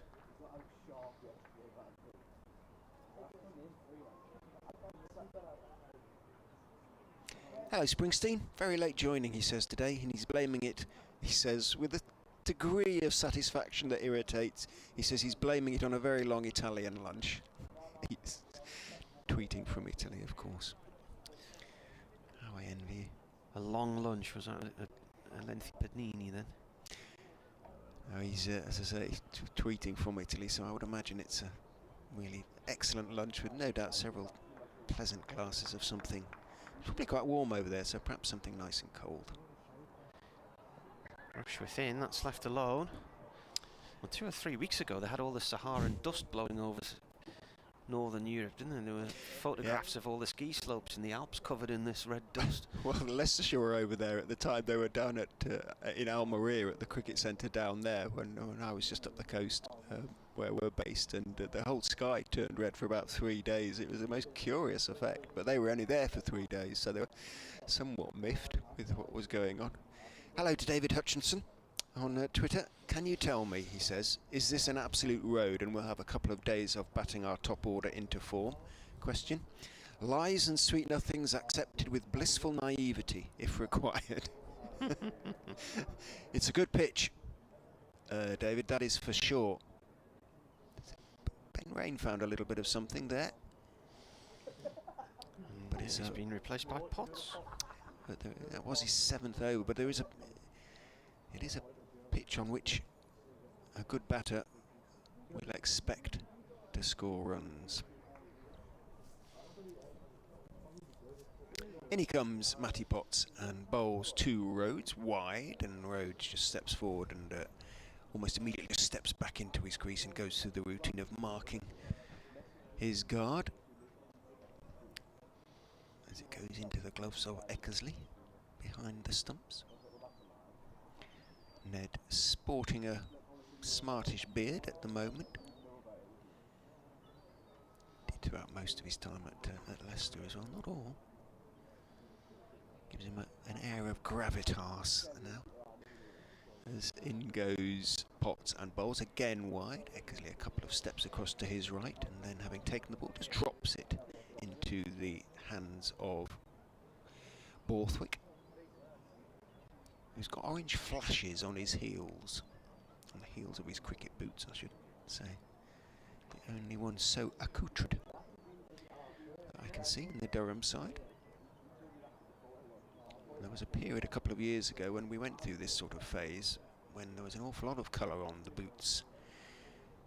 Orange or a sort of bluey, light blue colour as I recall, before the ECB decided that, made the gentle point that cricket boots should be predominantly white. And by and large they are again now. 4 slips now for Potts. Maybe it's just starting to swing a little bit underneath this cloud, who is in and bowls and looking to leave. It hits the blade of Rhodes' bat, bounces down into the ground, and it's sort of half stopped by Peterson. Bedingham completes the fielding behind him. But suggestion really with that 4th slip that there's a little bit of something there. Something happening. And I don't think it's just kidology from Borthwick and Durham. That first ball of Rushworth's new spell was an absolute peach. In goes Potts and bowls outside off stump, and it does swing a little bit, but he's starting it wide and it just went a little bit wider. Cricket balls are strange things, aren't they? Atmospherics and what have you. You never quite know. Mind you, this ball is probably coming to the end of its life, it being a 26.5 overs old. It's usually about now, isn't it, that the first change is thought about, but they're getting it to do something, so I don't imagine Durham will be showing it. In he goes and bowls just onto the legs of Rhodes, who gets up onto his toes and turns it out towards deep backward square and takes a single off the... Oh, he wasn't off the mark, he was already off the mark, so 2 as Rhodes score. The applause for the 50. Desultory applause, one has to say. Got to blame the lack of Leicestershire followers then, haven't you? So it's at 26.5 overs. Yes, there aren't. I'm not sure there are many who've made the journey up for the Easter Bank Holiday weekend. I was going to say, this ball's getting so long in the tooth, there'll be a presentation on the field in a minute and it'll receive a silver watch. 26 overs of service. He's taking Peterson out of third slip and sending him to mid-wicket. He's basically strengthening the inner field, and he's sending, it's usually Jones out there, isn't it? Jones out to deep-ish square, about 60 yards or so from the bat. Azad watches carefully until all the fielders are in position, then looks up and sees Potts coming in and bowling down the leg side and shapes to play it. It doesn't in the end do so. It swings away to Exley. The end of the over. Leicestershire 50-1. They still trail by 378. Durham will be lifted by having taken the wicket. There are 8 overs until tea, and it is 3:30. There isn't any rain forecast today, but it does give the impression it's really filling in around us again now. And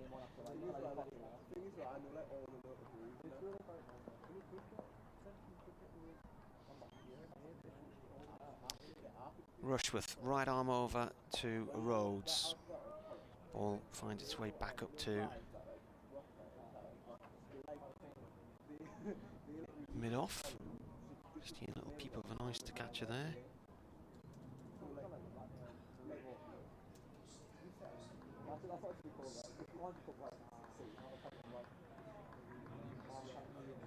There isn't any rain forecast. It says mixture of sunshine and cloud.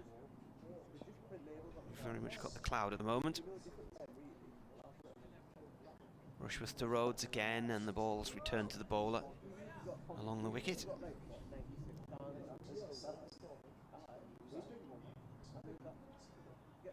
Temperature currently a balmy 15 degrees. Tomorrow looks okay as well, similar to today really, cloudy. Tomorrow afternoon highs of about 18, which will be fairly pleasant for Easter Saturday. Rhodes waits and defends from Rushworth. Ball runs up to Rain at mid-off to dot ball.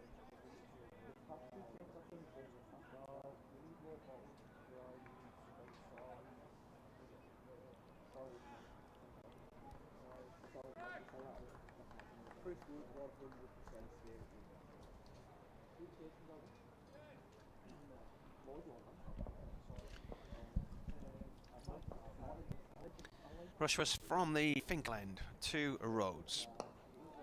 Rhodes plays the ball to the covers. It's collected by Travaskis. It's another dot ball.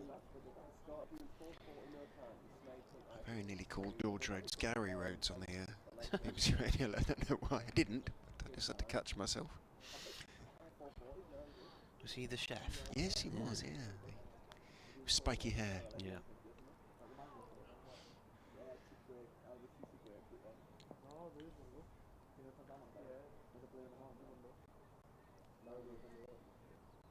Rushworth balls. Another defensive shot from Rhodes, this time up to Rain again.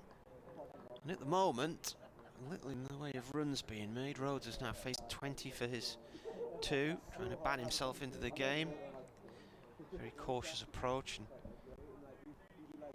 generally Rushworth on the money with each delivery on the length.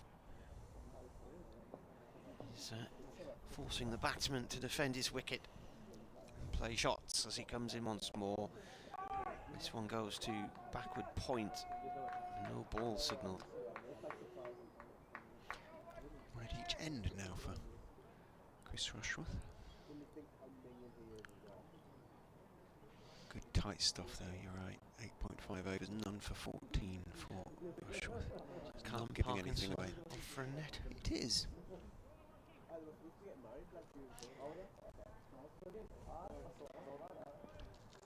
He hasn't got his glasses on, so he must have his contacts in, unless he's got his glasses in his helmet. Rushworth again, edged and gone. Well, another catch taken in the slip cordon, and Borthwick, the one who snaffles it, And he probed away there, Rushworth, and he was forcing the batsman each time Rose to defend his wicket, and then he just moved his delivery, the angle of approach, just moved it away from him, and he was just lured that little bit further forward and edged to second slip. So both wickets going at second slip. Leicestershire 52 for 2, and he made 2 from 22 balls. Yeah, really good bowling from Rushworth. A little bit of something extra that the Durham bowlers are finding now, and just shows how often it happens that one brings 2. That's why you get those calls of bang bang, encouragement. Add 2 to the score, they say. Add 2 wickets to the score, and now a very big partnership, the biggest as far as Leicestershire's chances of building a really big score. One feels in that the 2 class batsmen of the side are together, Azad and Ackerman. Didn't have the greatest. He looked in good touch, but didn't make big scores last week against Worcester. 11 and 12 for Colin Ackerman, so he got in both times. Placed quite a lot of balls, but he kind of gave it away a couple of times in a way, and he'll be keen not to do so on this occasion. Both Rushworth over, that was. Both wickets have come at the end of the over so far. Yeah. 1 for 14 off 9 overs, so Durham a double breakthrough, and if they can get Azad, they really will be celebrating. T still 7 overs away. Matty Potts, can he come to the party now? He's bowled 7 overs for 8 runs as he comes in and bowls over the wicket to Azad, pushes it across the left-hander who leaves, lets it bounce through to Eckersley. So what's that then? One more wicket for Rushworth for 550 in the championship, I think it is. Includes the Bob Willis Trophy as well. Yeah, first class wickets, aren't they? They're BWT. Yep, 549 he has now.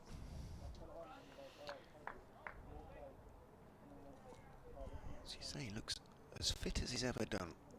Potts is in, bowls, and just jumping up slightly is Azad as he looks to turn it off his hip. I think it sort of came off the glove, really. It bounced up a little bit more, but he's going to pick up a couple as it runs fine, but not particularly quickly down towards fine leg. And young Ollie Gibson runs round to field and does. Azad moves on to 32.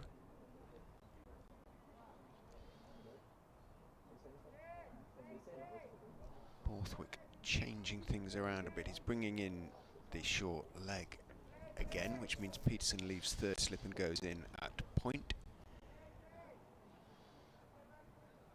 Dixon under the lid. 2 pitches away.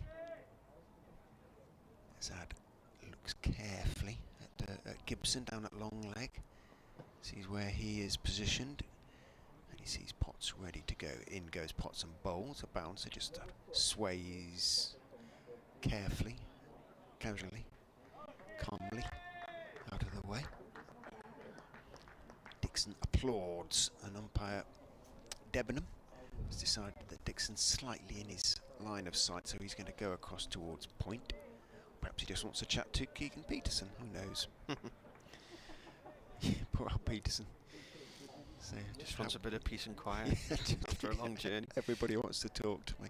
In goes Potts and bowls outside off stump. Again, just drops his hands. Azad moves his head slightly back, lets it go through. Durham have really kept the lid on here.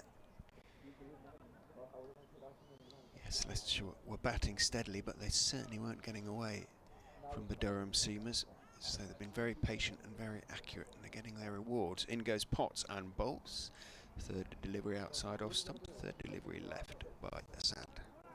This one was a better length, but again, fraction too wide to persuade him to play, but it may be part of a grand plan. He was brilliantly caught at 4 slip in his only dismissal so far this season, Azad. he was almost a sort of deliberate guide looking to get it down to third man, and full slip stuck in a big hand. In goes Potts and bowls. This time Azad is having to play on off stump, off the back foot, dropping it out towards point. Peterson comes in to pick up end of the over. 8 overs, 3 maidens, none for 10 for Potts. He hasn't taken a wicket yet, but he has given nothing away. Leicestershire 54 for 2.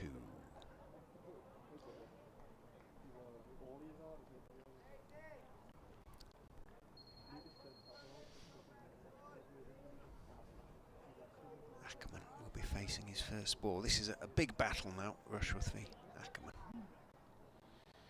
Ackerman checks the field and then takes his guard as Rushworth comes in from the finger line, right arm over to the right-hander. That's a leave, first up. Outside the off stump. What's Ackerman done against Durham? 350s against Durham, 62 not out and 56 in 2019 and 61 not out in the Bob Willis Trophy in 2020. A game in which the rain featured more than the cricket did. Both sides forfeited an innings in that one, but it ended in a draw anyway. Rushworth up to the stumps and bowls. Ackerman plays it to Dixon at short mid-wicket, no run.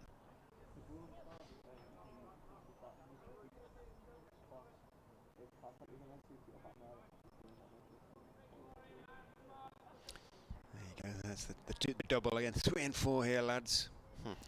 Is the shout. Gateshead have taken the lead against Guiseley. Wonder how Brackley are getting on. Rushworth comes in and bowls. It's left alone outside the off stump once more. I mean, it's daft to have in the northern section of the league a team like Brackley, who is so far south. It's virtually Banbury. Why are they in the... It just depends when teams come up and go down as to where the vacancies are, really, and how, how they shuffle it around. Right. My cousin lives in a little village just to the north of Banbury, about 4 or 5 miles to the north of Banbury, and Brackley's not far from there. Rushworth in, driven up towards Rain at mid-off. Good tumbling stop, no run. Good fielding there.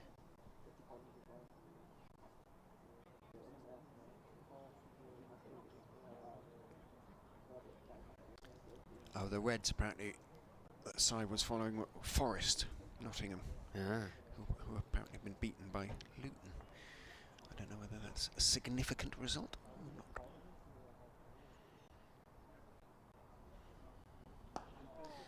This is defended and rolls up to Rain again.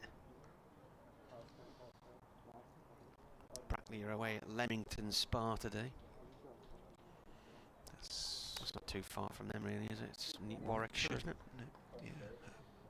Sort of Warwickshire Northants border, isn't it? Leamington.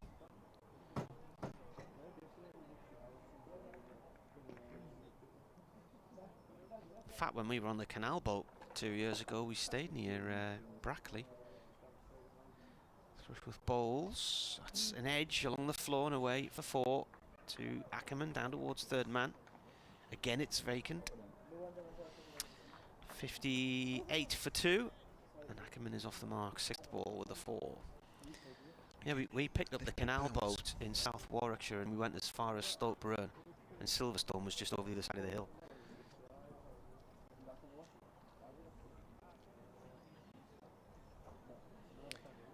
Slightly fortuitous way to get off the mark for Ackerman, but he managed to just about get on top of that extra little bit of bounce that Rushworth has found occasionally in this little spell pre-tea, which is still 5 overs away, so it'll be about just about 4 o'clock. Potts is in to Azad. It's full and it's tucked out towards mid-wicket. He's going to have to hurry Ackerman there as Rain picks up and throws, but he did have a bit of ground to make to his left, and though he got his throw away, the throw missed, and Ackerman had responded immediately to Azad's call, so the single is safely completed. 33 to Azad, 59 for 2. Brackley are drawing 0-0 at the moment. Any Gateshead fans listening?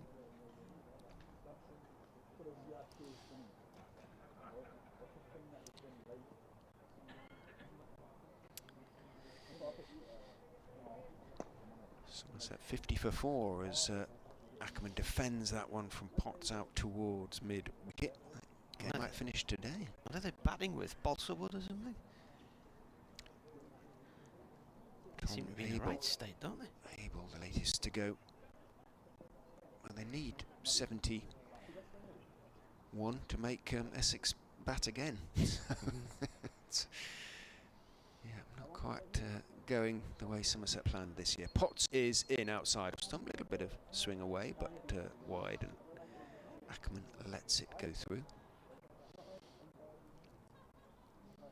59 for 2 is a few goals. Has Dale gone to Gloucestershire, Dale Benkenstein? I don't know. Your former head coach and captain? Yeah, he's reappeared in a coaching capacity. Oh, somewhere. right. I think he might be at Gloucestershire now. Captain Durham to 2 titles, was it, in the end? In goes Potts and turned out towards mid-wicket. Late decision from Ackerman that a single might be in it, but there was a single in it because mid-on had a lot of ground to make our way to his right, and although the throw was made, Ackerman was fairly comfortable. The throw missed anyway. Yeah, he's the new coach of Gloucestershire. He captained Durham to their first title in 2008, and then on the field, while I was interviewing, basically gave a resignation speech.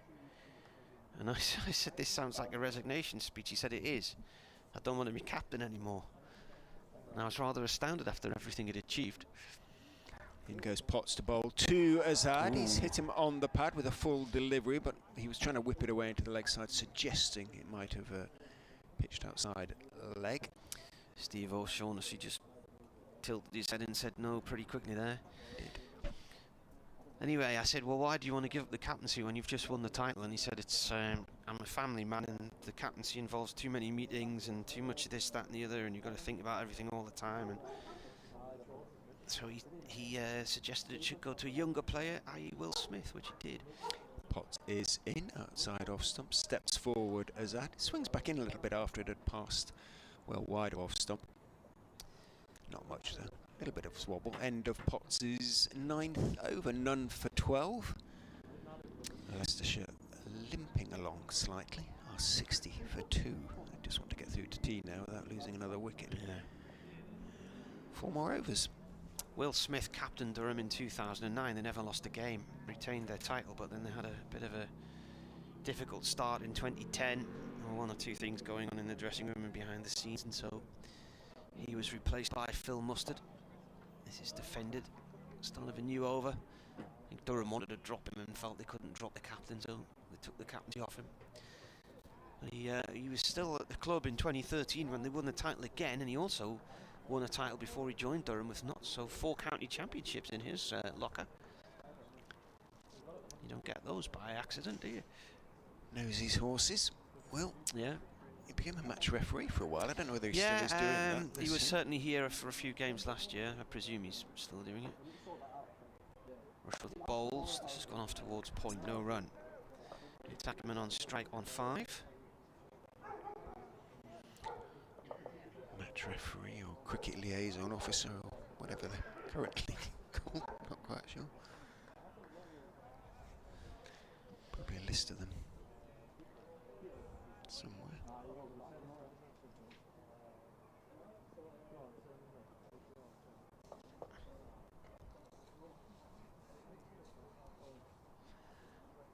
Rush within again, balls defended, back to the bowler it goes. Phil Collins says Brackley is south of Banbury. I know where it is, Phil. It's down near Bicester Outlet Centre, where I'm sure you've bought a pair of chinos before. Paul says Gloucester City's in the Northern Division as well, yeah.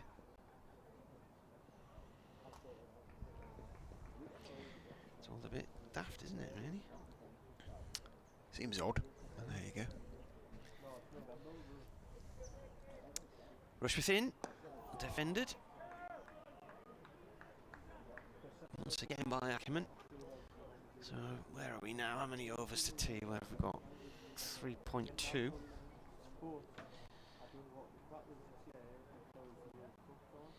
Shrewsbury have just had a goal disallowed at Sunderland for offside, and they've just missed a sitter, so still 2-0 to Sunderland as they approach half-time there.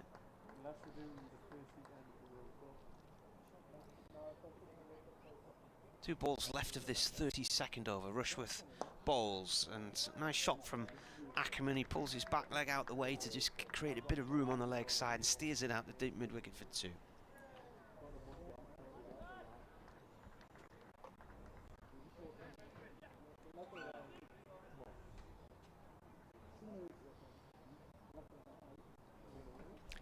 Right down at 2 now. As I say, will not be uppermost in the minds of the Leicestershire dressing room.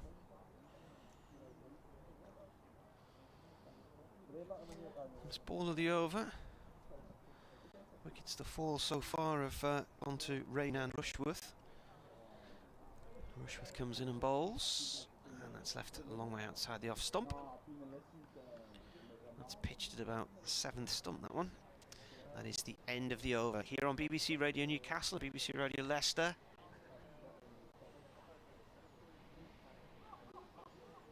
Pots continue, might as well, as this will be the last over from the Lumley end before tea. One more after that from, beg pardon, there's 3 to go, not 2. So there'll be 2 from that Lumley end.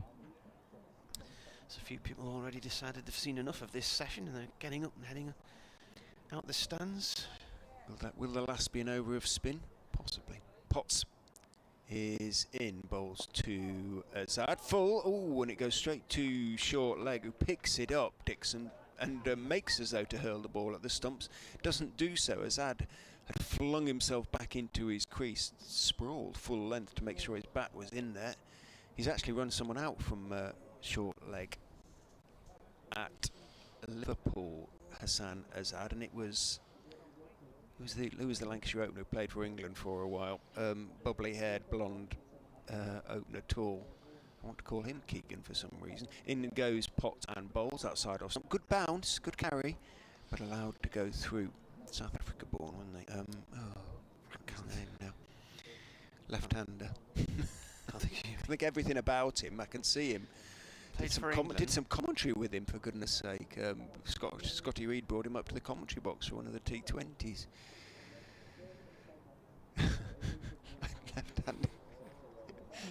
Left-handed Lancashire opener.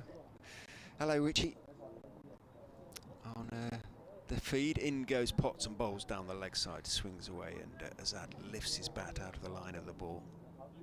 What was the story anyway? About the person you can't remember the name of? That Azad ran him out when he was from short leg, in much the way that situation almost developed there. Had Dixon hurled the ball at the stumps and hit them, but it was the first ball of the match, funnily enough. In goes Potts and bowls. Azad is right behind it, defending back down the pitch on the offside, and there's no run. Keaton Jennings, of course it was. That's why I wanted to call it Keith. Thank you, Ethan Fordy. Keaton Jennings is a sort of Keegan there, isn't Durham opener? That's true. Yeah. He was as well. He was at Lancashire at the time when Azad ran him out first ball, just like that. That's why I wanted to call him Keaton Jennings. In goes Potts and bowls, and Azad plays forward out into the offside, and there's no run. And I am getting very old. 2 overs and 1 ball until tea. Richie keeping me informed of the boys from East York, how they're getting on, the East Yorkshire lads. They've finished the season well under our new Turkish manager. Liam Holgate also confirms it was Jennings. In goes Potts and bowls. A little late on that one, Azad, as he dabs down on it, pushes it out. Foolish delivery on the back foot out towards Rain at shortish mid-wicket end of the over. Weakish sun illuminates the side wall of the Health Club momentarily. And now it's gone behind cloud again. kind of blended in quite nicely, the health club. As I feel that, although people don't like it, the hotel might at New Road, the new sort of hotel with its sort of white wall, it's faded a bit now. Not quite as white. Rushworth comes in to bowl to Ackerman. 2 overs to go to T.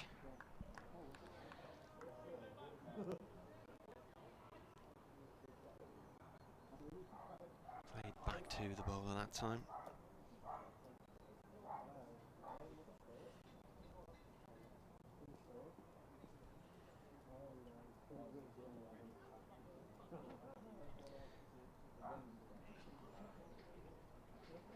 Rushworth turns. Ackerman is on 7, 62 for 2 the score. That's left alone, and into the keeper's gloves it goes.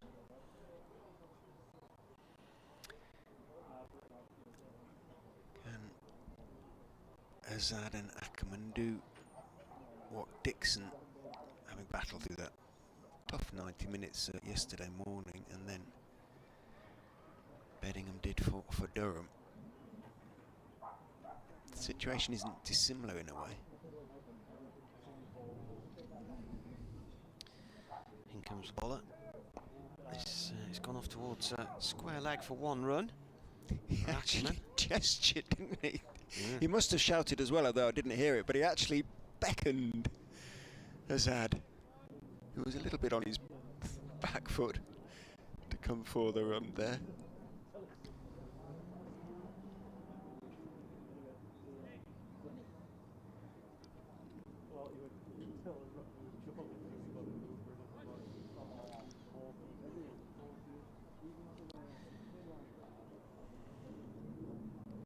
What's Jennings up to now? He's still at Lancashire. Is he in the side? Rushworth in. Played off towards point, no run. It was just when you were describing him as the hair.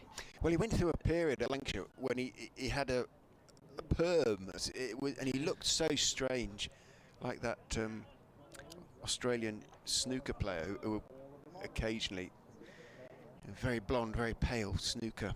Do you know how to play snooker? Is that what you call them? Players, snooker player. Neil Robertson, and occasionally he does something stupid with his hair, and he had a bubble perm. Snookerists. Looks something out of the... But he looked like... Do you remember the Hair Bear bunch? But he looked like Hair Bear. That's a generational thing. Rushworth to Assad. That's left alone, and that wasn't too far off the angle. It was angling across though, but not too far off stump. You know, I was explaining this to Keaton Jennings, and he looked at me like, well, not only with a certain amount of disdain, but as if I was completely bonkers. But yeah, he generally had a very closely shaven head when he was here, and I remember there was a sort of foppish Hugh Granty look for a while, wasn't there? And then he went back to the shaving head again. Rushworth into Assad. Ball is played to Ollie Gibson at mid-on. End of the over. 1 to go to tea. And we will be turning off the microphones and we're going to have a break. And maybe have a cup of tea. Both have updates to do.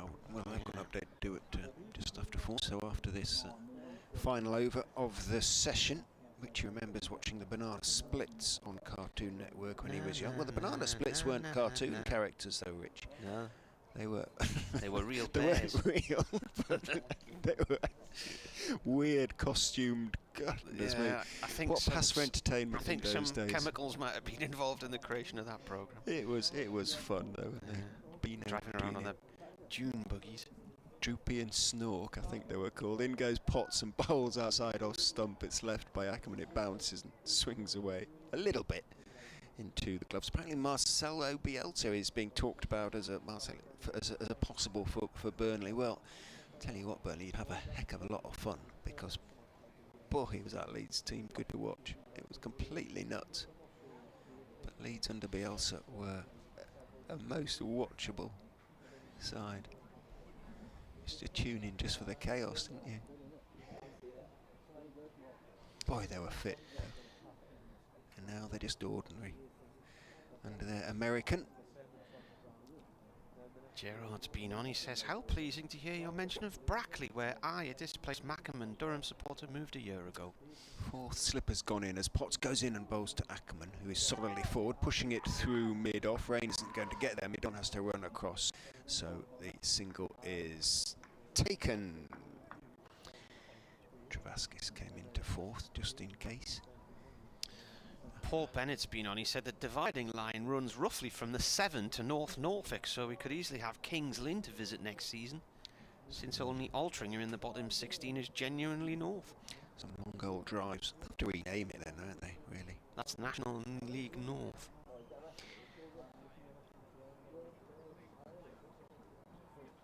Two balls to go. Potts bowls outside off stump, left by Azad, tossed back over his head by Eckersley, having taken the ball. See if the slips are alert. They are. Update from Martin.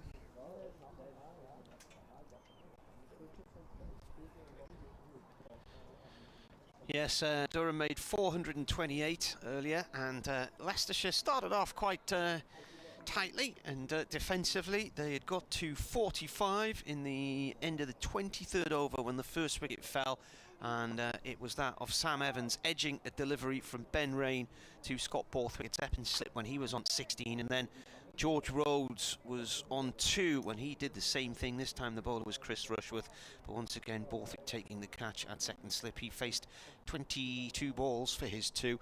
Out there at the moment, Hassan Assad is on 33, the opener.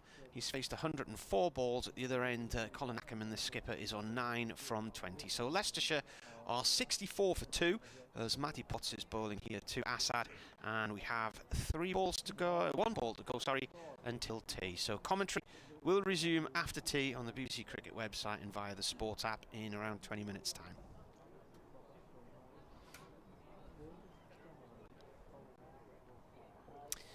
So 64 for 2.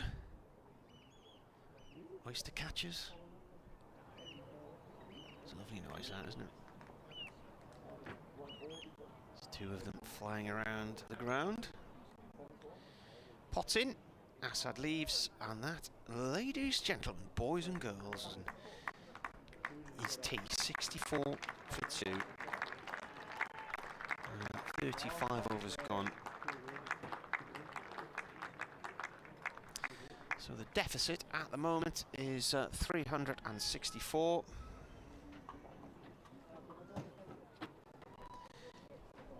Assad has 33, Ackerman 9.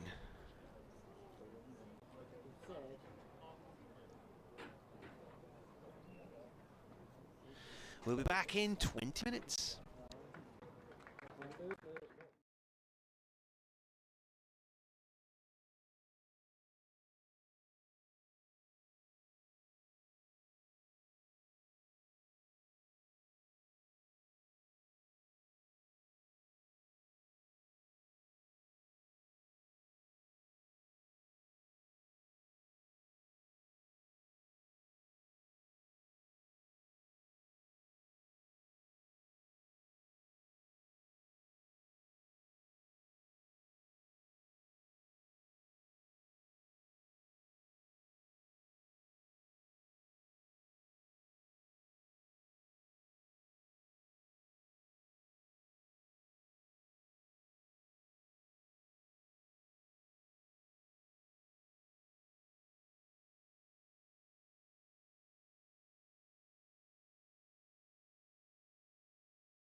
We've always been good at designing niche products for consumers. So our thinking was if we can use the same design skills on products which have got more volume, we'll be more successful. The big issue was the plan to do it. We set a figure of a capacity to make 250,000 pieces a year. That's an ambitious target, that's our figure. So we then worked with the machinery designers to make the washing machines. Number one in this product, it's got to be reliable. A washing machine has a lot of hard work to do, and it's a very important part of most households. So reliability was a big issue.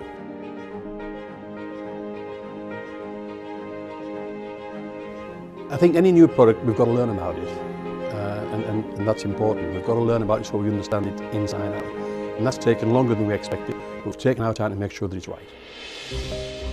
There's a big appetite for buying British products, and rightly so, but we can't rely on that. We've got to make a product that competes with all the imports. And of course, remember, we've got our core business here of making domestic dehumidifiers and bottled water coolers and industrial dehumidifiers, so that takes our time, and we don't want to get this wrong.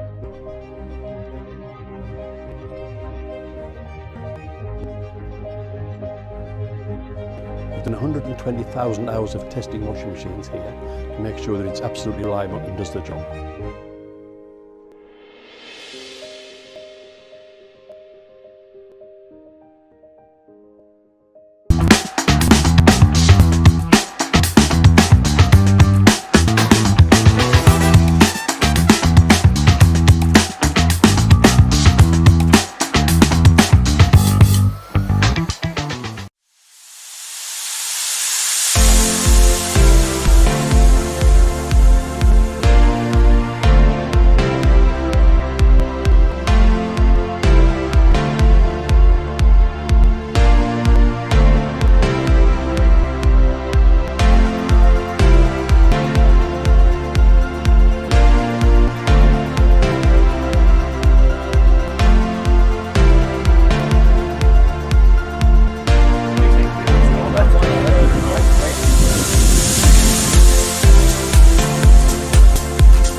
Sounds like a good problem. You really want me to get rid of it.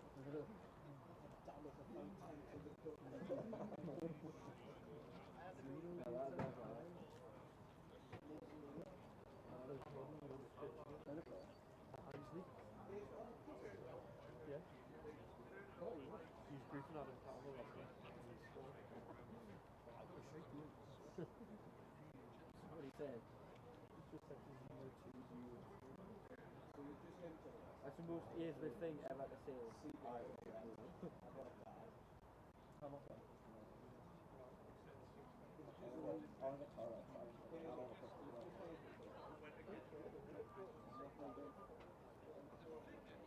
Oh no, they go to the street. Jordan and Mark was so for Larry on the motor. They got through. Loving it. They're looking to get through.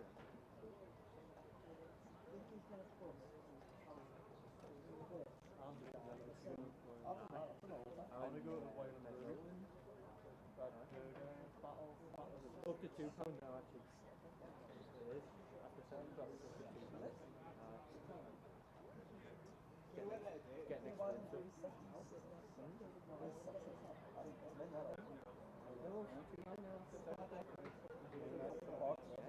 Harry's convenient, so we're going to get some people on the site.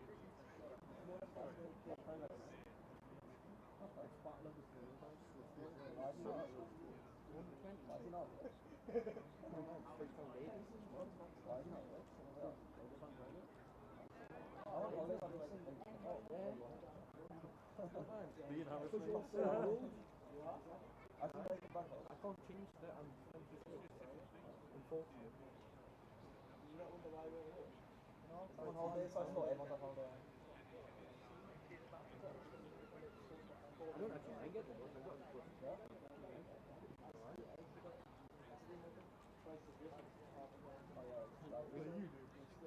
You get the train now.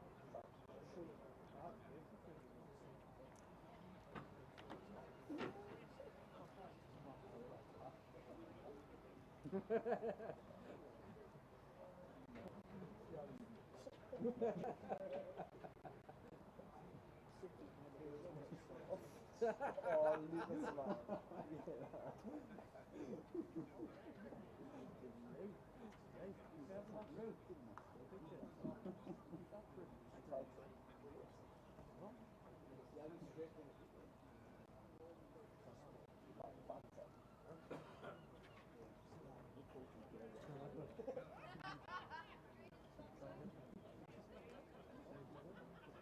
Microphone's there.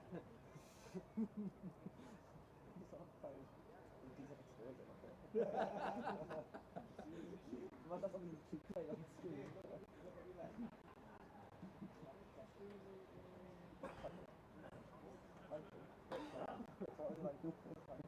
That was the phone.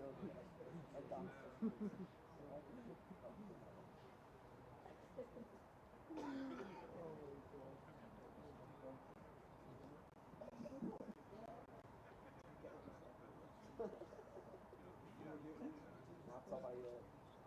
find you. I'll get you plates and stand do a headstand. Just do what you'll do on that. Still say that you'll do a headstand. We'll do a call with this and then Robbie can do that. That would definitely part. I'd like to see you do a call with that. I just fall over, okay, you don't do that. I just do it.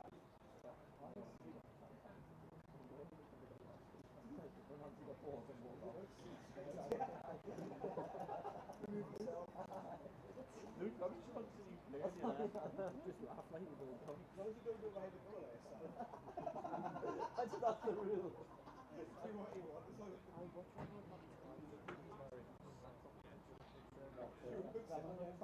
someone might walk down the same one. Yeah, if you go to the left, you haven't ever feel it there. That's what I'm saying, if I just sit on the... Yeah, I know what happened. There's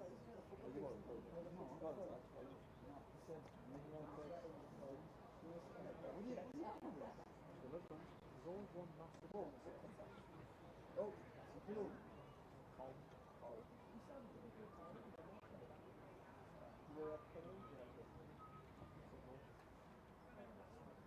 are we the same team as Seaford?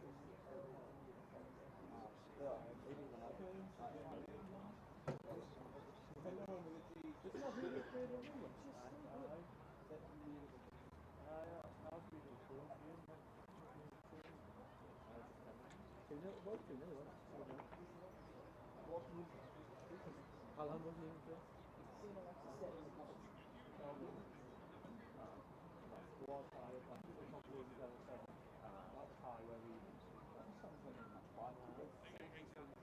and it was all the way around. Yeah. And the stairs were steep. And it was like the stairs, the roof was angled down so you could see it. Let's put one of the stairs on the big one.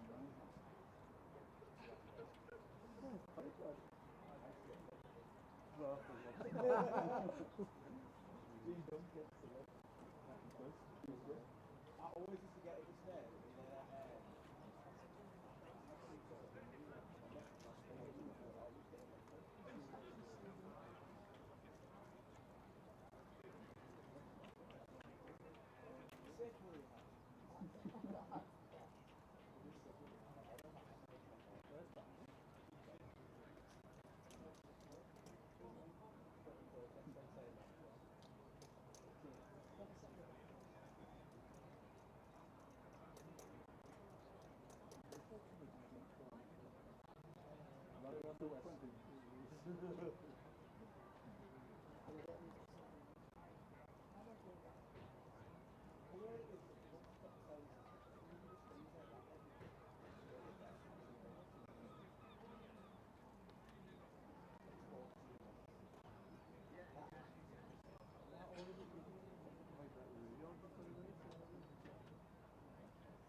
On average, if you travel with 6 or that's like 2 less than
It's one of those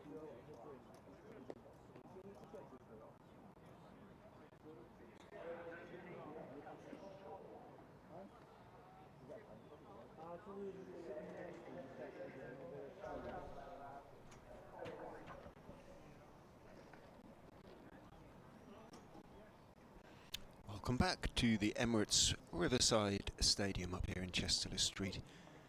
Not so very far from the city of Durham. Durham about to resume in their attempts to prize out some more Leicestershire wickets.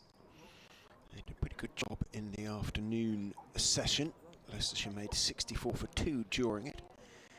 Hassan Azad held firm. Leicestershire's left-handed opener, he's 33 not out. Colin Ackerman, Leicestershire's captain, is 9 not out. This is the key partnership, and Durham will feel if they can break it, they've got a reasonable chance of going on to enforce the follow-on. Matty Potts and Chris Rushworth were the bowlers before the break, but Scott Borthwick, who's had a hand in both wickets, indeed 2 hands, because he got 2 hands to both the chances, taking catches off Messrs Ben Rain and Chris Rushworth to dismiss Sam Evans for 16 and George Rhodes for a couple, 52 for 2 at that stage. And it's going to be Ollie Gibson opening a bowling for Durham this evening. In he goes and bowls. Ackerman looking to drive. It does so, but doesn't put his full weight into the shot, steers it out to mid-off, and there is no run. We are set fair, I'm pleased to report. The sun is a little bit watery, a little bit obscured by high clouds, and there's 1 or 2 sort of slightly darker ones around, but essentially it looks like we are certainly going to get every over as we did last night, which suggests a possible finish of around about 6:30. In goes Gibson and bowls. Back goes Ackerman, defending it out into the offside this time, and there is no run. 3 slips behind Leicestershire's captain. Just went outside during the break there. Tiniest sliver of warmth left in the day. But we have a little bit of patchy blue sky just to our right, but again it's a similar story to the left as cloud cover generally. Gibson turns, runs in past umpire Debenham, and bowls, goes past the outside edge. Eckersley, it hits the helmet. So that is going to be 5 runs, I'm afraid. Umpire Debenham is asking umpire O'Shaughnessy. Umpire O'Shaughnessy says, yep, holds up the 5 fingers, and Leicestershire total. Yep, there's the signal. It's a sort of 5 fingers to the shoulder, and then a 5 fingers to the scorers, who are housed on the same floor as the building in which we are housed, just away to our left. So Leicestershire's total increases by 9. By 5, I beg your pardon, goes to 69. In goes Gibson. It's turned his wrists on that one as he pushes it firmly back down the wicket, Ackerman, but Rain gets across from mid-on to make the stop. What do they record it as? Extras, but what? What do they have a specific name? Helmet runs or helmets? So I'll ask the scorers. I'll ask Leicestershire's Paul Rogers afterwards whether they have a specific name. 69 for 2. It's a cardinal sin in cricket. It was Eckersley's fault because it was a clean take, wasn't it? Should have been. In goes Gibson and bowls on the back foot this time, leaning forward a little bit is Ackerman, pushing it out into the offside. Rain doing a few sort of little shuttle runs, and then goes through his action a few times, from which we can conclude he's probably going to open the bowling from the Lumley end. Gateshead leading 3-0 now, and Sunderland have thrown it away against Shrewsbury in the first 12 minutes of the second half. It's now Sunderland 2, Shrewsbury 2. Gibson is in and bowling. Fuller looking maybe for a Yorker, waited for it, Ackerman, and turned it firmly but didn't quite time it out towards mid-wicket, and Rain makes the stop. Ackerman sort of looks at the bottom of his bat rather, which jarred the ball against it. End of the over from Ollie Gibson. I think it was essentially it was a maiden over, because the 5 runs that came were those extras for helmet hitting. 69 for 2, Leicestershire.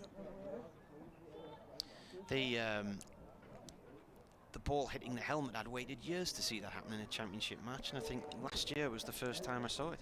I'm not sure if that isn't the first time I've just seen it as well, so What times we live in. 5 penalty runs it goes down as. Penalties, is that what they call them? Assad on strike on 33 as rain is going to come right on round the wicket from the Lumley end. Slower delivery, played towards point, no run there. I thought it had gone into the helmet rather than just hit it. I thought it actually landed inside the helmet. Presumably it was sitting down, so to speak, so the round bit was on top. So I suppose it could have snuck underneath the visor or something.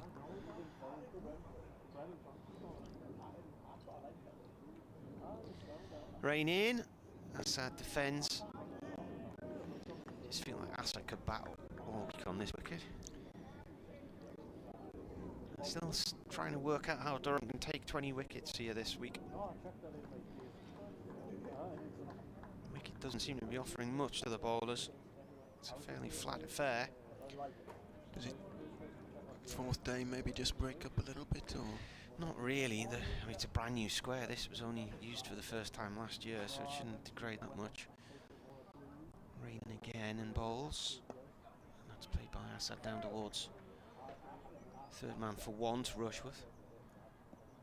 There was one wicket last year where they felt that after they relayed the square, some water got him, and it had like the top surface of the strip had come away from the underneath, and it was floating around, and that was the wicket against Essex when there were 19 LBWs in the game.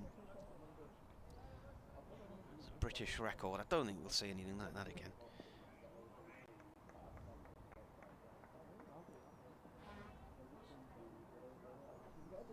.70 for 2 now. Ackerman on strike on 9. Rain is going to come right arm over this time. He bowls. That's turned off towards fine leg. There's no one there. It's gone for 4. I went down, having got a cup of tea, to try and find out what breed of dog that was down there. Only to find when I got there, they'd gone.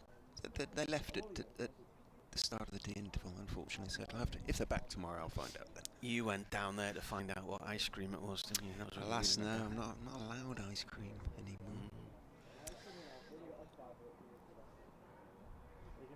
I've asked Anne about the books. She doesn't know where they are anymore. They're in storage somewhere in the ground. So Rain comes in and bowls. This is played off through mid-wicket by Ackerman. They'll get 2 here as Dixon stops it just in front of the Health Club. The books weren't moved for the World Cup. They were moved when the academy moved in here. Okay. So I used to like it because it was a mixture. It wasn't just cricket books, so you could, when you. Oh yeah, I mean, I bought many a Barber Taylor Bradford from there. You never knew what quite you could find. You got them all, did you? Yeah. Do you know she used to work as a journalist on the Yorkshire Post? Did she? That's where she started, yeah. Did she write A Woman of Substance? Was that her big thing? I don't know the titles, I'm afraid. Of course you don't. Obviously. Rain in. Ackerman with a big stride forward there to play that out into the covers. No, she was very wealthy. Did she marry an American or something? Some sort of American connection. Anyway, she was a former YP journalist, one of the... Did you work there as well? Yes, yeah, I had a couple of years at the YP.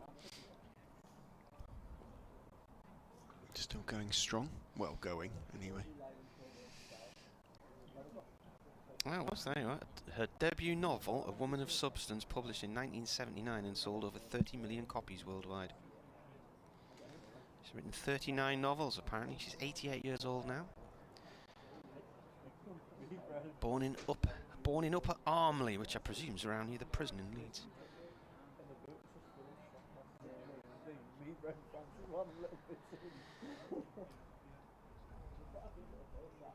New over from Gibson from the Finkel end. Played away through mid-wicket by Assad. Out through towards the boundary. Cut off by Rushworth. 2 runs.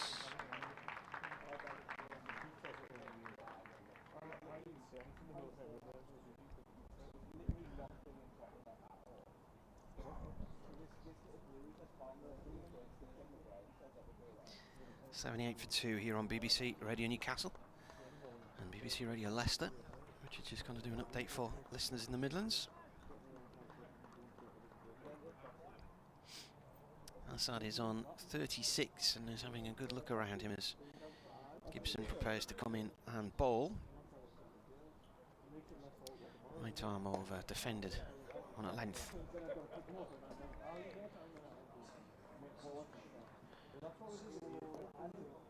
He was mentioning the strapping or the what looked like a plaster on Gibson's elbow. It looks like he's got his elbow strapped up, forearm and just above.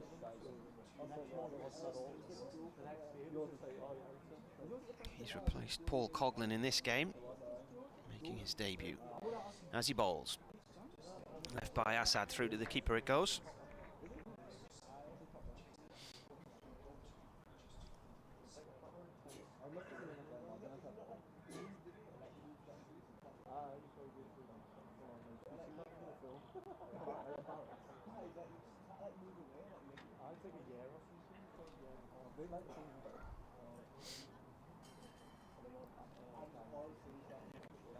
Halfway through the over as the fourth ball is about to be delivered. Gibson bowls. Assad plays it back up towards the bowler's end, goes for a quick single. Rain comes diving in behind the stumps, and as he collects the ball, he's more or less lying on his tummy. Tries to flick it with his right hand back towards the stumps, but it just loops up in the air.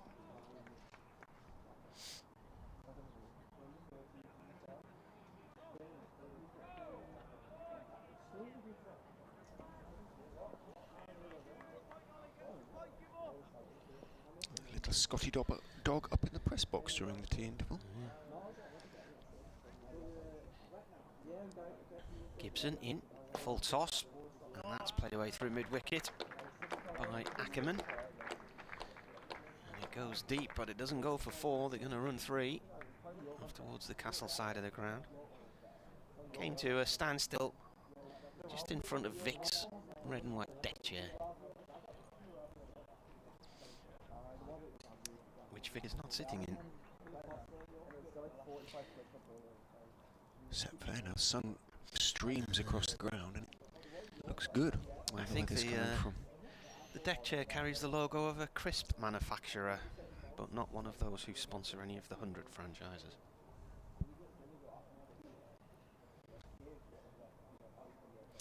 Gibson balls, that's through to the keeper. Just was angling towards off stump, but when it pitched it then moved away. End of the over. 82-42. 29 to go today. Early days, but runs have come a little bit more easily to Leicestershire post-tea than pre-tea, but as Ed Barnes was saying yesterday, once the ball goes a little bit softer, it is much less fraught batting out there. So a huge partnership. If Durham can break it, there would be celebrations, and Ned Exley standing up to the wicket for Ben Rain, who is in to Ackerman, who is leaning forward for defensive push out into the offside. No run. Ackerman then clearly batting out of his crease. 82 for 2. Will Garvey, Leicestershire's physio, we passed each other running this morning. He coming back into Durham, me heading out on the towpath. Not towpath, the path that I don't think much towing going on along the river. Not a canal like a. Yeah. In goes Rain and bowls. Ackerman works him away off his hip down towards fine legs. Bit of a chase around. Got there. Good work down there by Chris Rushworth. And gets his throwaway. Saves a couple of runs. Ackerman, however, moves on to 18. Can you remember? 20 now. Joel McVicker? Roger Daltrey. Yeah. And, I don't remember watching it.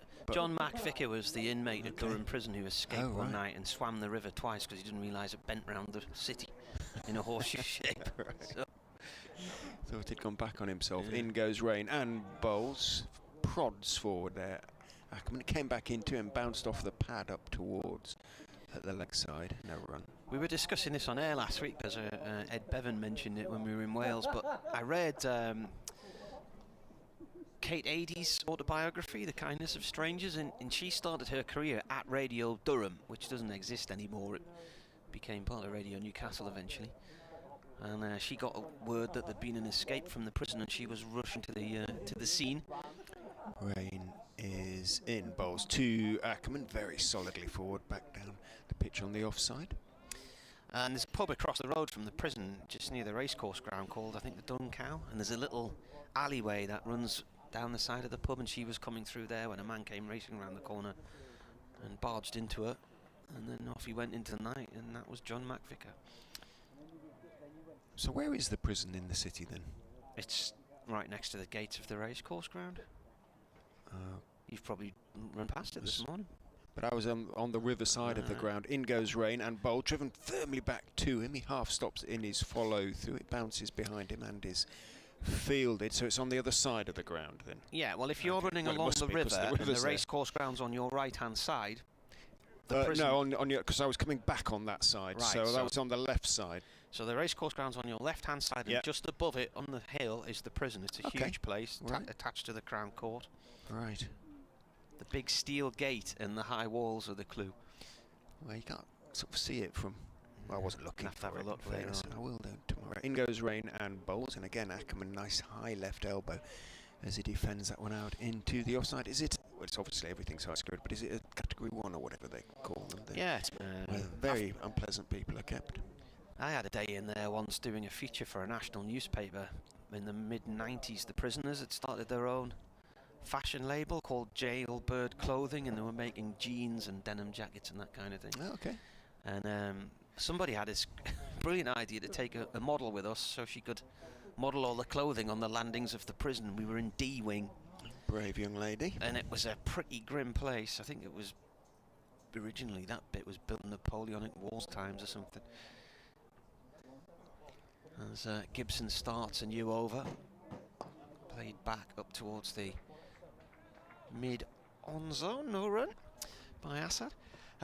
Yeah, and I mean, I remember the staff, it was probably in the middle of the winter, but the staff were indoors in waterproofs because there was that much water leaking in through the roof. But they took us into the prison workshops where they're all using needles and cutting equipment and sewing equipment and all that. And quite a lot of the lads were decent enough, We were told, don't ask them why they're in. You're not allowed to discuss anything like that. As Ollie Gibson comes and bowls again. This is defended by Assad around about off stump. And most of them just came up, said hello. They were interested in why we were there. We were able to interview them about the clothing and stuff. And I think to a man, every single one of them just willingly told us why they were in there. I always remember the instruction: if there's a fight breaks out, lock yourself in the cupboard in the corner, and don't open the door for anybody unless you can see it's a prison officer. Gibson in again, that's gone down the leg side and bounces out the glove of Eckersley, his right hand, and goes away. I think a bye is going to be signalled here, yeah. A leg bye, is it? It's come off the thigh pad on the way through.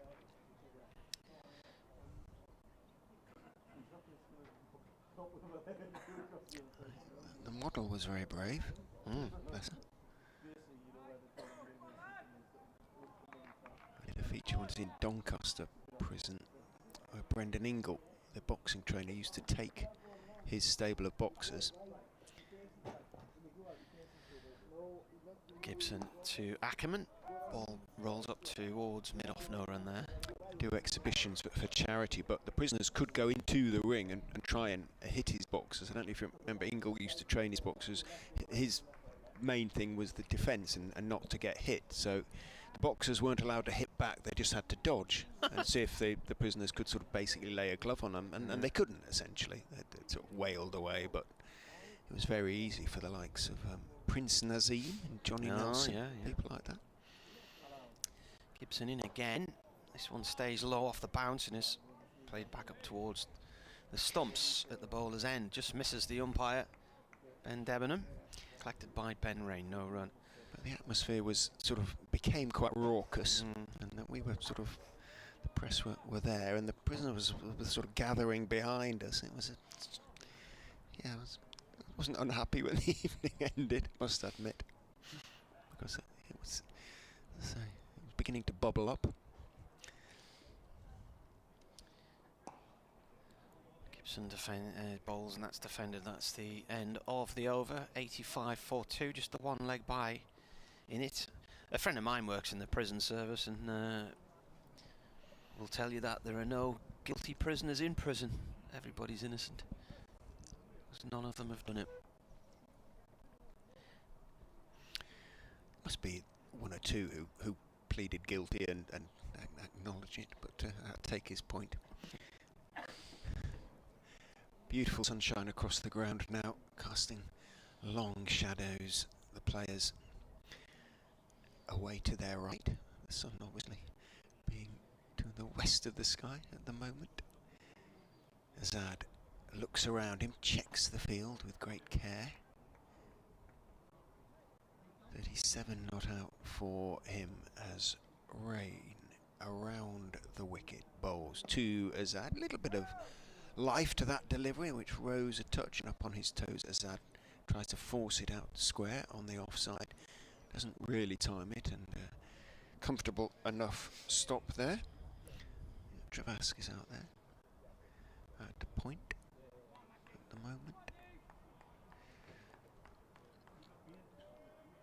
Rain has settled into a good rhythm. 10.1 overs now, 1 for 25, 2 maidens for him. In he comes and bowls. Azad again, maybe just shapes back in a bit to him. A touch, and he stays on the back foot, but doesn't play it particularly comfortably or aesthetically pleasingly, but he keeps it out, which is all that counts. A few gulls wheel over the players' heads.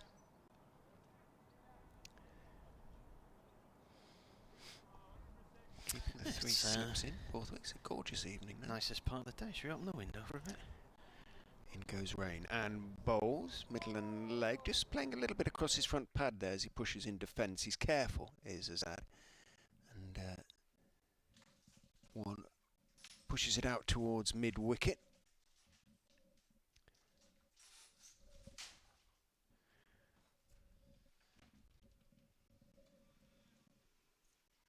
A welcome breath of fresh air as the window is opened. Stand across here, I can even see it without looking through glass. Better and better and better. Rain is in and bowls. Azad again, good straight delivery. Rain probing away here at the moment, but Azad, a patient man, stays in his crease, just bunts it out into the offside. 85 for 2, 37 Azad. Strike rate of 30, just well nearer 31. Ackerman, strike rate of 51, 20 from 39.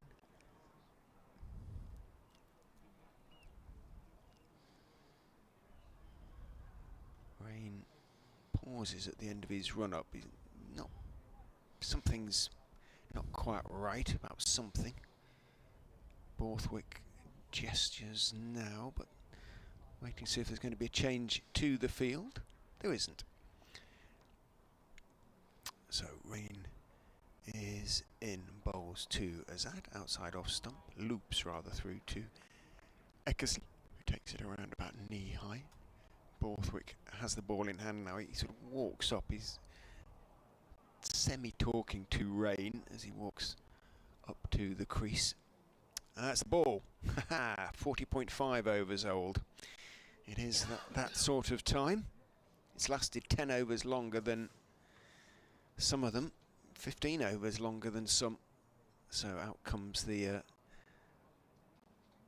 circular frame that is used. They have to get the ball through it. And oh, it's okay, it's gone through. So Umpire Shaughnessy shows it back to a slightly unbelieving Ben Rain. I said this was the long service watch ball, didn't I? It got to about 30 overs. This one has crept up to 40.5, and it's survived. It's had a life. How much longer will it have? Rain then, one ball to go in his 11th over is in and bowls. Azad defends on the off stump. Back it goes to Rain, who again peers. He almost curls his lip as he picks up the ball there, as he feels it in his follow through. This can't be a perfect sphere.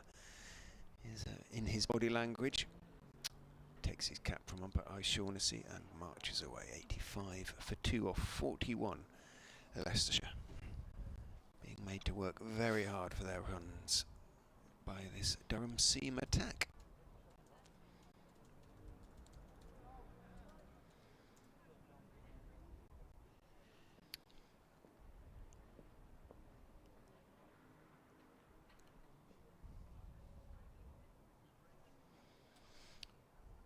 Gibson coming in the bowl to Ackerman, the right-hander, turned away towards the square leg boundary for 1. Jones is out there fielding, staring into the sunshine now, the evening sunshine.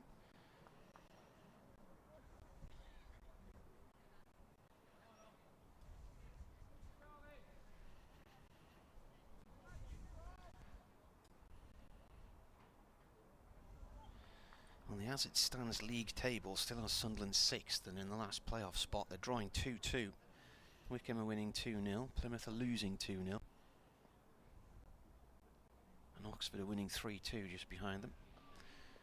This is turned off towards mid-wicket. In fact, it goes past backward square leg in the end. Have Durham ever, I'm sure they have, whether they've released the information is my point, whether and analyse where their members come from. Are they predominantly from the sort of Durham area, Sunderland? Do they come from Newcastle? Yeah, there's a lot from Newcastle, Northumberland. There's quite a few people from North Yorkshire as well, actually. It's easier to get here than it might be to Headingley, I would think, for many of them. Well, there's a couple of people I know who come from Pocklington. Oh, well, that's a little bit further over towards Hull, isn't it, between Hull and York? Yeah, it's a fair old trek. A couple of others from Paul and Alison from North Allerton, although Alison's been in hospital recently after a fall, so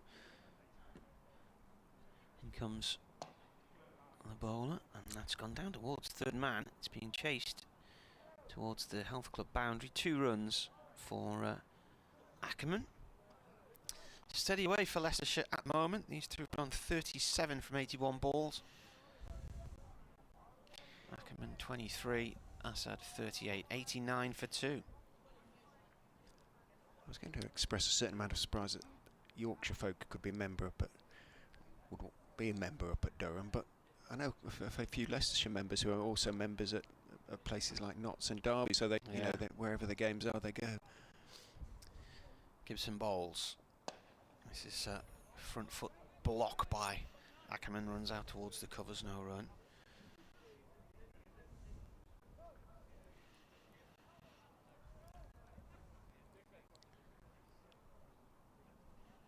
If you want to get in touch, at Marty Cricket on Twitter, at FoxesCricket22 on Twitter, or weirdcricket@yahoo.co.uk.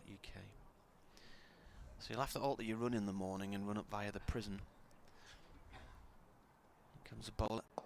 That's played back to him on the floor. In fact, you could do sort of a run from one prison to the other. You follow the river along round towards... There's 2. Well, you've got the one in Durham City, Durham Prison, and then out where Finkel Abbey is, Lowington Remand Centre, and Franklin Prison, which is top security.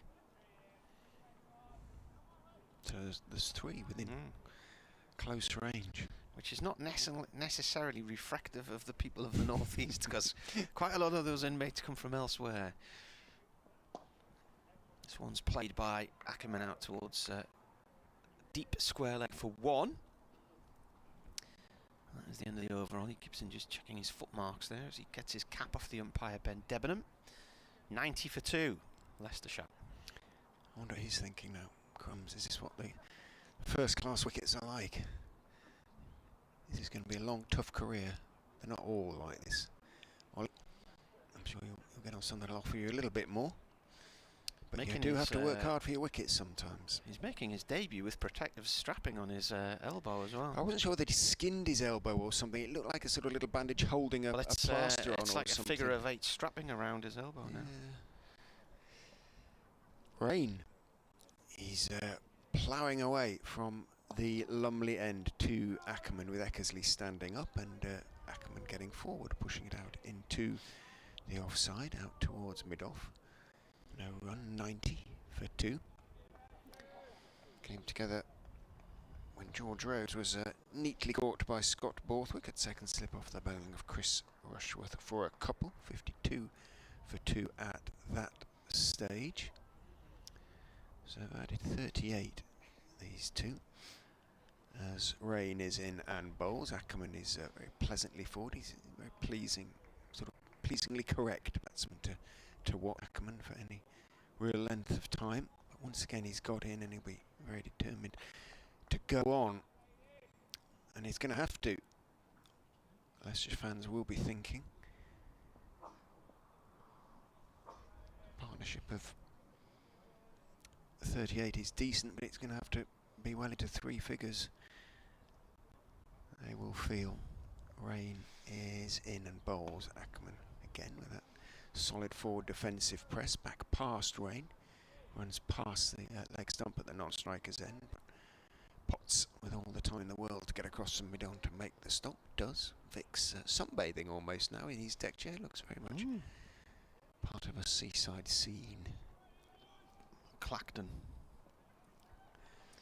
Where would be the local places? Skegness. From here, Seaton Carew. Okay, in goes Rain and bowls, and it's driven hard down into the ground, bounces in the air past the reaching hands of cover, running out to the extra cover boundary. Good diving stop. Good work out there. I think it's Michael Jones out there, and gets his throwaway, saves 1. Tumbled off the pitch as he dragged the ball back. The obvious answer to your question is the Roca Riviera, Richard. Ah, okay, yes. Isn't there a film about John Darwin, the canoe man? I'll tell you, is he on tonight, is it? Well, a Leicestershire fan has just tweeted about him. Has he? Yes, because he and his friend, this is Martin Brunt, a very fine triathlete. He's going to come round the wicket now at Rain to Azad and bowls a very loopy bouncer that is a good couple of feet above Azad's head, though he's still instinctively ducked underneath it. 93 for 2. Brody said that he was on a train in the northeast, realising that he was near the place where said canoeist originates. And he said they were making all sorts of silly jokes about him, and then realised he was actually sitting opposite them on the train. What, while he was meant to be missing, or? No, just after, when he'd been, because obviously I guess as it's dropped out into the offside, then I suppose they probably wouldn't have been joking about him before then, because people didn't realise, but once they realised, and it all come out. Another gritty real-life crime drama on ITV. Canoe man John Darwin, the thief, his wife, and the canoe.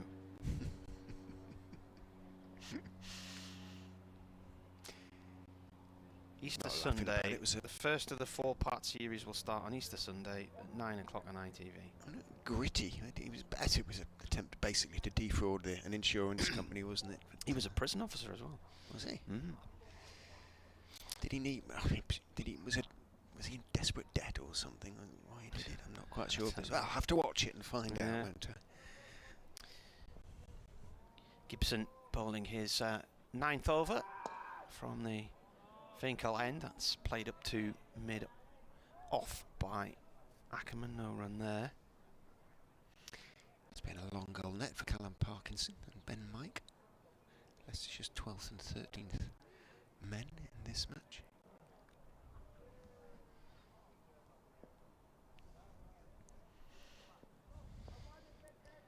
.93 for 2.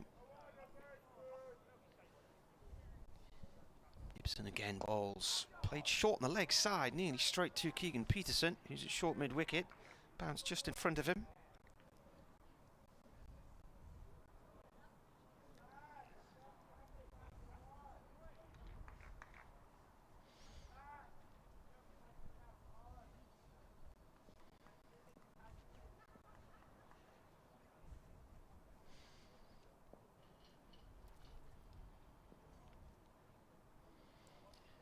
Gibson past the umpire, he bowls, it's left outside the off stump, through the keeper.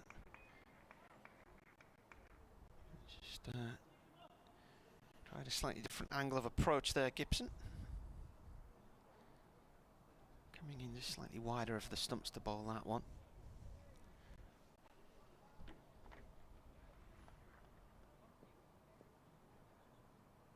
Oh, Sunderland have scored in the 91st minute. They keep scoring in the last couple of minutes every week. In comes Gibson, bowls. This is defended. Played out towards the covers. Now that is a massive goal. They're 2 minutes into injury time, 5 minutes added on at the end of the game. They scored in the 90th minute last week at Oxford as well. Broadhead, who's just recently recovered from injury with a header. Beautiful cross into the box as well. Well, that might change things in the league table standings as Gibson comes in again here to bowl to Ackerman. Outstanding here, says Scott Borthwick.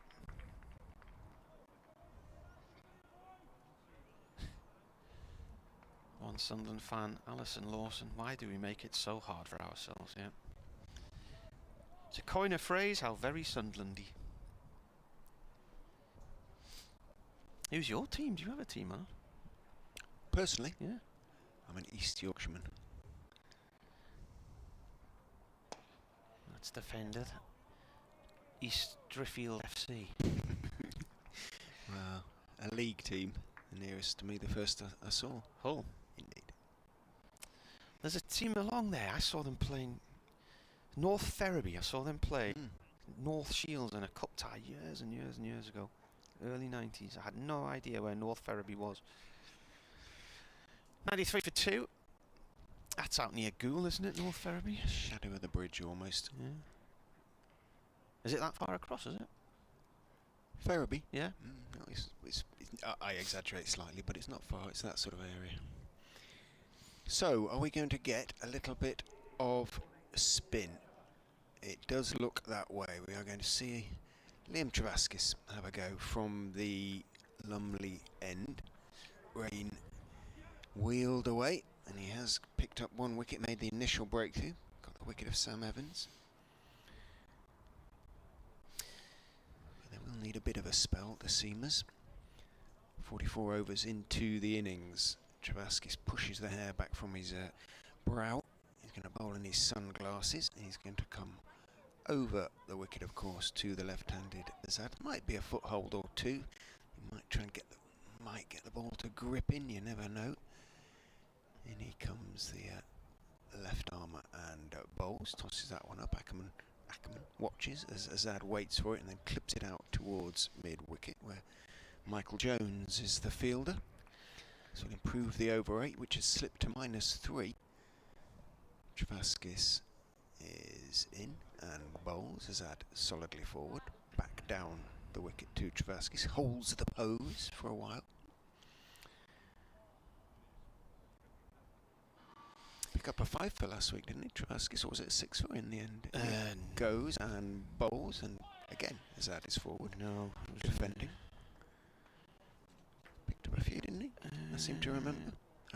Seeing. No, it was the last match of last season when he got a few at Bristol. He didn't bowl in the first innings last week and didn't get any in the second.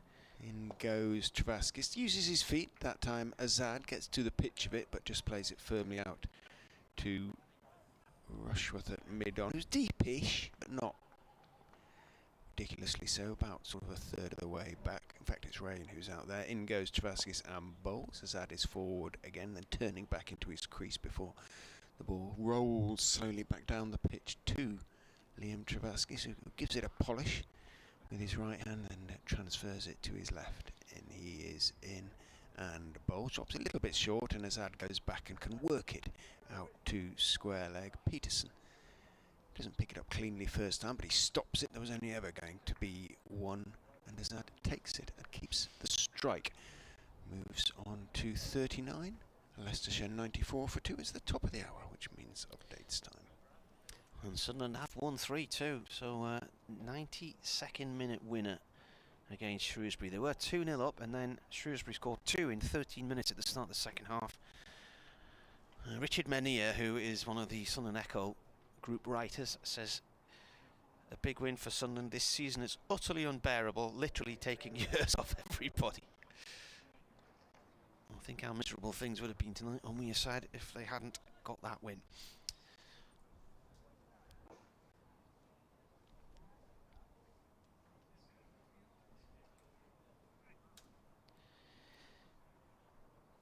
Matty Potts back into the attack here.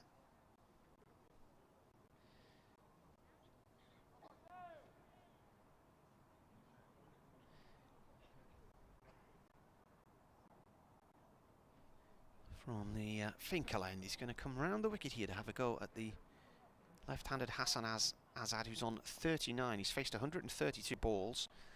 Evening sunshine now in Chesley Street, and that was just a little bit leg-sidey there, I think.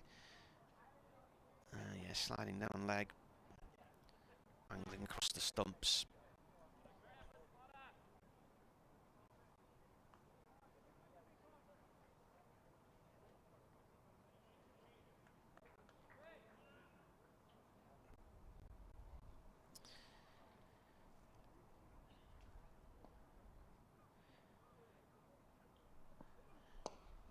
Pushes away to the covers for 1 run from Assad. So Sunderland is still 6th and still occupy the last playoff spot. They are on the same points as Wickham. Wickham have now played a game more.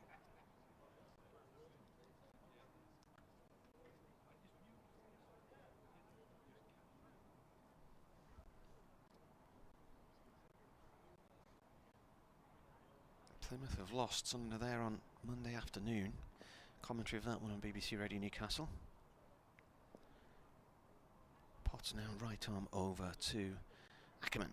The right-hander played it to mid-wicket. Keegan Peterson collects.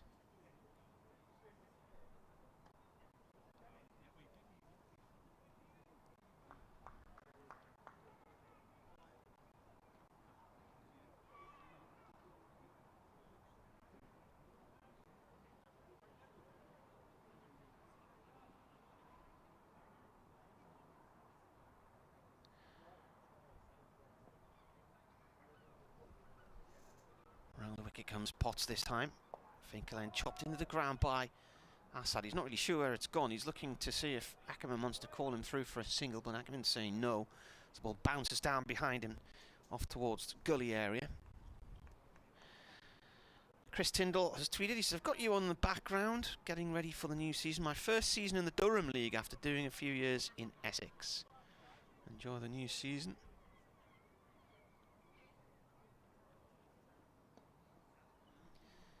Potts round the wicket to Azad. That's cut away for 4, behind point, easily done. And it races off towards the far end of the Castle stand. Now then, has it gone under the stand? It's just come to rest. I think it has. It's just dropped out of sight at the front of the Castle stand, didn't quite go under.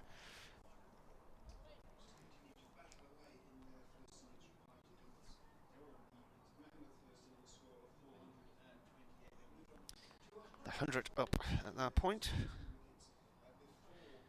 100 for 2, 45.5 overs.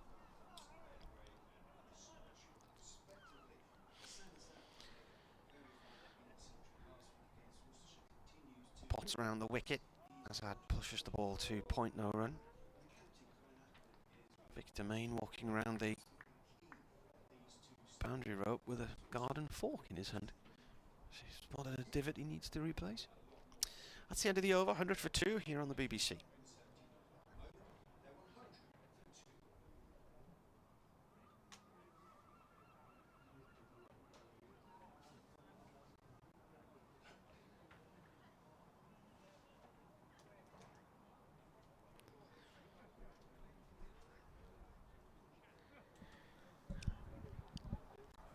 Nice little wristy cut by Azad, one of his sort of trademark shots, really, one of his run-scoring shots. Travaskis is going to get a go at the right-hander now. See if he can turn one away from Ackerman's bat. Just the one slip, Beddingham besides Eckersley now. just blows on his left hand, Travaskis, and grips the ball and bowls. Ackerman drives but hits it hard down into the ground, and it bounces quite slowly out to Ben Rain, who's at mid-off. The goals wheel ever lower. Do they ever settle? Do they ever just ride around on the thermals, don't they? In goes Travaskis, bowls. This time Ackerman defends back down the pitch to the left arm spinner. They sometimes choose to come into the ground on an evening to go to sleep on the field, and when they do, Mr. Fox quite often has them for his tea. Travaskis is in, Ackerman defends. Now, you won't believe this, but in the pre-season game against Leeds Bradford University, which I was watching from the commentary box,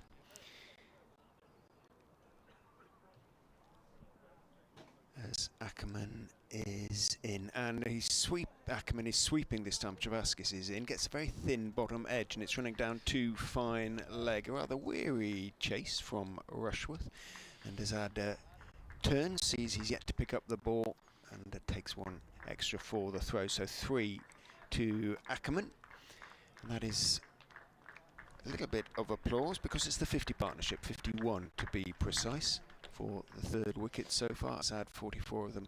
Ackerman now into the 30s, on to 31. Just to finish that little anecdote, I went out of the commentary box and there was a fox on the roof. Huh? Where was that? At the Upton Steel County ground. Ackerman watches as Azad takes a couple of steps down the wicket, plays defensively back to Travaskis. There are 3 stories up. No way onto the roof that I'm aware of, other than those iron steps on the edge of the pavilion. I suppose it could have sort of leapt up various flat roofs to the side and clambered up. I don't know how, as he cuts that one, but a good diving, sort of tumbling stop away to his right at backward point by Dixon means Azad doesn't pick up a run, score 103 for 2 at the end of the over. Yeah, I know they're everywhere on the ground at the moment, foxes in the cities, but there was one on a roof, what, 30 feet up in the air, something like that, maybe even a little bit more. 40 steps up to the commentary box. I counted them the other day. I was getting very excited because I was thinking there were going to be 39 steps, but there were 40. That would have been a nice little literary reference. But I haven't seen the fox since. It looked as startled as I to see it. There's those factories behind, isn't there? And there's quite a high wall. Yeah, it can't have come up there. No. So how it had got up there, and then it disappeared underneath the stand, and I didn't even see where it went. I was trying to follow it. You've got those metal grates raised up, haven't you? So maybe it's got lives under there somewhere. Amazing. Can't be in shelter because, well, I suppose it might be a bit. Anyway, as I say, I haven't seen it since. Potts starts a new over. No run. Ooh. Gateshead have hammered their opponents today, and they've gone above Brackley by a point, going right down to the wire in that very southern-based Northern League. Update coming for BBC Radio Newcastle shortly. Leicestershire 103 for 2.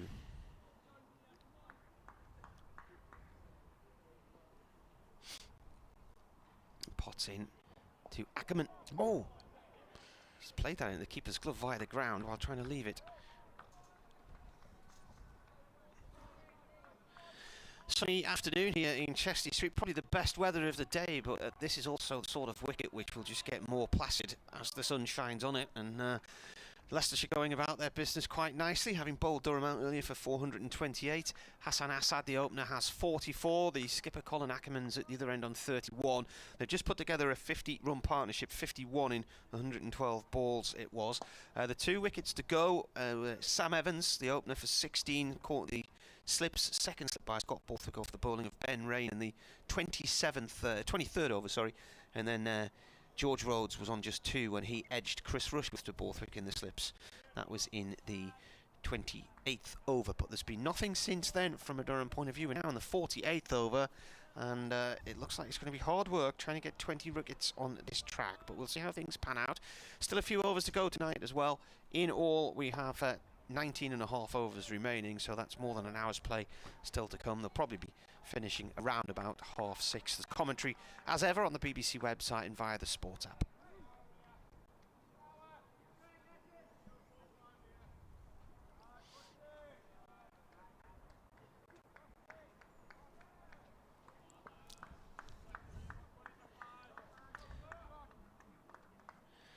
So at tea they were 64 for 2, now 103 for 2.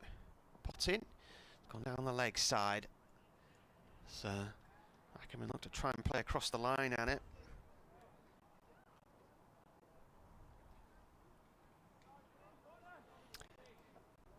Cricket he played over the winter. He didn't play any domestic cricket over the winter, Colin Ackerman. He just played ODI, T20 and ODIs for the Netherlands.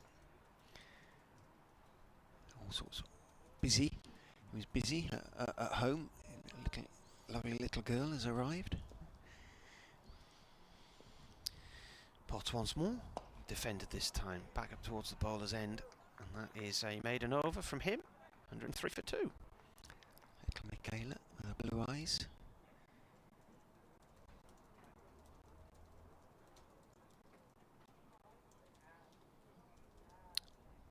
Somerset have recovered somewhat. 108 now for 6. They lead by 37 runs with 4 wickets, second innings wickets that is, in hand. So it might go into tomorrow at Taunton. Still plenty of time to go though down there, I would imagine. There's, what is it, 19 overs remaining here as Travaskis is into Azad, who again is using his feet, shuffling down but then just pushing the delivery out to Jones at mid-wicket, hopping back quickly into his crease.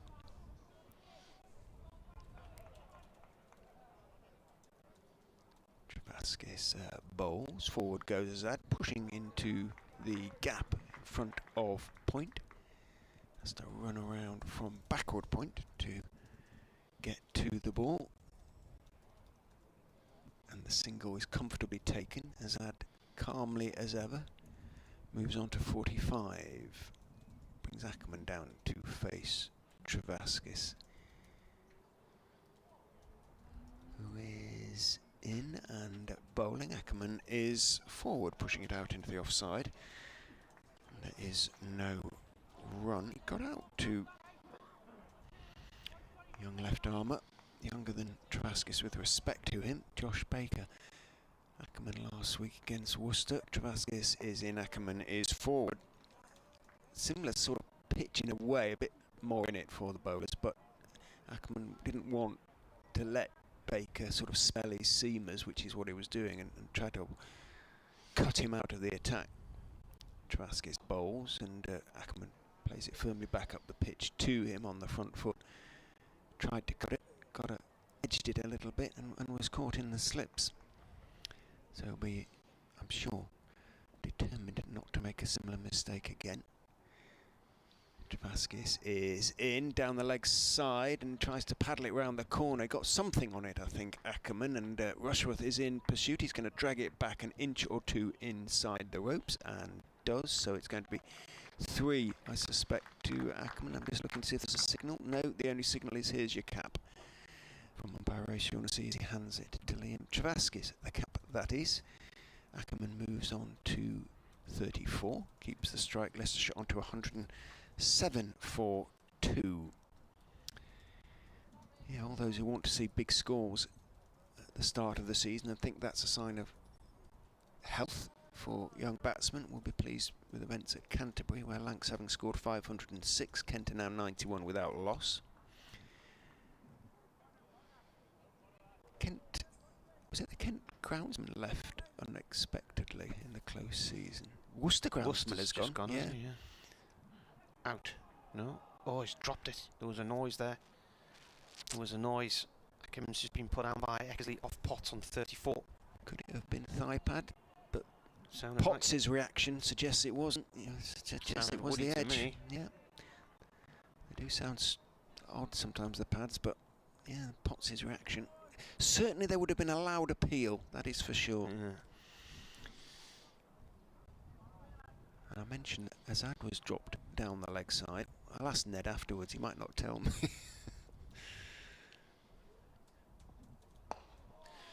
This ball from Potts, played by Ackerman to mid-on. Dot ball. Hampshire in a bit of trouble against Surrey. 95 for 5 in reply to 467.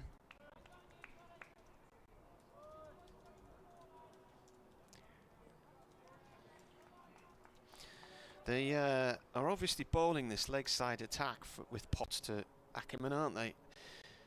I've done some research, it would suggest. He plays this one back to the bowler though. There's a few gone down the leg side. He's wafted at one or two. I think that he hit that previous one. I heard it because I've got I've got a headphone on one ear, so I could hear it through there on the outside microphone. But I also felt like I heard it on my uncovered ear through the open window.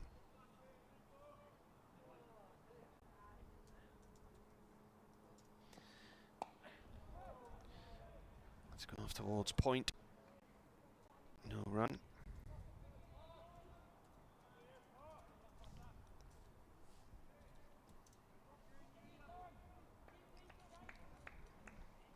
Beautiful evening if you're in the vicinity and want to catch a little bit of cricket.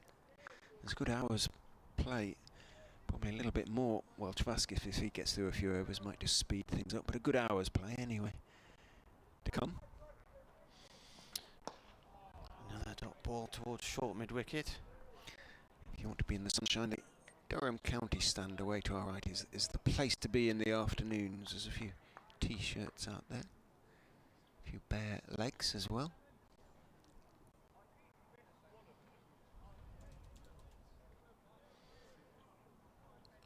Castle framed against the blue sky now, Lumley Castle.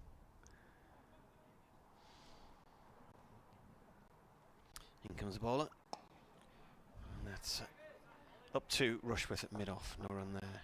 End of the over. Run rate has it increased marginally. It's 2.1 now. It's not tortuous going for the Foxes, but it's they're being kept very honest. But one of the things Ed Barnes said, you heard the interview played out if you're listening before the start of play, was that they were very struck by how straight both Dixon and Beddingham played yesterday, and were determined to take that lesson into their own innings. Travaskis is in to Azad, who's waiting and turning a middle and leg delivery out along the ground towards mid-wicket. It's picked up by Dixon, whose innings in its own way was every bit as admirable as David Beddingham's. Travaskis is in, Azad is forward, back down the pitch to him, simply because he was there for the first sort of really difficult 90 minutes and got through it and played some beautiful shots when he got the chance. Travaskis is in, gives it a bit of air on off stump. Azad is careful, pushing the delivery out into the covers on that occasion. Borthwick's out there now, the captain. Just Beddingham left in the slips as Travaskis bowled, a little bit flat. Perhaps he saw Azad shuffling down the pitch at him, and Azad has to adjust as the length is changed and push it out back in the offside again.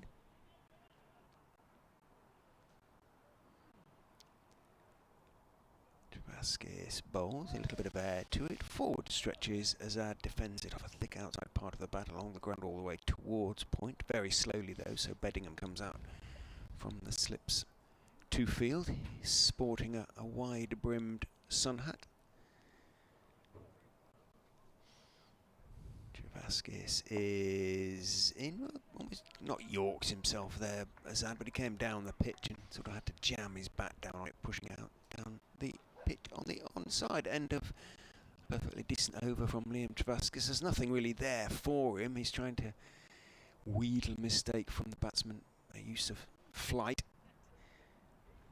making him think a bit. 4 overs, none for 8 for him, 107 for 2. You were mentioning East Yorkshire, and you pointing your footballing tendencies towards Hull on the other side of the river. After 72 years in English football, Scunthorpe have been relegated. Scunny down. Yeah. Their loss at Leyton Orient confirms their relegation from League 2 to the National League. They lost 3-0. Potts bowling here to Ackerman, plays that to short mid-wicket, no run. The iron. Did they only just stay up on the last day of last season? I think it was there. It was close. I'm not quite sure.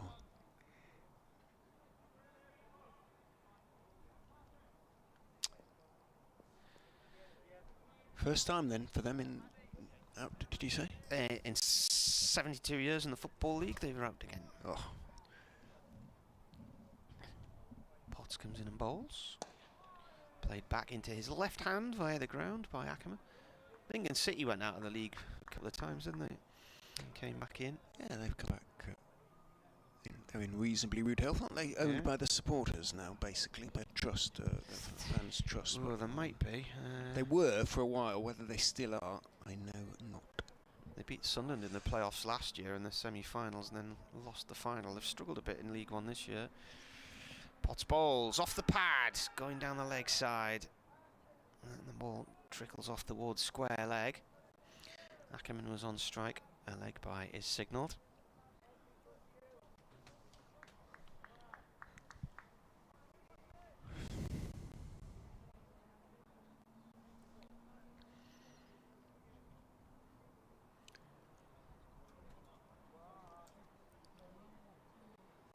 Borough drew 0-0 away to Bournemouth today, so they've climbed up to 7th in the Championship.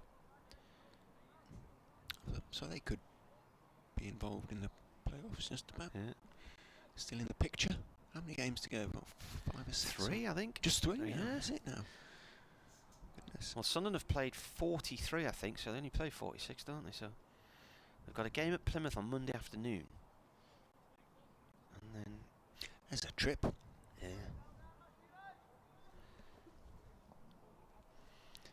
Potts round the wicket here to Assad. It's left alone, it pitches outside of off stump. Clear skies now, Richard, isn't it? It's nice. Beautiful now.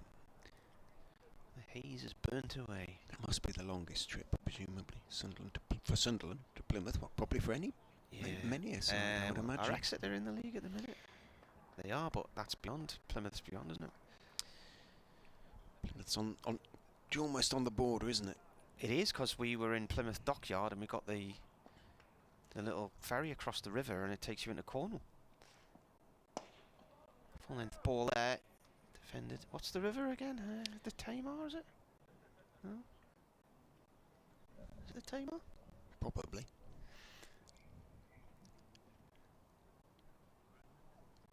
Chris Rushworth going through the motions of warming up. So Travaskis isn't. Well, nobody's conceding too many runs. I mean, Potts has bowled brilliantly, really. 15 overs for 19 runs. Potts in. Good leave. That was a very good leave. Had maybe a ball width off the stumps. Through the keeper and into his gloves. End of the over. So, 108 for 2 here on the BBC. 15... no, is that right? 15 overs to go tonight? Yeah. Yeah. And the ball that they couldn't kill goes on. It's 52 overs now. The new for James Bond film. The cricket ball that lived forever. Will it make it? Will it make it to 80? If so, it will be the first I've seen this season that has gone the distance. It did get measured at 40 overs, didn't it? That Ben Rain wasn't happy with it. Travaskis then from the Lumley end, round the wicket to Colin Ackerman. Ackerman is down the pitch, driving hard through mid-on, dived, couldn't get there, and it runs down to long on for 4. Used his feet well, got to the pitch of it, and went through with the shot, thumped it hard down on the ground, and although mid-on sprawled away to his left, couldn't quite get there.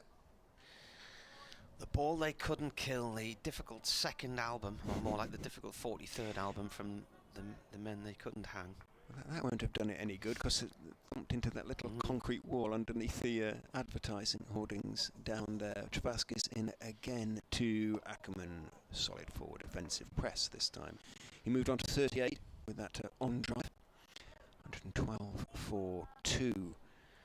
Now Leicestershire, so 60 added by these two.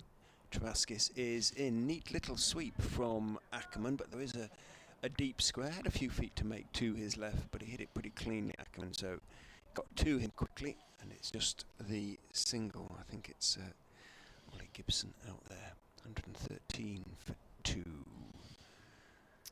And the men they couldn't hang at Durham at the minute. Sure, they've played a festival in Yorkshire recently. Over the wicket goes Javaskis to the left-handed. Azad pushes it, the delivery out off stump, out into the offside. There is no run. Foxy Phil, is there any reason why we can't bat this out? Goes Javaskis and bowls. Objectively, looking at the pitch, you have to say no, but that's just looking at the pitch. It's a good pitch. You've got to factor in the quality of the bowling, of course. Javaskis bowls, and Azad goes back and wristily cuts for 4. And he moves on to 49 with that 4. Fastened onto that one very quickly. First kind of loose-ish delivery from Liam Javaskis at the end of his 5th over. And used his feet well there to get in position. Did a little dance almost. Azad and chopped it away. Very square out to the point boundary. Moves on, as I say, to 49. And Leicestershire onto 117 for 2. He's also off strike. Because that was the end of the over. You've been to Leeds Brunel Social Club? I think in my student days there, but it definitely existed. Right. Is that where they played? They're going to play on July the 29th. Formed in 1984. Folk punk. The men they couldn't hang. Here's Potts, right arm over, bowling to Ackerman. Ackerman gets behind that one and plays it up to Ollie Gibson at mid-on. No run. The year I left Leeds University. Not that those events are in any way, I'm sure, related. Didn't Liz Kershaw go to Leeds Uni as well? It was huge. I don't know. It was Soft Cell were quite formed possible. there, Oh yeah, didn't no, they were. met there. Yeah, absolutely. Yeah, no, they were big at the time. Potts from the Finkel end. Ackerman leaves it alone. Taken by Eckersley. Coming up to 5:30, so Richard's off to do a report for BBC Radio Leicester. I think my next one will be in about 10 minutes, 12 minutes time or so for Radio Newcastle during the non-league roundup on Total Sport. Plenty to talk about in non-league terms today. Some big results for North East sides. In comes Potts, he bowls. It's a short one, through to the keeper it goes. Bounces out of his hands again. North Shields winning the Northern League today. Gateshead have gone top of National League North as they look to get back into the conference.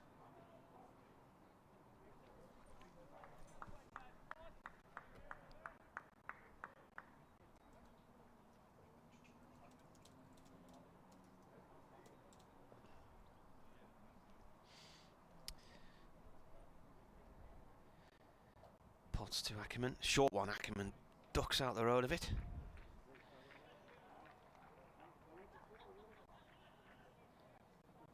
South Shields are in action tomorrow at United of Manchester. FC United of Manchester.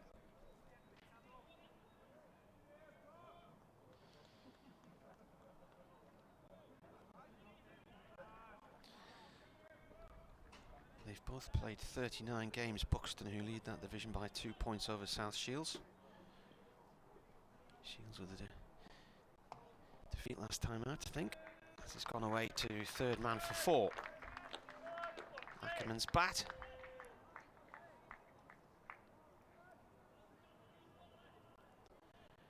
Plenty of encouragement being shouted by Scott Borthwick. Second slip. Oyster catches flying past again.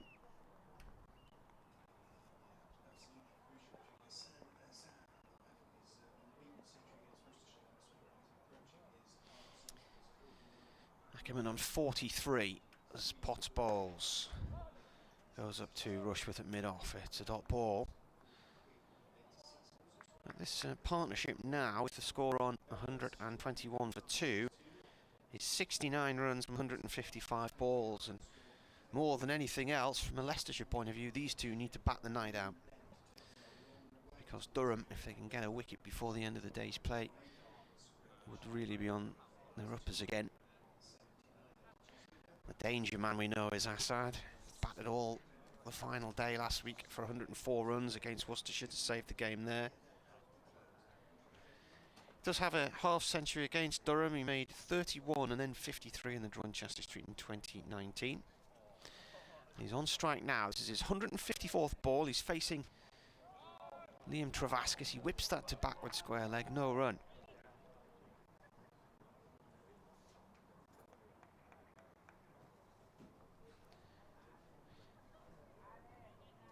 I suspect that these Leicester backroom staff, as Travaskis goes in and it's defended by Azad, are having to walk round because superstition in sport is such that sometimes people don't want to change things they're doing when things are going well for their side. It's absolutely daft, isn't it? In goes Travaskis and bowls. Azad defends, but Will Garvey and Alex, the physio, Alex Carey, the strength and conditioning man, they've been walking round and round and round pretty much since tea. Although it's very pleasant out there, why wouldn't they? But they're still going. Travaskis is in. Down the pitch goes. Azad plays it straight back down the pitch to Travaskis. He remains on 49. It's nice out there in the sunshine. Probably a lot warmer than being in the pavilion, which is now in the shade. Agreed.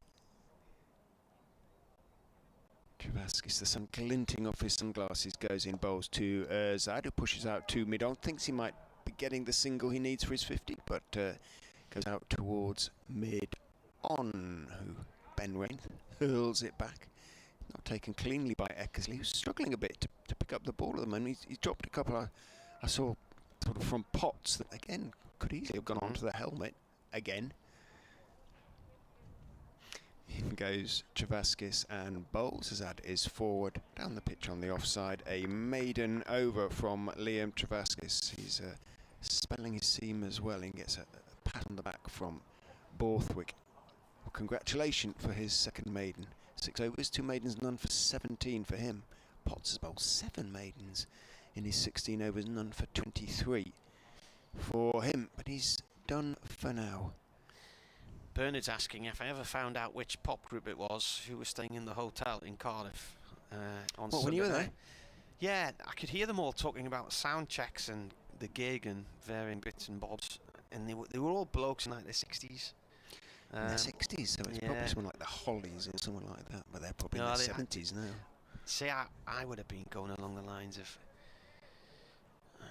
60s, Pink Floyd. Late 50s, early 60s. They sounded like they're all from London.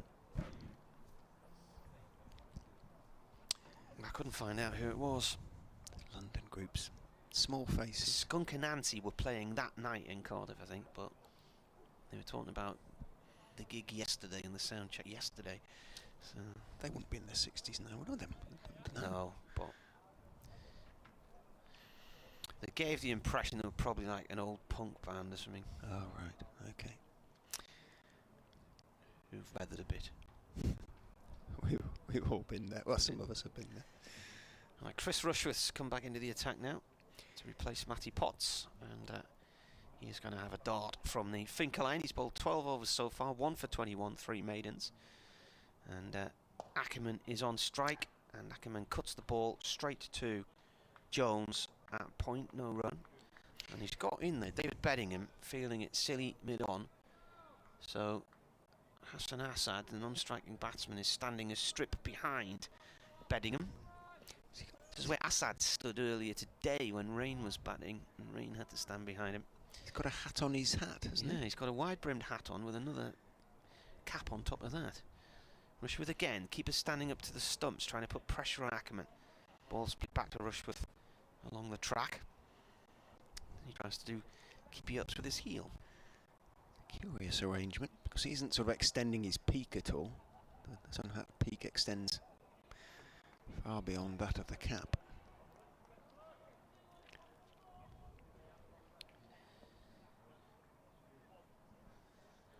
Lancashire all out for 506 against Kent, who are now 109 without loss in Canterbury.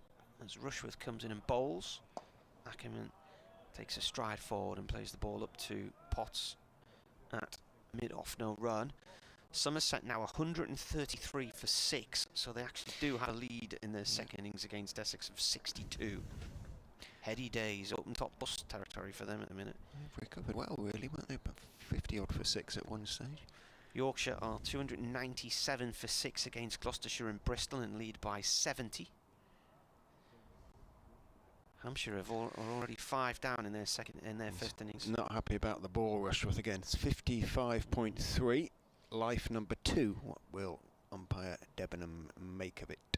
When was it? About 27 overs when they first 40 when rain showed it, which we thought was quite high, well, you know, by standards. But what's he doing? He's getting out the circular. Will it fit through it? Seems to be. Trying various ways of getting it through. It's not jamming at all. Is it jamming or not? No, 2 lives. It went through twice, and then he pushed it. The third time he had to sort of push it through with his thumb, but he's happy that it's roundish enough. The ball that they cannot kill. 55.3 overs. Oh, this is easily the longest so far that a ball has lasted. So I want it to make it now. Hampshire 110 for 5 after Surrey made 467 at the Oval. Rushworth then to Ackerman. And Ackerman plays it up to Gibson at mid-off. What are the scores there? Notts made 302, Morgan 291 for 8, so tight one there at Trent Bridge. Derbyshire 505 for 8 declared, have Sussex 134 for 6. I think Sussex may well end up really struggling this year and finishing bottom of Division 2. There's a statement for you. Rushworth in. That's played up to mid-off to Gibson once again, no run.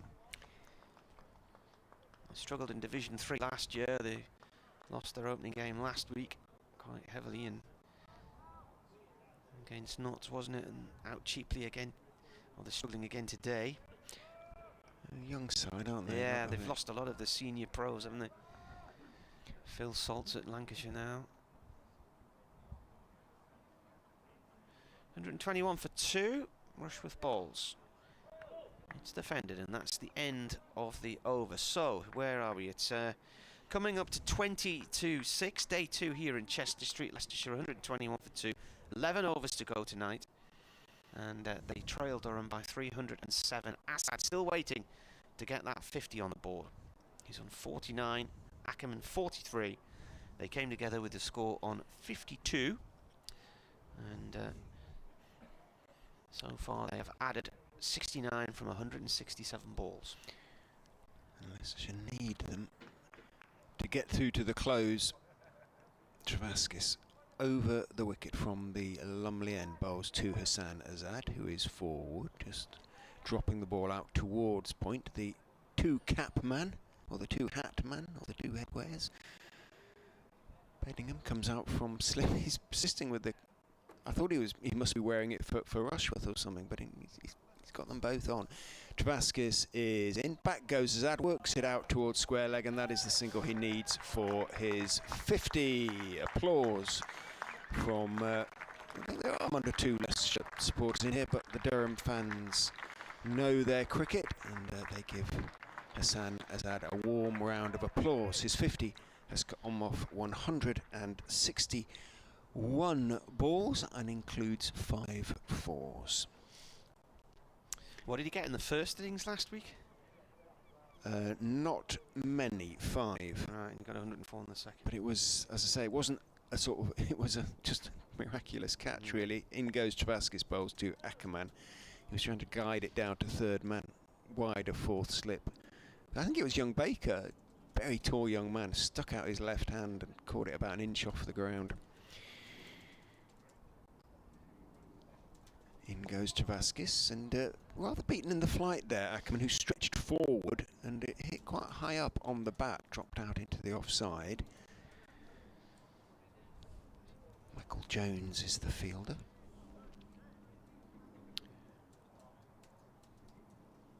Travaskis in, Ackerman forward, back down the pitch to the left armour. slightly sort of bow-legged walk back to his stocky walk. Back to his mark for Liam Travaskis, who is in and bowling. Drops it a little bit short. Ackerman goes back, tries to turn it out to mid-on.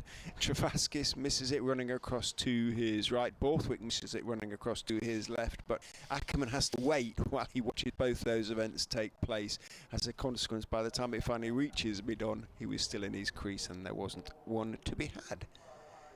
The terrier in the baby pram is heading off. It's seen its last of its cricket for the day. Its owner still has his tweed cap on in the sunshine. Hassan Assad, that's his second half century against Durham. He got 53 here in 2019. Travaskis has got the over rate down, -2. Oh, I've just spotted that under the clock. Yeah.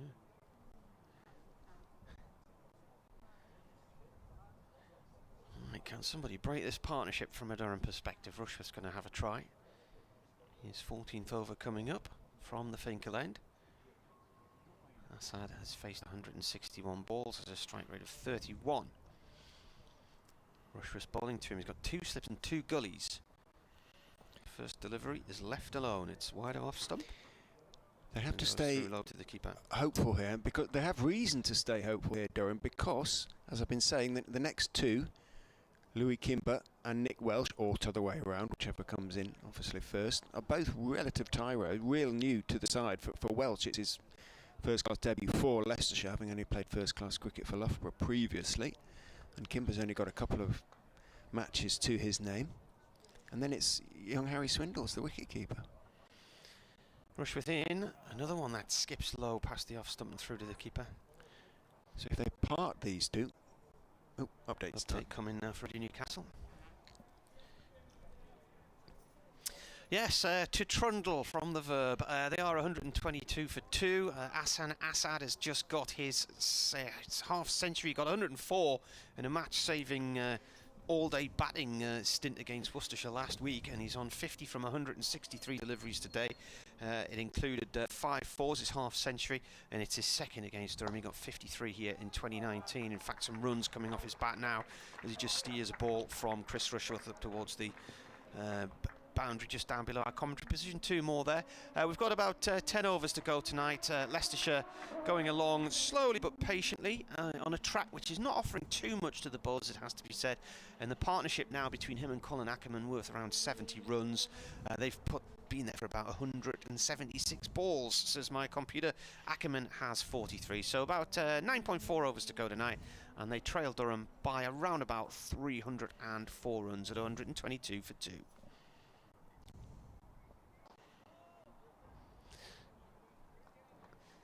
Yes, rather loud motorbike noises in the background there, sounding like the MotoGP.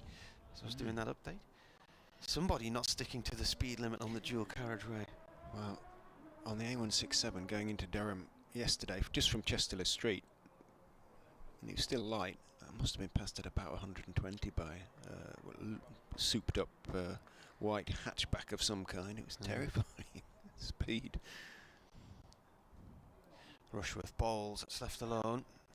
This is the time of the year when the light nights come along, where the motorbikers who've generally had their bikes under covers in the garage most of the winter start to go out, and particularly on a bank holiday weekend or a Sunday, they'll go and do circuits around the Durham Dales or Northumberland or the North York Moors. And quite a lot of them congregate at the Wildfowl and Wetlands Trust in Washington on a Sunday afternoon. There's a burger van there and they all come back for a bite to eat and a cup of tea or whatever. Rushworth comes in and bowls, defended by the batsman. Rushworth tries to throw it back at the stumps, but misses. Bit of dust coming up as the ball goes through to the keeper. That's the end of the over, and Leicestershire are 124 for 2. Have you done all your updates now? Pretty much, yeah. Got another one at 6. If we're still going at 6, I'll pop across just see if they... Well, we will be. There's 9 overs to go. It looks that way. Yeah. When I say we, still going at Radio Leicester's as well. But Azad 52, Ackerman 43. As Martin heads for a comfort break. Liam Travaskis, the left arm spinner, will continue from the Lumley end. To bowl to the right-handed Colin Ackerman, tosses it up. Ackerman, big backlift, looked as though he was prepared to go big on that one, but ended up just pushing it back down the pitch on the offside. Travaskis himself fields. 8.5 overs until the close. Travaskis is in. Back goes Ackerman, firmly out into the offside. Jones this time is required to field. Result the same, a dot ball. Travaskis is in. Ackerman is turning his wrists on that one, pushing it past the diving Borthwick at a wide mid-wicket, out towards mid-on and taking one.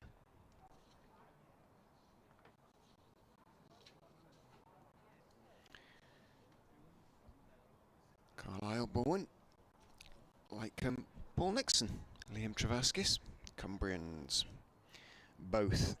I wonder if Paul Nixon went to Queen Elizabeth Grammar School as well in Penrith.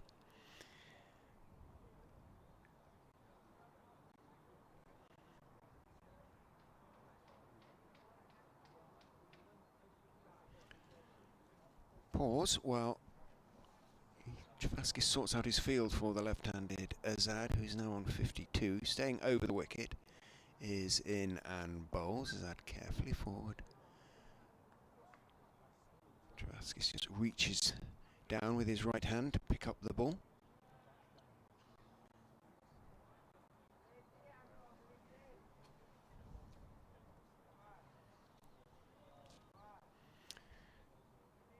Not hurrying at the moment. It's only his 16th first-class game. In he goes and bowls. Down the wicket goes Azad. Plays firmly, but Travaskis scrambles across to his left and makes a stop. Stops more or less at the feet of Ackerman, who politely picks it up and lobs it to Travaskis. He's relatively young. T-Rev, apparently he's known as I defends that one back down the pitch to T-Rev. T-R-E-V. Made his first-class debut in 2017, so 5 years ago now. 14 first-class games in that time, or 16 now. This is him having played last week. Not so very many. 16 wickets in his first 14. So if he didn't pick up any last week, he didn't bowl, Martin was saying, in the first innings. He's still on that number at the moment. Hopefully he'll get a good run of first-class games early on in the season, but he's not going to find too many friendly pitches. Rushworth right arm over to Ackerman, who plays the ball out in towards the covers. Travaskis almost collides with Michael Jones and manages to stop the ball one-handed. Not cleanly, but he almost went between the two of them as they were crossing each other's paths. One run to Ackerman, so that brings Assad onto strike on 52. My updates for Radio Newcastle now done and dusted for the day.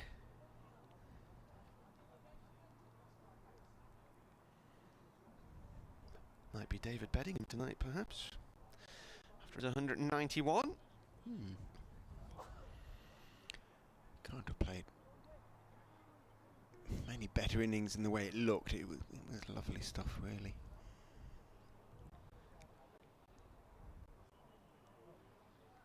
Too short, sort of short. It was short, silly mid-on almost, and a shortish mid-wicket. He's coming round the wicket to the left-hander. Played up field to Matty Potts at mid-off. No run there. Using his experience here, Rushworth. He's trying to make something happen. He's trying different things. He round the wicket now, but in the last over he threw the ball at the stumps just to sort of try and get into Azad's mind a little bit, but he's just not that kind, Azad. He'll just look levelly back at him. Rushworth in, and again defended. This time it goes to that silly mid-on figure in David Beddingham. He's very logical about everything he does. He applies his intelligence to it. says, if I get frazzled, then there's more chance of me doing something I shouldn't be doing. So I don't, he says, get frazzled. Rushworth to Azad. Goes off towards the square leg area, mid-wicket square leg. Picked up by Keegan Peterson. It's a dot going into the scorecard.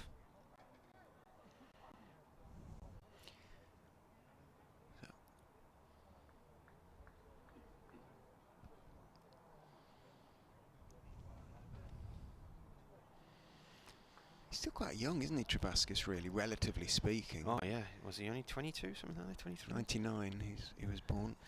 It's gone down the leg side and it's hit the helmet. It's 5 more penalty runs. I think it came off his glove. I don't think it did. I don't think it came off the helmet, no. It seemed to ricochet sideways. I thought that he got his gauntlet and it sort of shot behind him, so no. I thought Eckersley had missed that ball and it had ricocheted off the helmet. Tease him mercilessly if it did. It away 10, but no, he got away with that one. Rushworth once more comes in. This is defended by Assad. That's the end of the over. Well, these two look like they're going to see the day out, don't they? And very much a welcome situation as far as Leicestershire fans and players will be concerned. Liam Travaskis, by the way, is 23 on April the 18th, so 3 days' time. One of the players had a birthday yesterday, and I can't remember who. I wrote it down as well. That was Alex Lees, but he wasn't playing. He was 29 yesterday. They're racking up the miles around the boundary, these boys. I suspect they will be to the end. I'll tell you what, being on a cruise was good for getting your steps in each day, and the flights of stairs as well. Oh, okay. Do they have lifts or? Yeah, but it was quite hard work some days going up and down the stairs, particularly after coming down the really steep hill in Madeira. Legs were sore that day.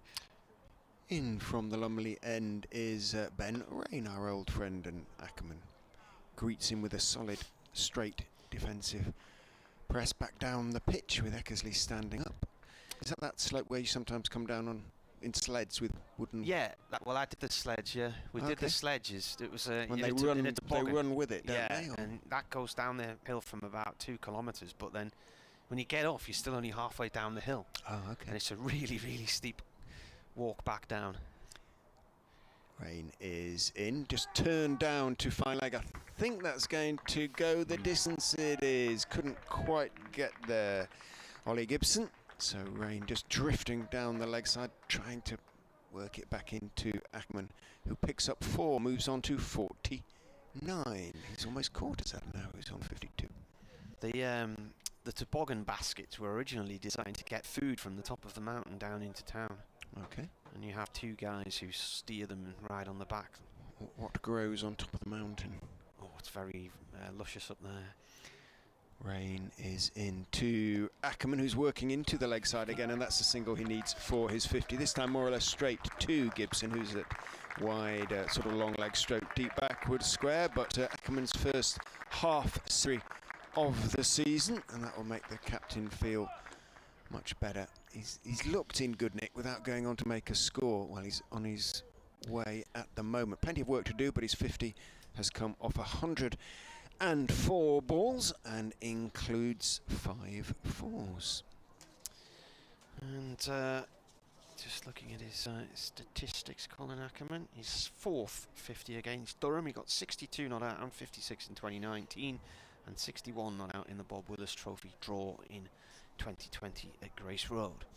Sun goes behind cloud as Rain decides to change his field considerably for the left-handed Azad. Multicoloured, splendid multicoloured van leaves the ground, disappears off towards Chesterley Street as Rain around the wicket comes in and bowls to Hassan Azad. Bit of a thick inside edge as he looked to force that one up straight, and it runs out towards mid-wicket where Keegan Peterson is the fielder. No run Partnership began with the score on 52, so it's worth 79 now. Ackerman has got 50 of them. He has very much outscored his young opener. Not that that matters. In goes Rain and bowls a bouncer. Ackerman Azad just bends backwards out of the way, arches his back. 177 balls he's faced, Azad. 104 Ackerman has faced. 200. How many did he face last week for his 104? I think it was 260 something. His 100 came off 243. I think it was 260 in the end he faced as he defends that one from Rain calmly out through mid-on. Strike rate has been about 30 all the way through his innings, and it's at 29.2 at the moment, 52 off 178. Ackerman, whose figures have just been read out to the crowd, 50 off 104, his strike rate is 48. Still almost 300 behind, 297 now behind Leicestershire, but the first figure that they'll have in mind is that 279, the follow-on target, and they've still got halfway towards it. 6 overs to go. Rushworth over the stumps, bowling to Ackerman. Durham trying to break the Leicester wall here at the moment. Bank cloud has built up and noticeably cooler. It's just drifted in from the west, hasn't it? It's only because the breeze at ground level is pointing east to west, but the cloud's drifting in from the west to the east. So at a higher level, it's in a different direction. Rushworth again bowls. Ackerman defends and the ball runs out into the offside, no run there. I did a little search on BBC iPlayer last night. Can you remember that series, The Cruise, with Jane MacDonald, the singer? When it was a fly-on-the-wall documentary. It first came out in 1998. Okay. Made a bit of a name for her. She was a singer from the Yorkshire area. And there was a reason why I looked it up, as Rushworth comes in again and bowls. It is defended. The ship that we were on was the ship that she was on in 1998 on its first major cruise, and it was described as one of the most luxurious liners in the world at the time. It was owned by another shipping company at the time, but I think technology has moved on leaps and bounds since then. It was a lovely ship that we were on, but some of the vessels you see these days are like 2-3 times the size. They're just ginormous. So Rushworth bowls. This is played off towards square leg for one. Anyway, I watched the first couple of episodes last night, and they were on a Christmas cruise from Florida down to the Bahamas and around the Caribbean to Jamaica and whatnot. I'm just trying to remember the fashions of 1998, which seems fairly recent, but I was stunned to see how much big hair was still on show in those days. You'd consider big hair a sort of thing of the early 80s, wouldn't you? To Pow and Carol Decker and people like that, but it was still their age back then. Rushworth, right arm round now with a bouncer to Azad, who goes down on one knee and ducks out the road of that. Some of these players wouldn't have even been born when that television series first came out. So it went on air in, I think, January 1999, so it was filmed in 98. So what's that? That's 24 years ago. Rushworth in and cut nicely off the back foot by Hassan Assad. The ball slows as it approaches the boundary on the castle side of the ground and is going to come to a stop and not make it over the ropes. He will run 3. In fact, he might run 4. It's an all-run 4 because it's a long way to that boundary rope. It's about 100 metres from the track. The second all-run 4 of the match, after Beddingham got one yesterday. We have reached 6 o'clock and there's 5 overs to go, and that bank of cloud, which has just drifted in from the west now, has obscured the sun. It suddenly got rather gloomy out there. I'm wondering whether we might see the floodlights turned on for the last 5 overs or not. Leicestershire 132 for 2, and this partnership a comfortable one. 52 for Assad, 51 for Ackerman. They went out and joined each other in the middle when they were 52 for 2, so they've added 80.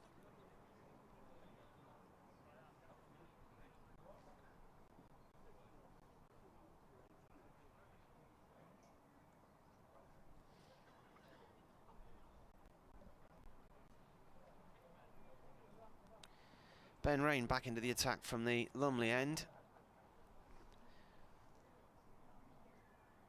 He's bowling to the right-handed Ackman. Right arm over.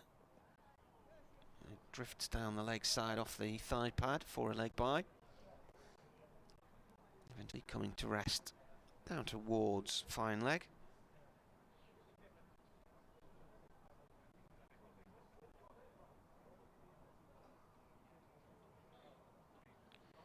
Yeah, I think the umpires just signalled stick the lights on.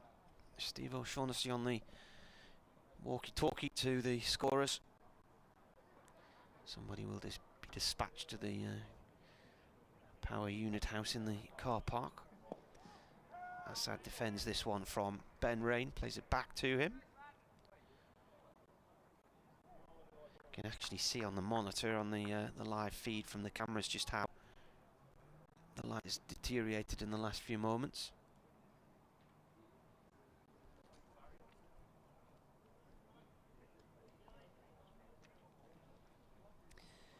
Rain in from the far end of the ground. That's pulled it into the air behind square leg and away for 4. Long leg, couldn't get around to cut that off either. It's a shortish delivery from Rain, but it sat up nicely for Assad. And he's pulled it away for 60 towards the far end of the County Durham stand. It's gone between 2 sets of covers.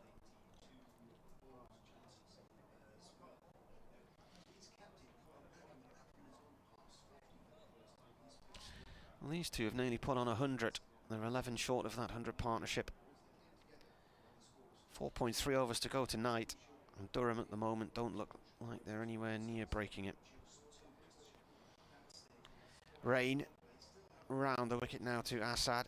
That's another shortish ball. He's trying to get him to hook, having planted Ollie Gibson as a trap down at long leg, but he just tapped that one out on the leg side for a single.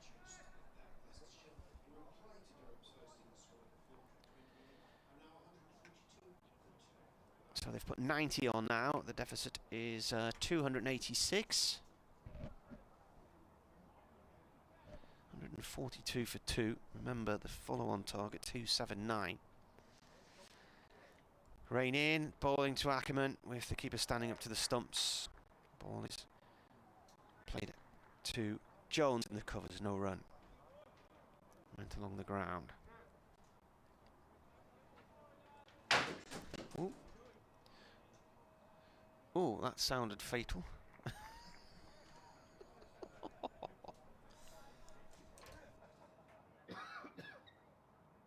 Yes, I don't think they need to throw to commentator Cam at the moment, as that's the end of the over. Played away by Ackerman. We've just got a good close-up of the inside of your hand there. How did you manage that? A few wires got caught up there, but all is hopefully well. That ends well. We'll see. Yeah. We'll see. Maybe not looking at it at the moment. Just heard Chris Rushworth saying there's still time for one more tonight, lads, but the floodlights still haven't come on yet. How many overs to go? 4.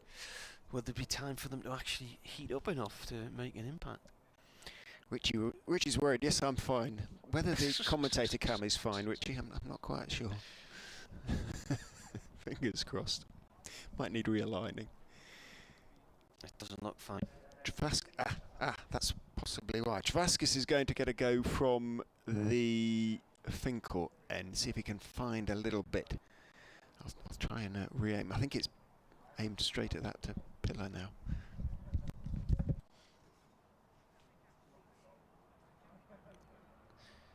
think it's out of focus. I think it's gone out of focus.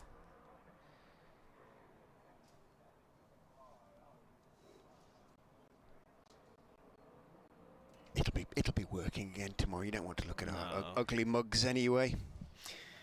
You're not missing any cricket. Put anyone off their team. Because close up with my belly. Travaskis and Borthwick are in conversation. Travaskis bowls a loose. Well, he can't be not loose. He's bowled 8 overs pretty much before swapping ends. Do you think we're seeing spin because of the light? Because possibly, otherwise the umpires would take them off now, I think, because they're not going to get time to get the lights on and get them powered up enough with 4 overs to go. Bit dark, but he was bowling from the other end and not getting any joy, so we'll see if he gets anything from this Finkel end of this splendid cricket ground. Looks around him, happy with his field. He's got a short leg and a slip, otherwise fairly conventional field. In goes Travaskis, bowls, uses his feet to work the ball, to get to the pitch of the ball, Azad, and work it down towards Gibson at mid-on. Gets there to him quite quickly, so no chance of a single. Travaskis bowls full, leans forward Azad, and blocks it back down the pitch to the Cumbrian left armour. Number 80 on his back. He is in and bowling. A little bit more air to that one. Azad strokes it back down the pitch to him. Who is the Durham fielder in the slips wearing a dark hat? Asks Mike Stevens. It's in goes Travaskis and bowls, and Mike just turned back in. He looked to push it away into the leg side, didn't get anything on it, came back off the pad, almost kicked it back down the pitch in a way.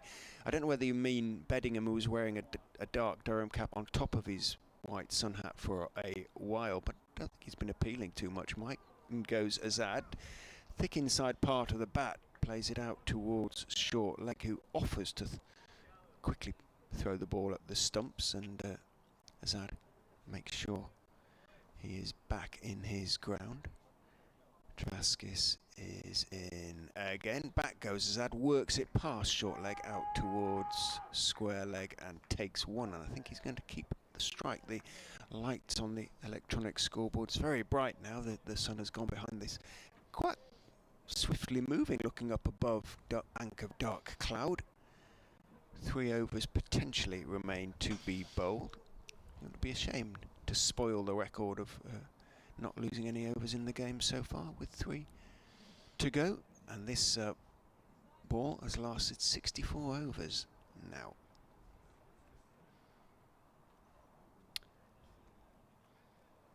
Chris Hallam, if Beddingham hit a 6 earlier, there would have been a 1, 2, 3, 4, 5 and 6 scored during the day's play. Sadly, Chris, he was out too soon today. He did yesterday, but not today. Hit 3 sixes, didn't he, yesterday? Brutally. Short-armed pulls. Will Davis just sailed over. One just made it, but 2 of them were brutal hits. Hassan Assad facing Ben Rain around the stumps. He lifts the ball down towards Travaskis at third man. 144 for 2. So 8 away from the 100 partnership from these two. Durham, you feel will have to come back and have another go at them tomorrow. Who knows, an early breakthrough could make for a different day, but we're not really seeing much in this wicket that suggests taking 20 dismissals is going to be in any way easy. The slip now is Borthwick, Mike, but he's not sort of appealing after each ball as such. In comes Rain and played safely away. Chris says we've just got to hope for Azad. Planting on for 6 then to complete the stat, if only, he says. I suspect that won't happen today, I'm afraid. You never know, but I think it's unlikely. Maybe Ackerman will pull a 6 over mid-wicket, but equally unlikely. Rain in, really gloomy here now, and played by Ackerman down towards third man. He'll get 2 here. Borthwick slides in. to collect the ball.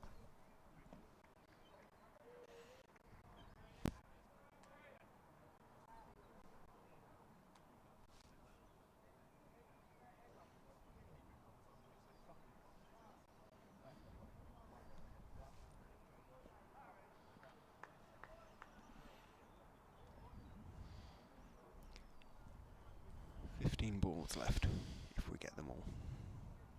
Raining, defended by Ackerman, up to mid-off. Well, the scoreboard lights now are so bright, aren't they? Looks like it could absolutely chuck it down any minute, although no rain is forecast. It's one of the one of the wonders of the world, isn't it? Why does it not rain when the sky's like that? Azad is currently averaging 172 in the championship this season. Early days though. Rain in. That's defended. Ackerman goes for a little walk towards square leg.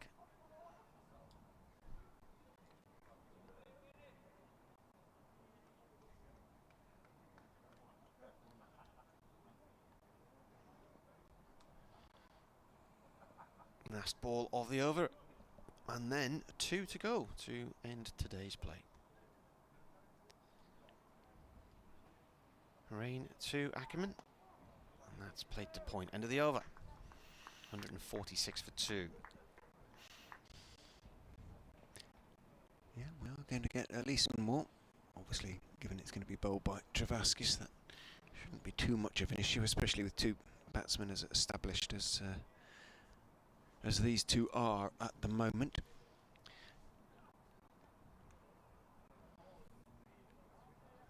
.94 the partnership raised for the third wicket so far, but I was just saying to BBC Radio Leicester's FM listeners that they need to get the score a long way towards the 279 follow-on target as Travaskis over the wicket to Azad bowls. Azad bat and pad very close together as he leans forward and plays it back up the onside of the pitch.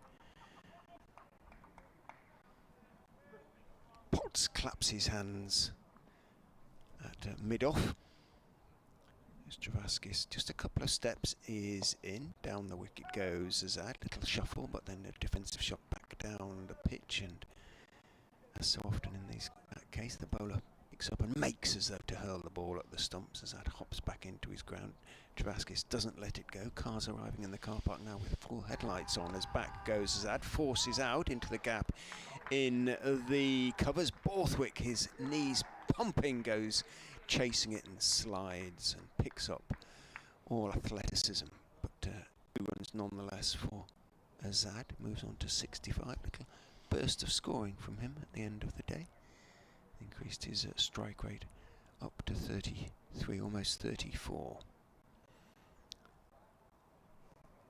In goes Travaskis. Back goes, this time goes Azad.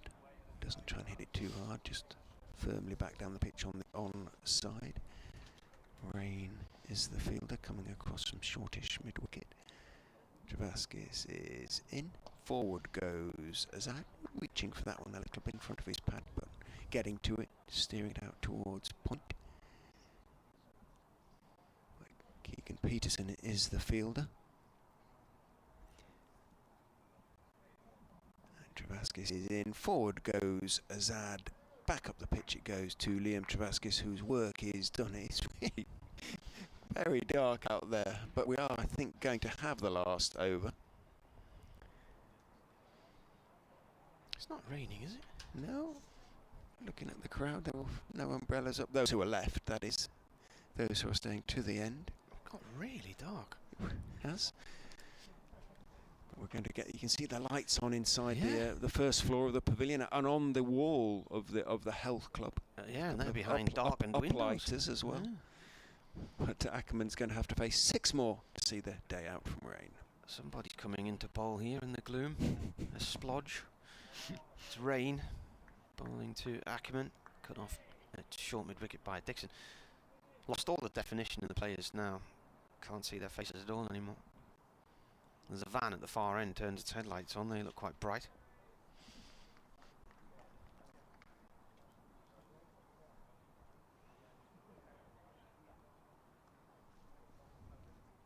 148 for 2. 5 balls to go today. We'll be back with you at 11:15 tomorrow for the build-up to day 3. Rain in with a bouncer. It spills out the keeper's gloves, and that's going to go away for 4 byes. Hmm? Yeah. Yeah, 4 byes. That's the 100th partnership as well, isn't it? That takes the score on to 152, it is. Mm-hmm. The scoreboard hasn't changed yet. In fact, it's giving 154 for 2, so a no ball and 4 byes as well. A no ball on He height, did yeah. slip, didn't he, Rain, as he came in So to that's deliver that one. 102 runs off 230 balls. In comes Rain again. Dot ball.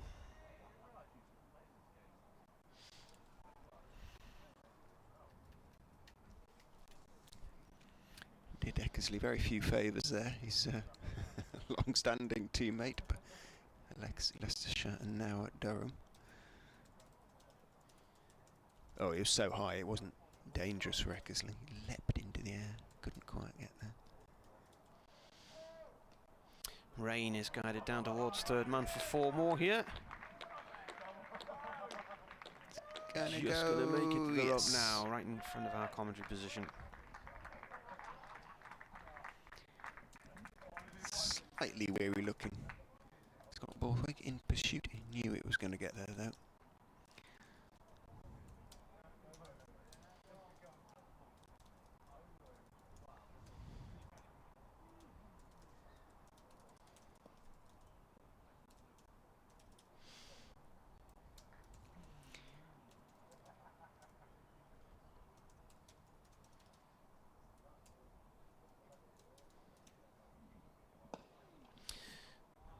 Where's that one going back to City mid-on to Beddingham, and 2 balls left today. 158 for 2.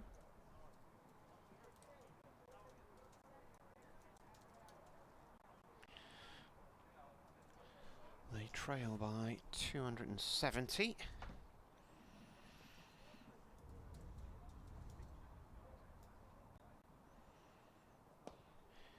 This one's out towards square leg for 1.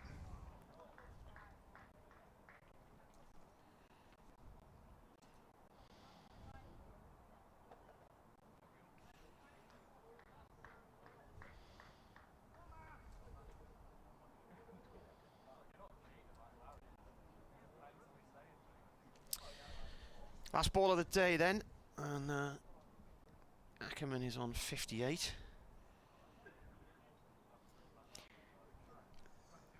As Assad is ready to take strike. There's 1, 2, 3, 4 fielders on the leg side, plus a mid-on. Rain comes in and bowls, and that's through to the keeper. So Leicestershire closed the day on 159 for 2. Ackerman 58, Assad 65. The partnership is now worth 107 balls, and they trail by 269. Pitch is benign. It has possibly flattened even more during the day under the sunshine, and Durham know could be hard work tomorrow. But as I've been saying throughout, that Leicestershire's batting lineup is not necessarily fragile, but it's inexperienced after these 2. So they'll be thinking, if we come back tomorrow and get one of these 2 early, there's still every chance of enforcing the follow-on, and there are still 2 days to go in the game. So it's been very steady going today, but plenty of cricket left to be played, folks. Well, thank you very much for your company. Really enjoyed it today. Hopefully a good few of you will be back tomorrow, either on stream or at the ground. By good the way, forecast. Hassan Assad has faced 197 balls for his 65. He's really been determined out there, and Ackerman 122 for his 58. So an interesting day 3 beckons. And we will see you tomorrow morning then. 11:15 we'll play in the interviews that we get this evening, and build up to play. So we're on from 11:15, and play start at 11. We will see you then.